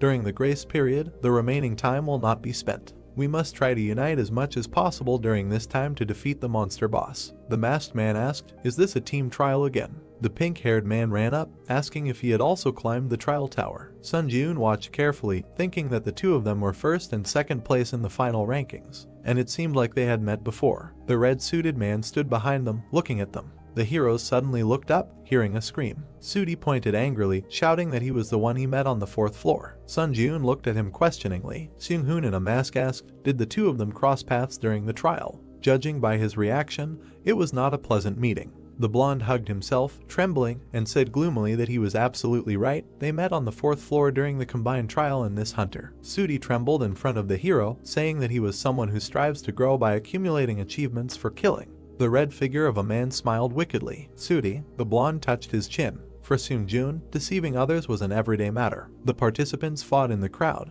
He created conflict by turning others against each other and used this time to get a reward. Sudi held the gems with a wild smile. This was a survival tactic he had developed. The smile revealed sharp teeth, which he began to actively use in another place called the Trial Tower. The administrator, a lying clown, laughs at the contractor's deception, so much so that even the corners of his mouth are torn from laughter. The image of the clown laughed at the wickedly smiling blonde. Sun-joon looked at him in surprise. He thought that his expression showed that he was confused. Well, should he add something else? He pointed his finger at the brunette, who tried to say that there was a misunderstanding and exclaimed that he even brutally killed a member of his team. The hero waved his hand, asking what kind of nonsense he was talking about. The hammer materialized and glowed. Seung-hoon extended his hand towards it, saying that instead of the 4, where everyone kept to themselves, he preferred the 3 in good teamwork. The test tower was not a place where one could act frivolously. Looking with glowing eyes, the masked man asked who was telling the truth. They would find out now, and the liar would be expelled from the team.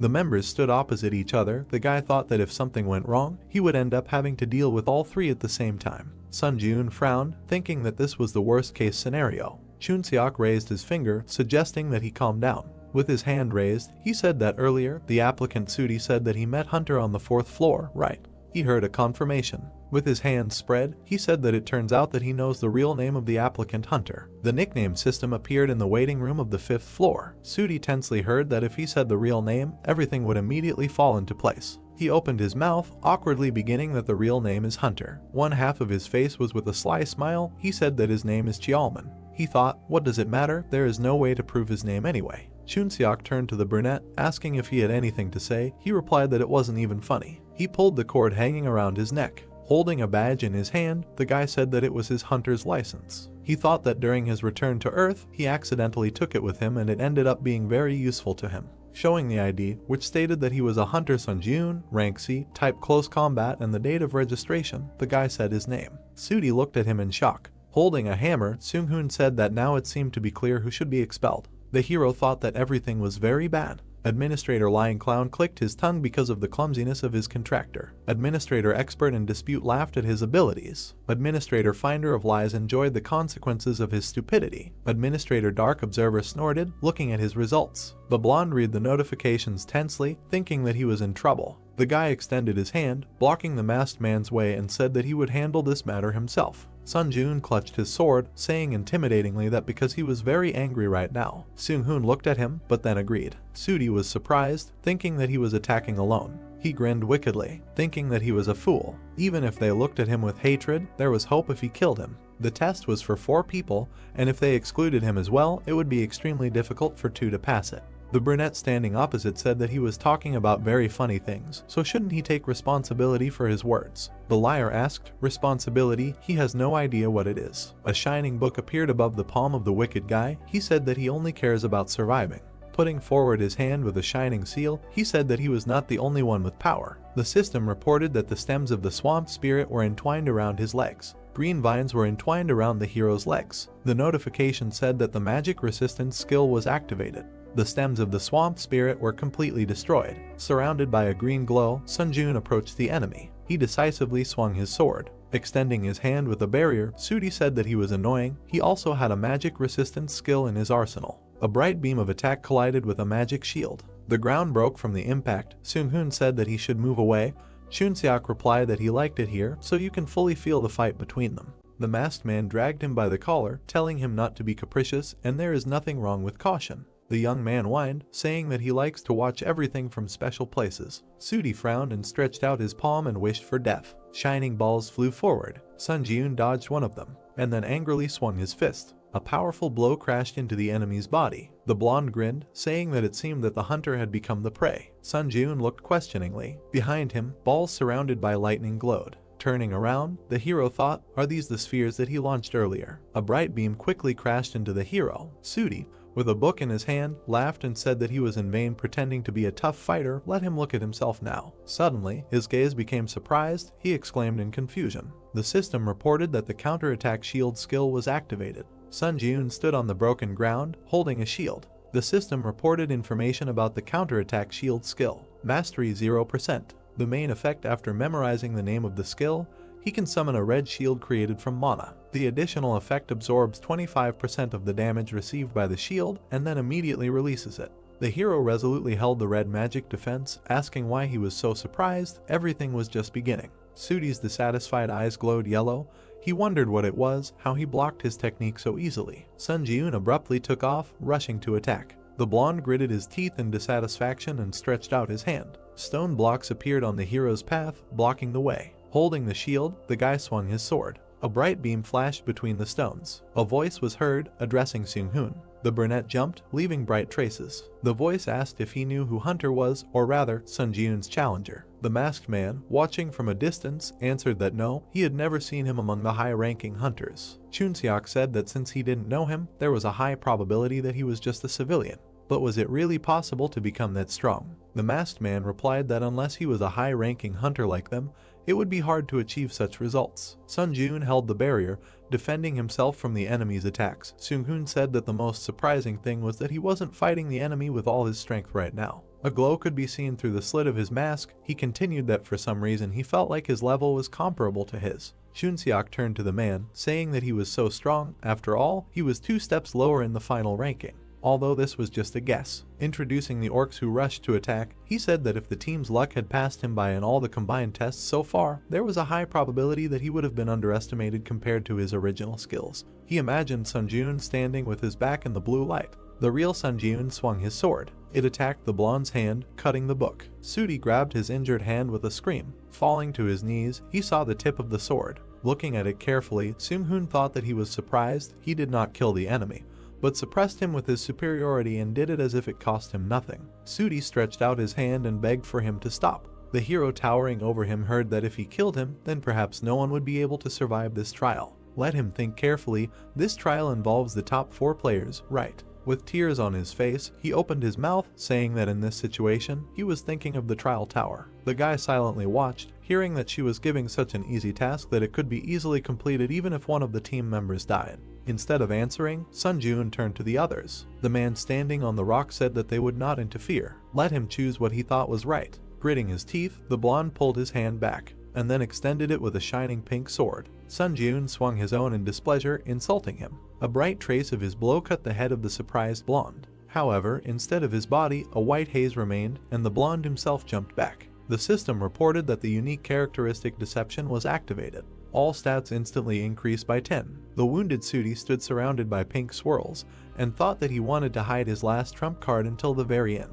Extending a blade with red inscriptions, he shouted that he would finish him off. Sun Ji-eun calmly extended his palm with a shield. Pink chains brightly collided with the barrier, and then flew apart, but only to attack the guy again. The system reported the activation of the skill Grace of the Wind. All speed increased by 40%.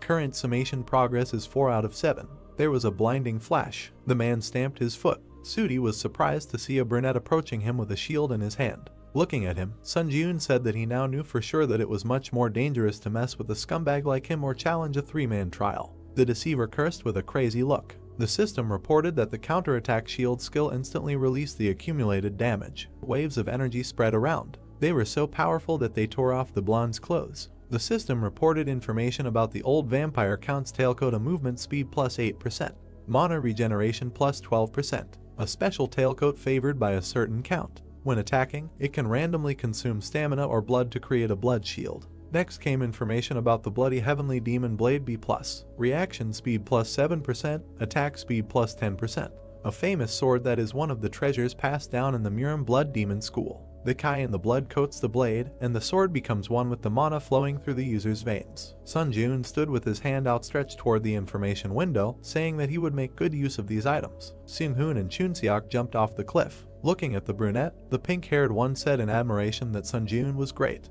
His comrade added that he hoped all the misunderstandings had been resolved. The hero confirmed, saying that there were definitely no problems left now. An information window appeared, saying that there were 10 minutes left until the start of the 10th floor trial. All candidates should prepare for the upcoming trial. The 3 heroes walked toward the building beyond the ravine, deciding to move forward. Under the moon stood a monument of a warrior on horseback. The heroes passed by. Chun-seok said that the warrior statue was so huge, he wouldn't come to life, would he? The man replied that since it was a tower, that could be the case. Sun Ji-eun looked at him carefully. The statue had a golden crown on its head. and instead of eyes, there was darkness. Looking with his blue eyes, the hero was silent. The test participants walked among the gray buildings. Chunseok was surprised, looking ahead. They stopped in the center of the round hall in front of the throne. Next to it was a statue of a warrior surrounded by chains. The same one stood on the other side. Words were heard that there were 3 more statues here, which gave him a bad feeling. Looking ahead, the guy said what it was. He looked at the huge stone monster sitting on the throne and said that it was probably the darkness-devouring overlord.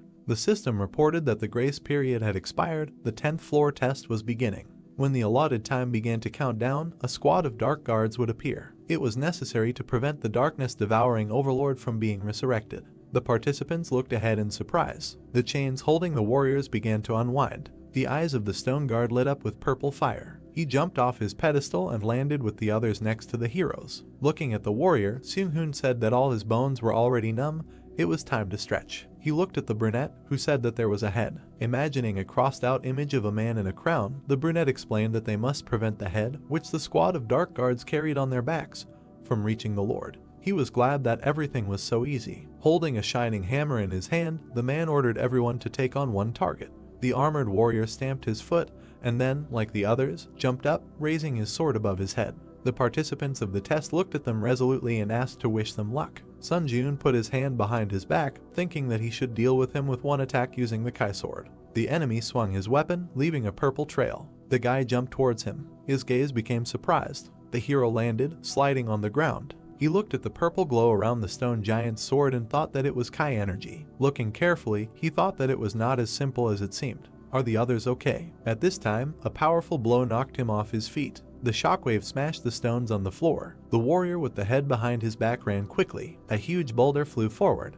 He looked at it in surprise. The warrior chopped the stone with an axe, but was still knocked off his feet. Seung-hoon's hand was surrounded by blue glove energy. An eye glowed in the slit of the mask. He said that each of them was of a level that matched the boss. Holding a blue glowing hammer, he told everyone to be careful. A chuckle was heard. He seemed to have let his guard down a moment ago. A pointed hat materialized. Chunseok put the hat on his head, saying that it doesn't suit him, so he can't stand to use it. He stood in front of the warrior running towards him and said that for this, that he made him wear this clown hat. A bow with 3 glowing arrows appeared in the hero's hand. He will have to incarnate his life for this. The arrows, surrounded by lightning, flew forward. Bright flashes appeared from them behind the warrior. Holding a sword in his hand, he quickly attacked the archer. The hat hid his eyes. Clash with magicians, the standard is close combat. A scythe with a red blade appeared. Chunseok stretched out his palm in a fighting stance, saying, "Only if the opponent is an ordinary magician." Looking at him, Sun Jun mentally admired, thinking that after only encountering weak opponents, the sight of these people excites the blood. He jumped back, saving himself from the enemy's bright attack, and thought that the main thing was for him not to fail in such a team. Stones flew around. The brunette kicked them, sending them into the body of a stone monster. The skill Grace of the Wind is activated. All speed is increased by 50%. Current summation progress is 5 out of 7. The hero quickly ran forward with a determined look. The huge warrior thrust his weapon into the ground. The state when he steps on the shadow of a creature. The skill Secret Walk in the Shadow C+ is activated. Strength is temporarily increased by 3. The brunette with a sword ran up to the enemy who was carrying the head. The skill Furious Swordplay is activated. Sword attack speed is increased by 10%. Current summation progress is 5 out of 10. The skill Master of the Kai sword is activated. The hero jumped, cutting the monster's head with his sword. The stone head shattered into pieces along with the crown. The man in the mask talked about a depth charge. His opponent was surrounded by bright golden lightning. The stone man's face was distorted by the scream. The crowned head behind him was also smashed. A red whirlwind appeared in the air. It was the guy in the hat who attacked swiftly, twirling the weapon in his hand. He jumped high, holding a double-bladed scythe. The shining weapon struck the stone enemy. The third head of the boss was smashed into pieces. The stone monster opened its mouth, screaming loudly. The participants of the trial watched as they walked away. Chunseok asked if they were running away. Seung-hoon replied that now that there were no heads left, resurrecting the Lord was impossible. It was time to end. The 3 guys ran forward. They left the circular area following the monuments. The brunette running behind became alert, noticing something and wondering what that sound was. The huge stone monster stomped its foot. Sun Jun's eyes widened in surprise. The 3 stone opponents stood together, forming a pedestal. The horse quickly galloped over their bodies and jumped high with the cloaked rider. The guy looked at him in shock, thinking that it was the one from the entrance. The stone rider was rapidly approaching the headless body on the throne.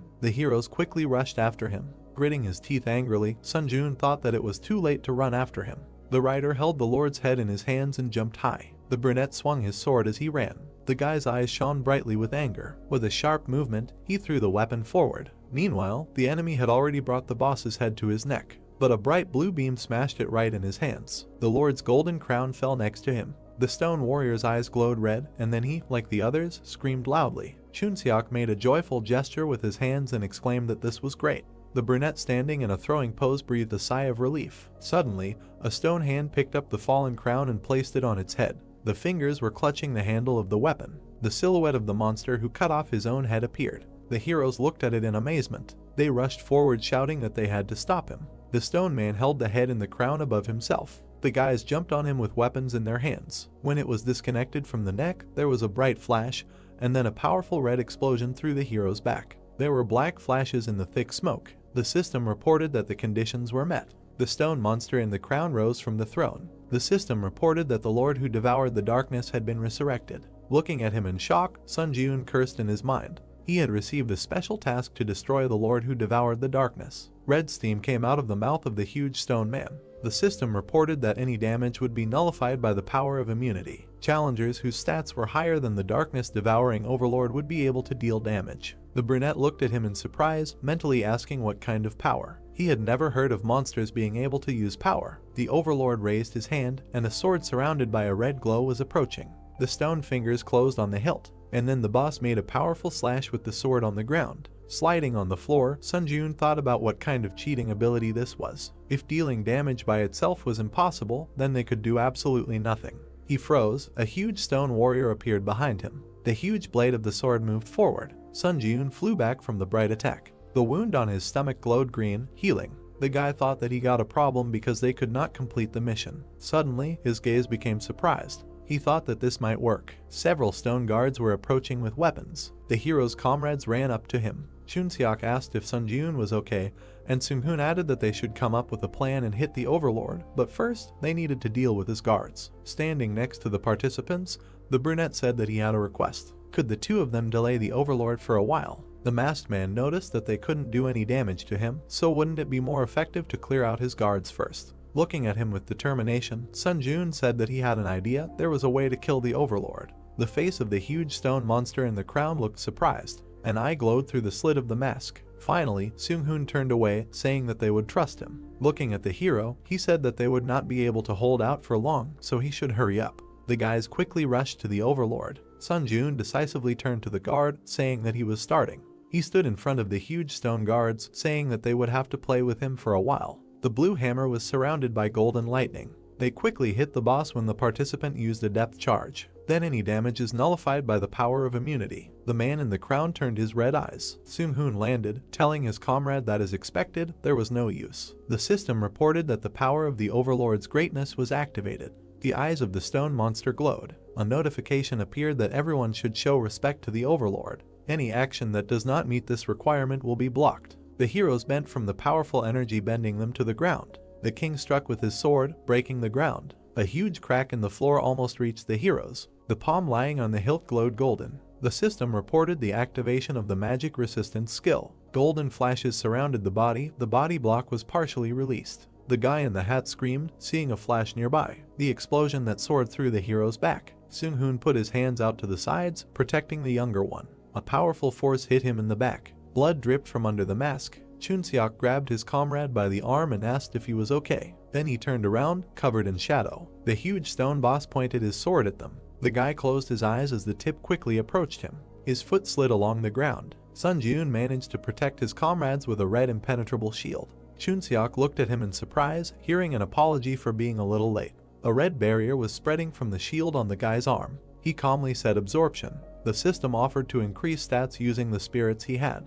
Black and red swirls appeared in the air. The system reported that strength increased by 4, agility increased by 3, endurance increased by 3, mana increased by 6, tenacity increased by 4. Sun Jun clenched his fist, holding the red barrier. A notification appeared that the shield counterattack skill instantly released the accumulated damage. A bright beam threw the overlord's sword away from the shield. The system reported that the power of the Kai Sword Master had been activated. The blade in the boy's hand glowed blue, and a notification appeared about the activation of the Lightning Sword Kai skill. A bright blue beam rushed forward from the sword strike. Sun Jun gritted his teeth resolutely, thinking that the boss would receive it. The bright energy crashed into the stone monster's body. Deep furrows were left on it. The hero thought that it worked. The overlord with red eyes opened his mouth, screaming. The system reported that the power of the overlord's greatness had been activated. Everyone should show respect to him. Any action that does not meet this requirement will be blocked. Sun Jun fell to one knee, crushed by the red energy. He gritted his teeth, trying to resist. The system reported that the force breakthrough skill had been activated. The magic resistance skill had been activated. The ground around the brunette was covered in cracks. A notification appeared that all blockages on the body had been completely removed. A bright green ball of power surrounded the hero. A notification appeared that the proficiency of the skill force breakthrough had reached 100%. The proficiency of the skill magic circuit had reached 100%. The proficiency of the skill magic resistance had reached 100%.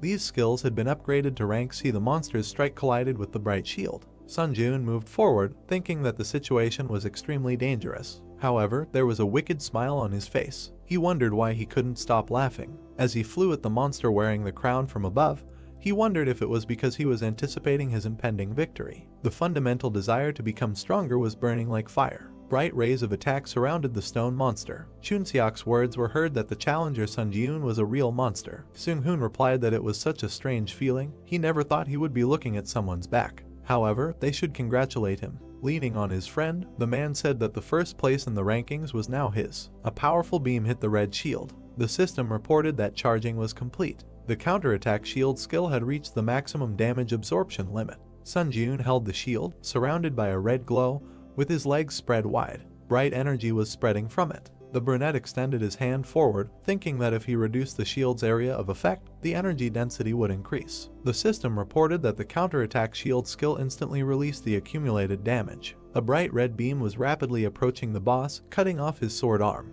The overlord looked at it in surprise. Gritting his teeth, the hero quickly approached him. The system reported that the Wind's Grace skill was activated. All speed increased by 70%. The current stacking progress is 7 of 7. Due to the maximum stacking, a 1-day cooldown was applied. The Furious Swordplay skill was activated. Sword attack speed increased by 10%. The current progress of the summation is 10 out of 10. With a swift strike of his sword, he cut off the monster's huge head. The system reported that the darkness-devouring overlord had been defeated. The white-haired girl looked at the image of the fighting hero. She smiled, holding her hand to her face, and said that this challenger who showed crazy growth was her contractor. She imagined a man walking with a torch in his hand. The ordinary challengers who climbed the tower carefully prepared themselves so as not to take risks, and only climbed the tower one floor at a time after tirelessly spending a lot of time training. In the shining window was the face of a smiling brunette. She said that Sun Jun was a valuable talent that was not easy to see in other dimensions. She thought it could be said that he represented the desire to grow. The white-haired girl imagined the images of people, thinking that the problem was that as time went on, other administrators would also become more and more interested in him. Many swords were stabbed into the white ground. She decided that she needed to establish a closer relationship with this challenger before other administrators did. The battlefield she stood on was engulfed in bright flames. She thought that it was for the sake of achieving her wish. The head of the stone monster fell to the ground with its crown shattered. Notifications began to pop up that the darkness-devouring overlord had been defeated, and the guys were congratulated for breaking through the first floor of the trial tower. As a reward for breaking through, a mastery enhancement item would be sent to their inventory, as well as 60,000 points, and 1,000 forge points would be added as a reward for breaking through. Then the protagonist grinned sarcastically, because he was a challenger who contributed to the completion of special tasks. 10,000 points and 1,500 SP were awarded as a reward, and such a reward completely compensated for the difficulty of the test. Chunseok, with an excited look through his bangs, asked Sun Jun how he managed to pull all this off. The protagonist stood in front of the players on the destroyed floor and said that he had a skill that was perfect for the current situation, and it seemed that luck was on his side. Seung-hoon and his friend extended their index finger and said that today he was able to surprise them greatly and offered to talk in more detail in a private chat, adding each other as friends. Notifications popped up that the challenger Chunseok and Seung-hoon sent him a friend request. Then a portal appeared, and the protagonist said goodbye to the guys. Notifications popped up that over 1,000 applicants had successfully broken through the 10th floor and the system expansion was beginning. It was a place that looked like a stone tunnel, and a message that the shop had created a category called Dimensional Travel, which was now available to the guys. The brunette stared at what was happening and thought that it meant moving to other dimensions like Ares or Murim, but he wondered if that was the same as signing his own death warrant. Messages started popping up that the Earth Dimension Administrator's observation area had been expanded and it was possible to communicate with the administrator even in the waiting room. A message that the Earth Dimension Administrator's intervention area had been expanded and an additional contract with the administrator was available and moving to his personal domain. However, an additional contract could only be concluded once, after which additional contracts would be limited and the additional contract could be terminated at any time. Sun Jun raised his eyebrows in mild surprise. He imagined his silhouette holding hands with the administrator girl under an official contract, and he didn't need an additional contract. It turned out that the additional contract was something like a similar scheme, but if the contract can be terminated, then the only loser is not the administrator. Then he went to the inventory window and assumed that right now he could not know for sure and first he should figure out what he managed to get on the 10th floor. It was a card with an item, Mastery Upgrade, which was specially created by the tower for creatures with skills and upon receiving which they could arbitrarily increase the level of mastery of one of their skills by 20%. Then he decided to drink this potion and was asked to choose a skill to increase mastery. He wiped his mouth with his hand and wanted to improve the skill of the Grace of the Wind. A notification popped up that the selection was complete, and this skill was increased by 20% and it reached 100%, so the rank increased by 1 level. The card describing the skill of the Grace of the Wind, when the effect looked like this, when he said the name of the skill, it would increase all speeds by 10% and this effect could be stacked. Sun Jun's eyes widened in surprise, because he noticed that the recharge time had disappeared. Then, streams of red light began to emit from his chest under the silhouette of the Overlord devouring the darkness, because the next step was that he used the absorption of the spirit to permanently increase the stats. Numerous notifications popped up that various skills were increased by a certain number of points, and one of the skills of the Overlord devouring the darkness was absorbed. The brunette through the bangs widened his eyes because he received the skill of mana management. A card appeared with a description of the magic control skill where the effect concerned the use of magical power, then this step in the area of innate talent. The main character looked at this card with a puzzled look and realized that now he could control mana like someone who has innate talent, but just standing and watching it did not make sense. He looked at the messages from the administrators who invited him to their domain. Sun Jun looked up with a surprised look and did not understand why all the administrators were interested in him at the same time. The main character found himself in a snowy field where there was a cemetery of swords, because he was invited to the Lord of Steel Blood and he moved to this world. Then he saw a small house in front of him from which smoke was coming. A blonde in a towel came out from there and left. She went outside and stood in front of the main character because she joked that she already knew that he would choose her. Sun Jun watched as the girl placed her hands on her waist and said that she had won the bet thanks to him, while he wondered why they had sent the invitation at the same time. The two of them then walked across the snowy field, and the receptionist became curious as to why he wasn't asking any questions. The brunette looked at the surprised girl and said that he had accidentally obtained a mana manipulation skill and asked if there was any information about it. The girl replied that he had obtained a very powerful skill. She placed her hand on her waist and stated that it was very fortunate, because before they returned to the hut, she would briefly explain everything to him. She said that he needed to use the newly acquired mana manipulation skill to maximize the magical power in his body. The protagonist placed his hands in front of him and began to emit glowing magic. He then frowned angrily and bared his teeth. He immediately spread his arms and began to emit powerful streams of discharges and aura from himself because he activated a skill that greatly affected the magic circuit in his body. He bent down and looked furious with his arms outstretched because this skill was forcibly increased with the help of the mana management skill. He lowered his head in sweat and looked at his hand because he had a feeling that his physical data had increased several times. Then he hit the ground with his hand and a powerful stream of wind rose around. The girl covered herself with her hands from such a powerful stream. Suddenly, the towel flew off her. The brunette looked in amazement at the girl's naked body. Then after a while they were sitting at home and having tea because the administrator did not believe that he looked like a person who was capable of pulling such a trick. The main character sipped tea and choked on such a statement and said that it was just a misunderstanding.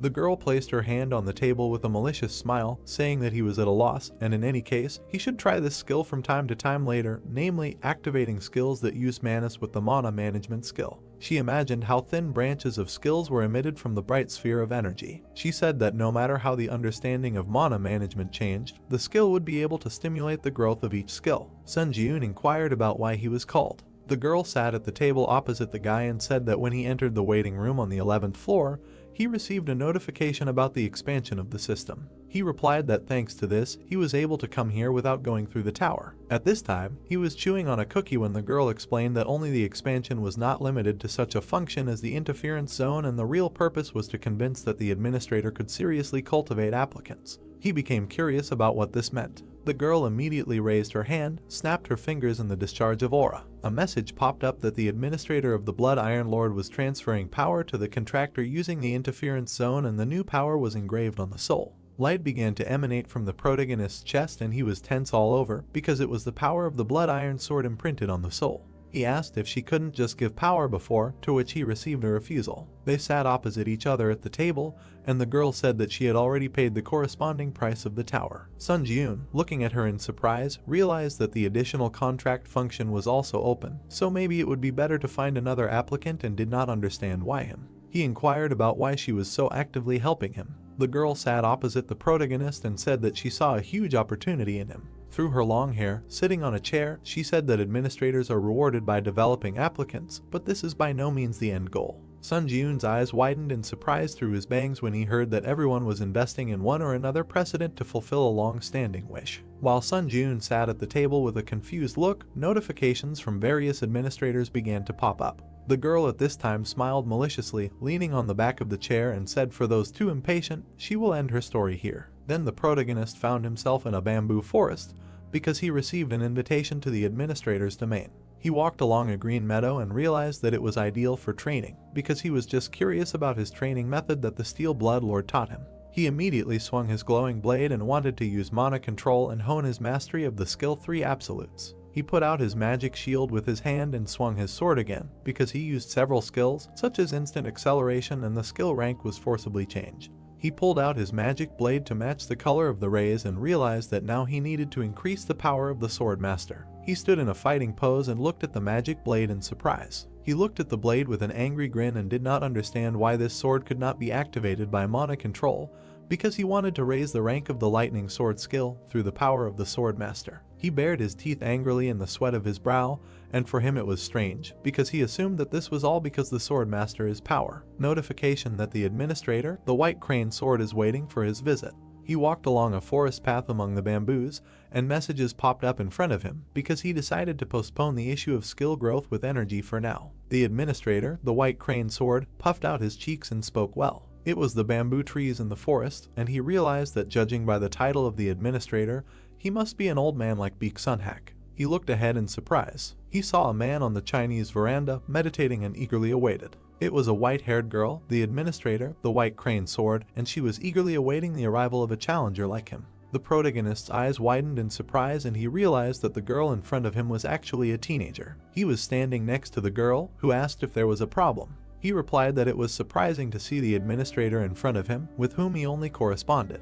He was about to come closer when the girl extended her hand and said that she understood everything perfectly, but it was not very convenient to talk while standing, so she suggested that he go somewhere else. The protagonist looked dumbfounded with his hair disheveled, and he found this conversation very refreshing. He was meditating next to the receptionist girl who was smiling at him, and he thought he knew why she had abandoned the chairs and sat on this floor. The girl looked ahead with awe and said that she had always been watching the protagonist from here, and from the moment he had entered into a life or death fight with Sunhak on the 9th floor until now. The two of them were meditating on the platform, and the guy said that she had been watching him since the observation of the candidates was allowed, and asked if it wasn't a waste to sponsor a candidate she had only seen once. The girl said that she would not answer at all, he should be more aware of his own value. She recalled the image of the old man with the ball and said that he could not reach the highest rank of possession of energy release, and he was still considered a fairly strong warrior of Murim, although he lost some of the strength he had after entering the tower, but maintaining victory over such a contender could rightfully be called a feat.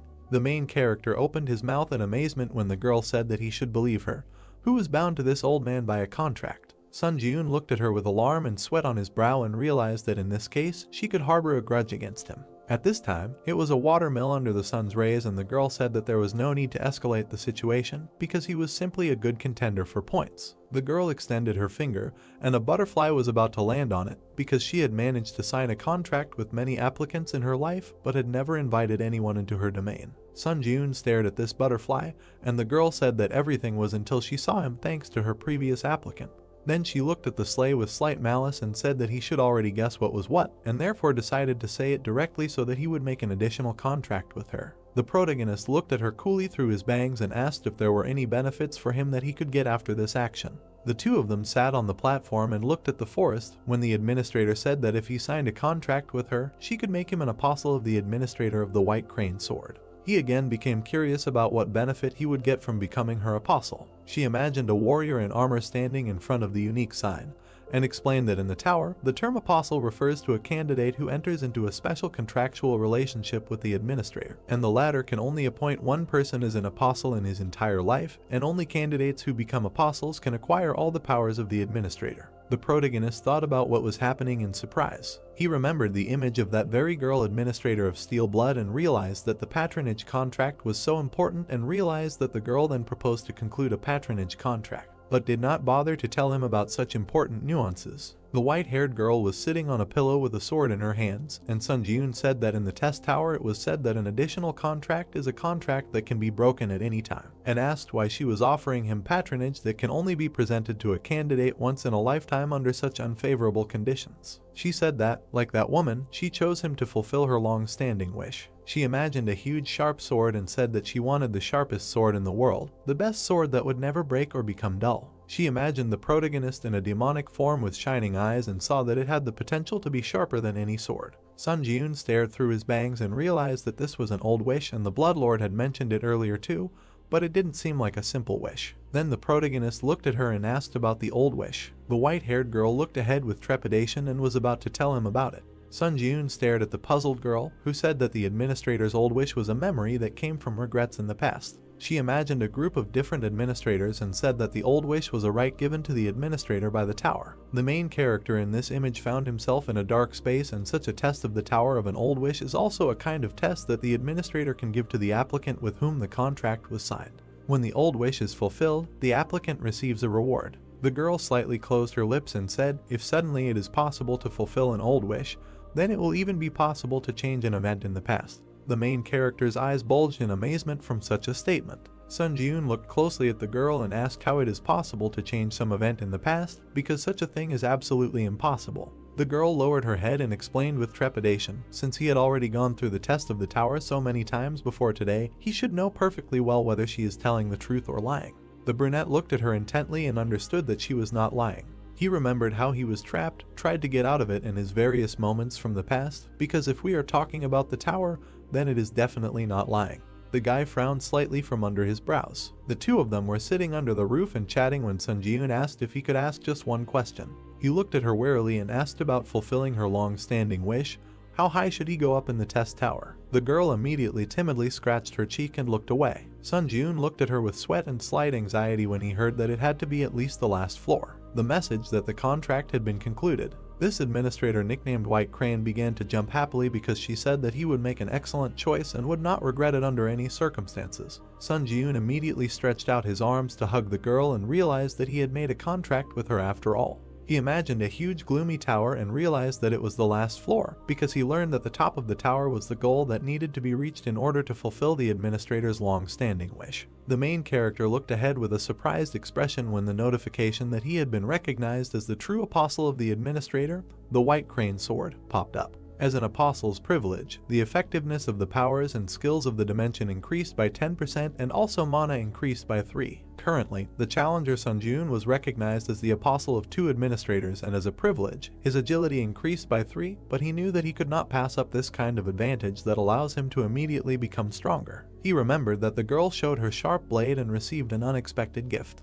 He exclaimed and looked at the girl, who asked if he had heard anything from that woman. Sun Ji-yoon looked at her with a puzzled look when he heard about the creature that was looking for him. The White Crane put her hand on her head and was indignant, because the Steel Bloodlord did not tell her and completely believed in his strength. The white-haired girl looked through her bangs, which she was adjusting with her fingers, and said that she believed in him too, but still felt that she should tell him that she was going to use up his question tickets from now on because of such valuable information. Sun Ji-yoon looked at her intently and agreed, because he didn't use them anyway, and they just accumulated in his inventory. A notification that all the question tickets belonging to this applicant would be used up. The protagonist realized with a dumbfounded look that this was a huge amount of tickets spent at once and tried to comprehend how serious a topic this was to discuss. It was a huge Chinese tower because in the Muram dimension there was a huge force called the Muram Union. It was a group of teachers led by Sukhan, who he killed on the 9th floor, but he held an important position as a commander in this union. The girl introduced the guy with the blade with a surprised look and said that because of his high position,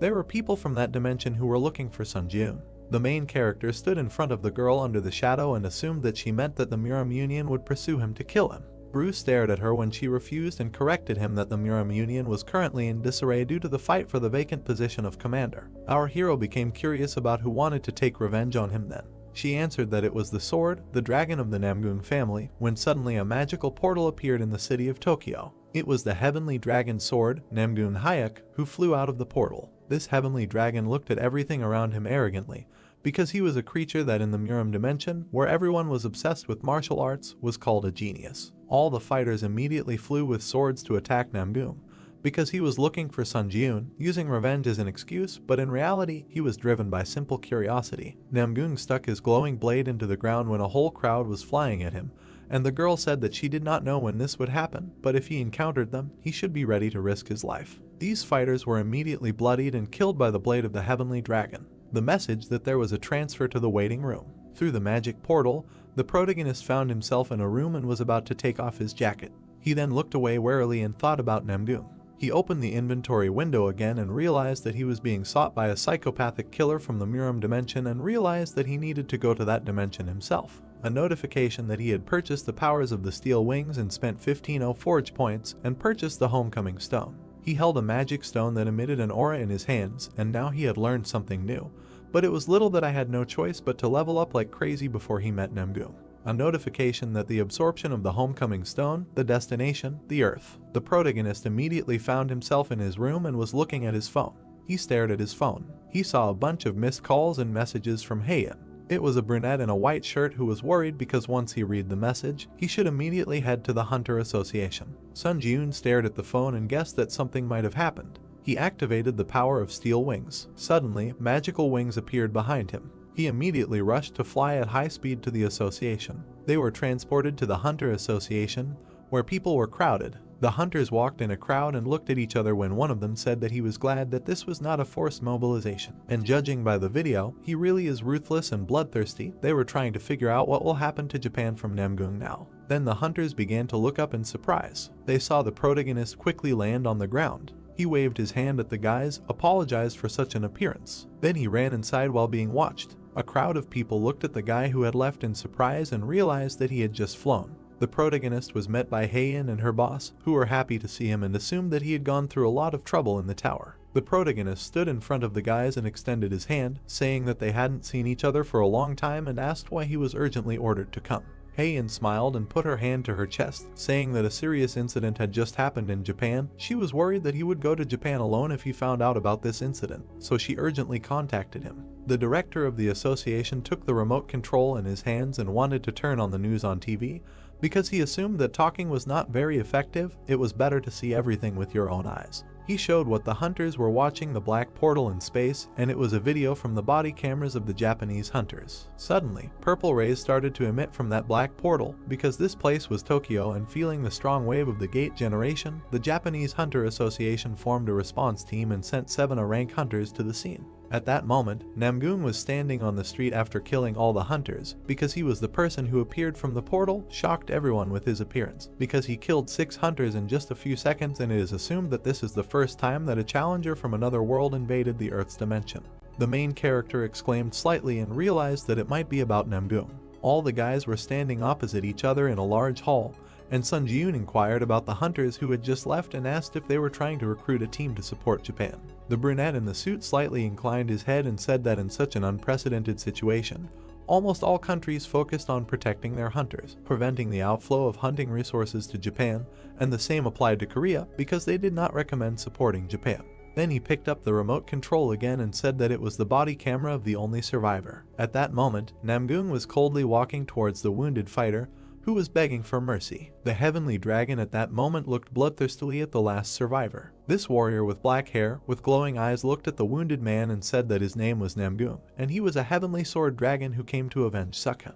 Our hero immediately frowned and realized that it was Namgoon, because he could not imagine that they would cross paths so soon. Then our hero looked to the side. Heian grabbed his sleeve. He looked at the girl who asked why he had such a serious expression on his face, because this was not a forced mobilization, and they met for the first time after such a long time and suggested to have lunch together first. From under his bangs, the main character began to hesitate with an answer. Heian looked at Sunjun with slight sadness and asked if he would go. Our hero looked straight through his bangs and said that he would answer the call of Japan and go to the area in Tokyo. Heian's eyes widened from such a statement. She immediately began to shout why he always acts so recklessly, because he should also be able to think at least a little about the feelings of other people. He immediately put his hand on the girl's head and tried to calm her down. He immediately began to leave with an angry look, waving his hand, and said that this was a problem that he must definitely solve. In the memories, it was little Namgoon, who held a magic sword and did not understand why no one understood its sound. At this time, the boys restrained the defeated fighter and said that it was just sparring, but Namgoon attacked his opponent too hard.